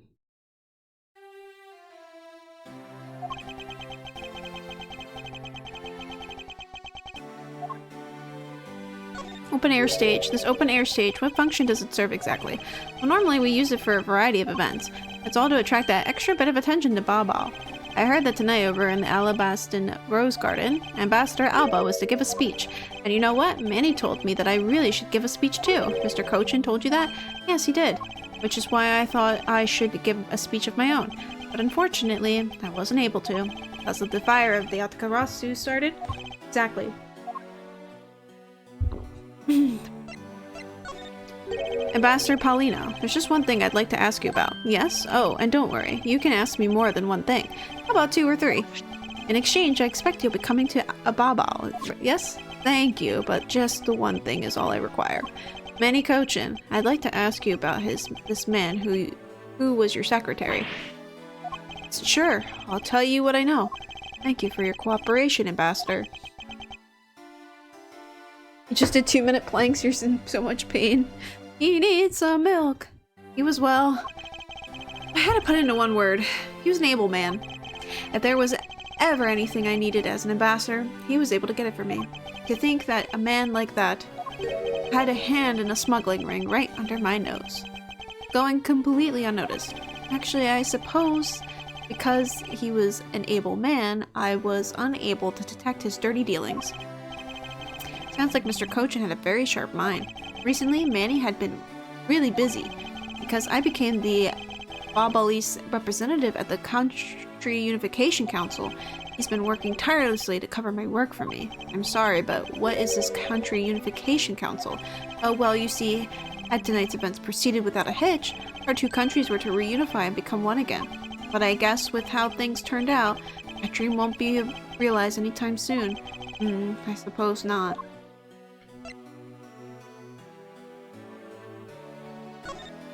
Ambassador Paulino, I'd like to ask you a little more about the Prima Duck statues. Oh, I see. Well, let me ask you this.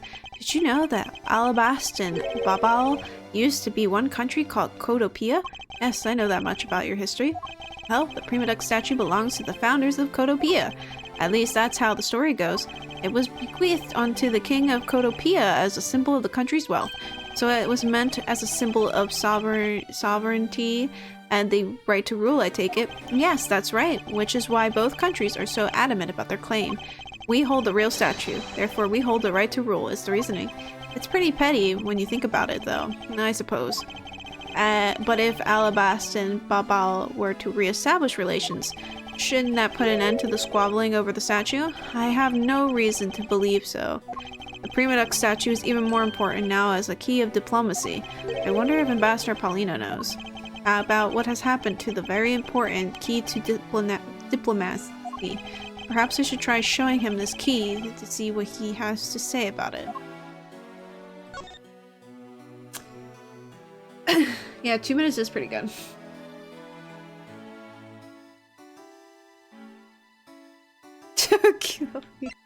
No. Oh dear.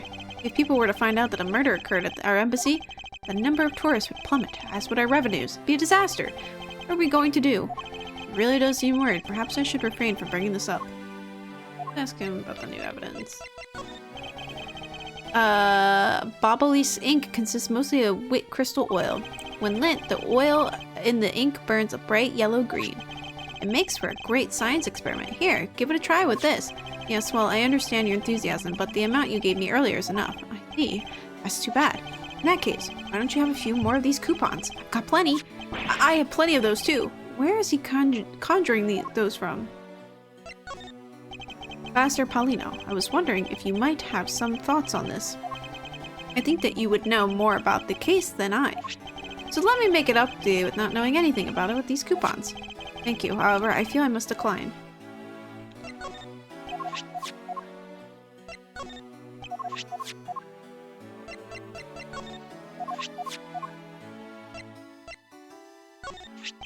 I can't believe that Babalese ink was being used in such an evil scheme, and if people were to find out, that would really tarnish the global image of Baobal. Ah, this is really bad. Really, really bad. Oh, Baobal's in a bind now. Is it just me, or his words not match his facial expressions?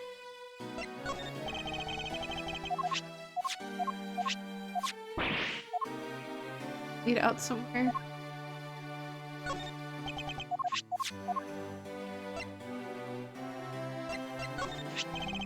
I can't believe that Babalese ink. Okay. Alright, we'll have him tell me about the statue.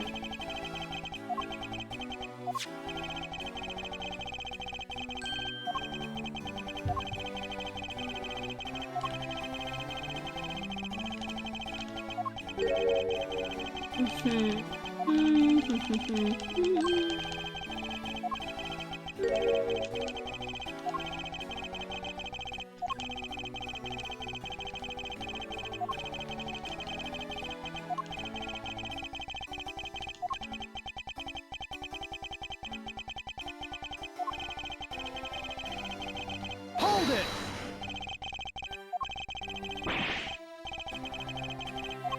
Alright, we already got this. Moving on to the next thing. I got all the dialogue I wanted.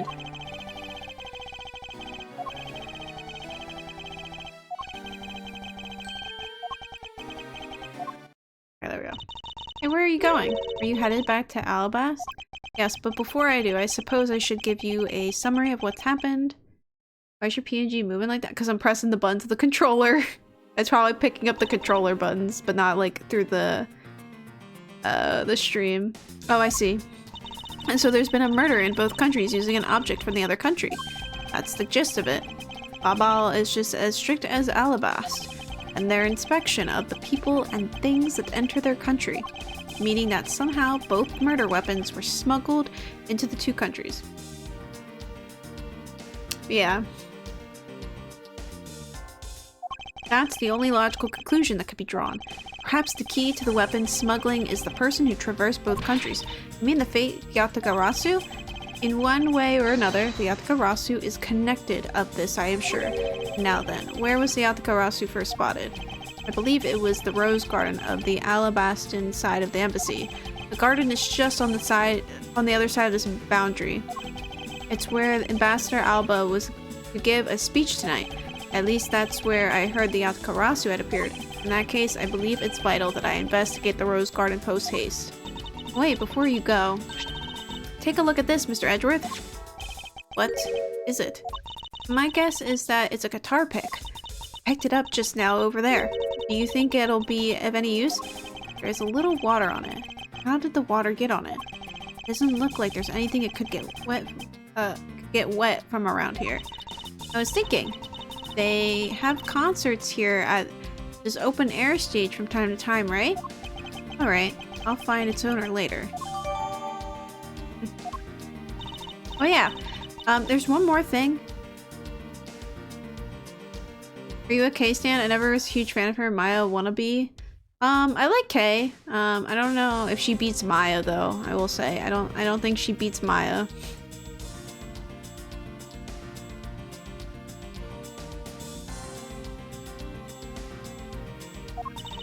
Mr. Edgeworth, would you be willing to hold on to this? What is this? It's misused perfume. It's the bottle that woman left behind and that I found 7 years ago. I thought that one day it'd be of some use in tracking her down. So I kept it safe all this time. Damn. Thank you. I'd be honored to hold on to it for you. Huh. Okay, so we have her perfume. Ah! Wait. Oh! No! He's fucking gone! Gumshoe! Okay. I don't think he's gonna say anything different.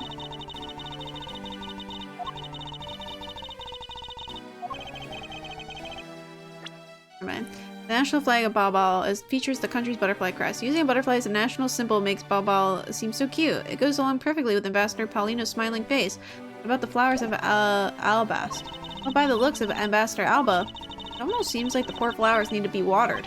I suppose an ambassador is the face of a country, but Kay is being too literal about it. Flowers were sent by Global Studios. Global Studios? That's where they filmed the Steel Samurai television show. They've been producing hit after hit recently, so the studio is being remodeled. Oh, I read about that in the paper the other day. The mascot of theirs is also getting a facelift too, right? What's its name? You Miss Monkey? Yeah, I thought it was something like that. You really have a great... Oh yeah, we...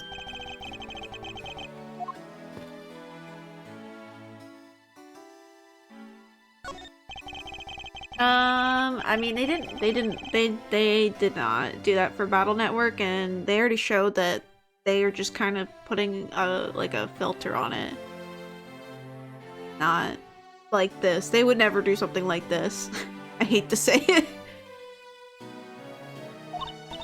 Hey, I see Ambassador Paulino out there, carrying wood planks for the renovation himself. Very commendable. 1, 2, 3, 4. He's carrying 4 of them? Wow. I may not look at it, but I guess Ambassador Paulino has got some real muscles. Perhaps a bit of physical strength is required to be the ambassador of a country.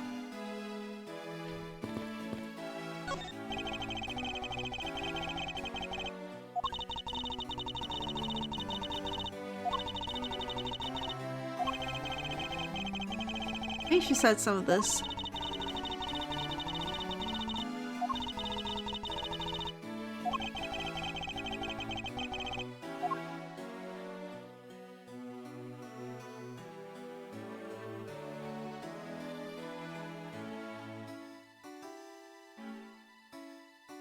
It's kind of like, I don't know how to explain it. They just kind of just, you know, like that filter that smooths the pixels? That's literally all they did.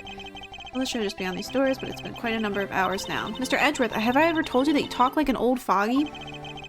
I was merely reminiscing. Is that such a crime? Yes, it is. I don't know if this is like some of the same stuff, that's why I'm not reading all of it, but... Those are some nice flowers. I wonder who they're from. Haywater Imperial Hotel. Where's this, Mr. Edgeworth? It's an ultra luxurious, yeah. With this one is definitely the same.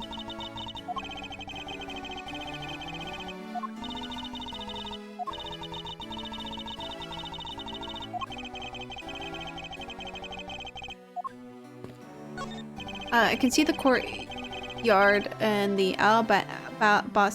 Boston Embassy through the window.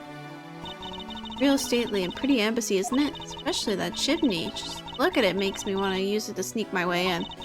Kind of like how Santa does it. Hey, are you alright? What's wrong, Mr. Edgeworth? Beginning to think that you may have what it takes to become a royal troublemaker. What? No, Kay could never.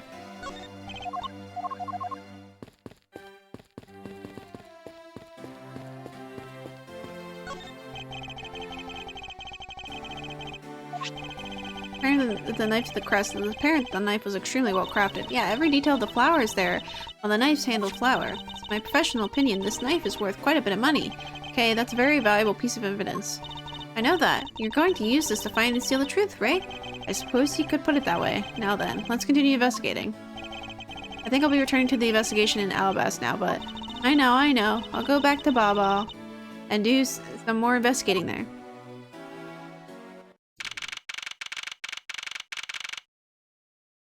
March 14th, 9:58 p.m. Rose Garden.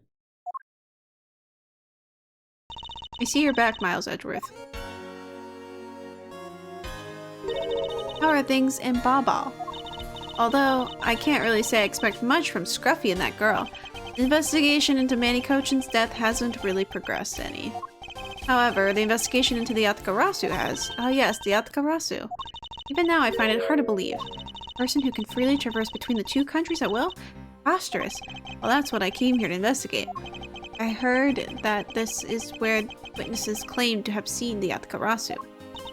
That's correct. Ambassador Alba was to give a speech tonight here in Albast, and that's when the Atakarasu appeared. The shadow of the mystery thief appeared, just as suddenly it vanished. After that, there was the fire at the Balbalis embassy that the Atakarasu started. I vow that not a single feather from the Atakarasu shall escape my diligence.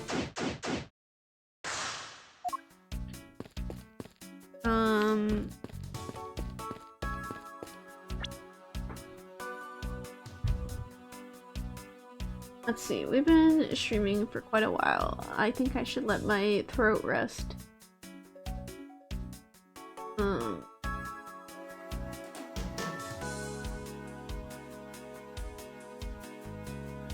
So I think we'll stop here.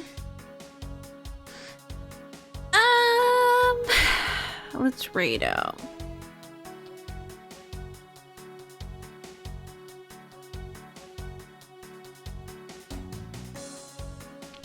Oh yeah, this case seems long. 4.5 hours, yeah.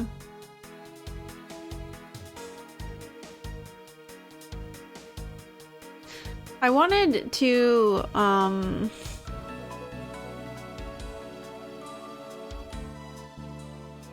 wanted to stream art at some point, but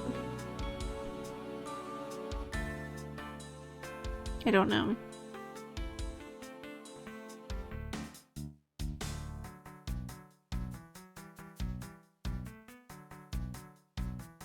I'll decide.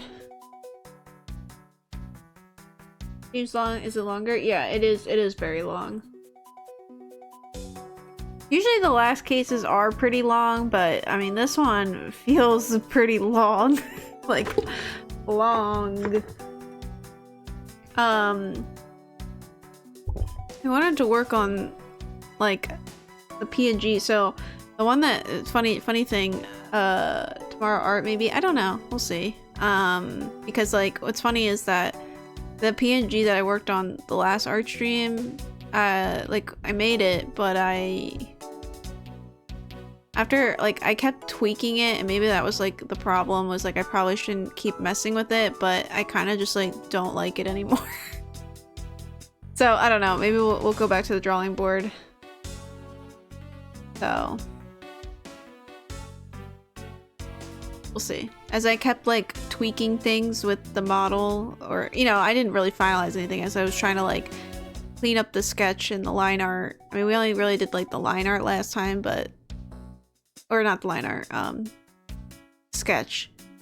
But I don't know. There's something that looks off about it and I can't put my finger on it. So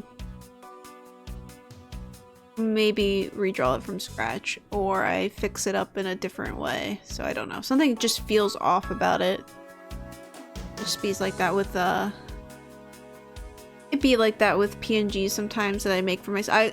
There have been times where a couple PNGs that I have is not the first one I create. I mean, obviously, but not like the first one I create. I've trashed many. Alright, who do we raid? I see Cup is streaming.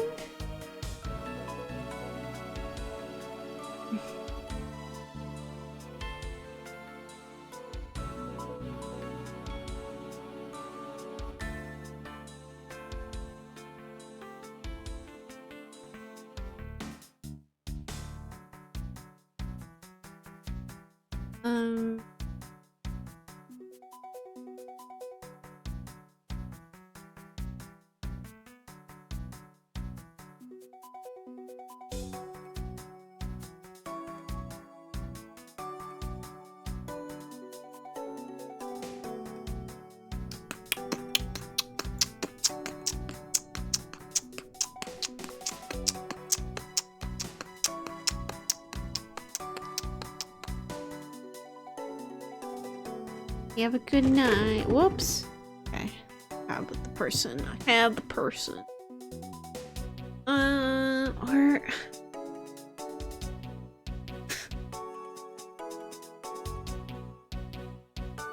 maybe we'll just raid Patch again.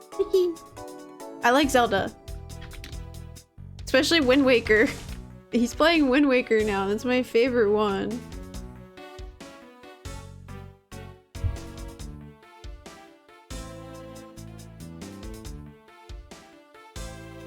Alright.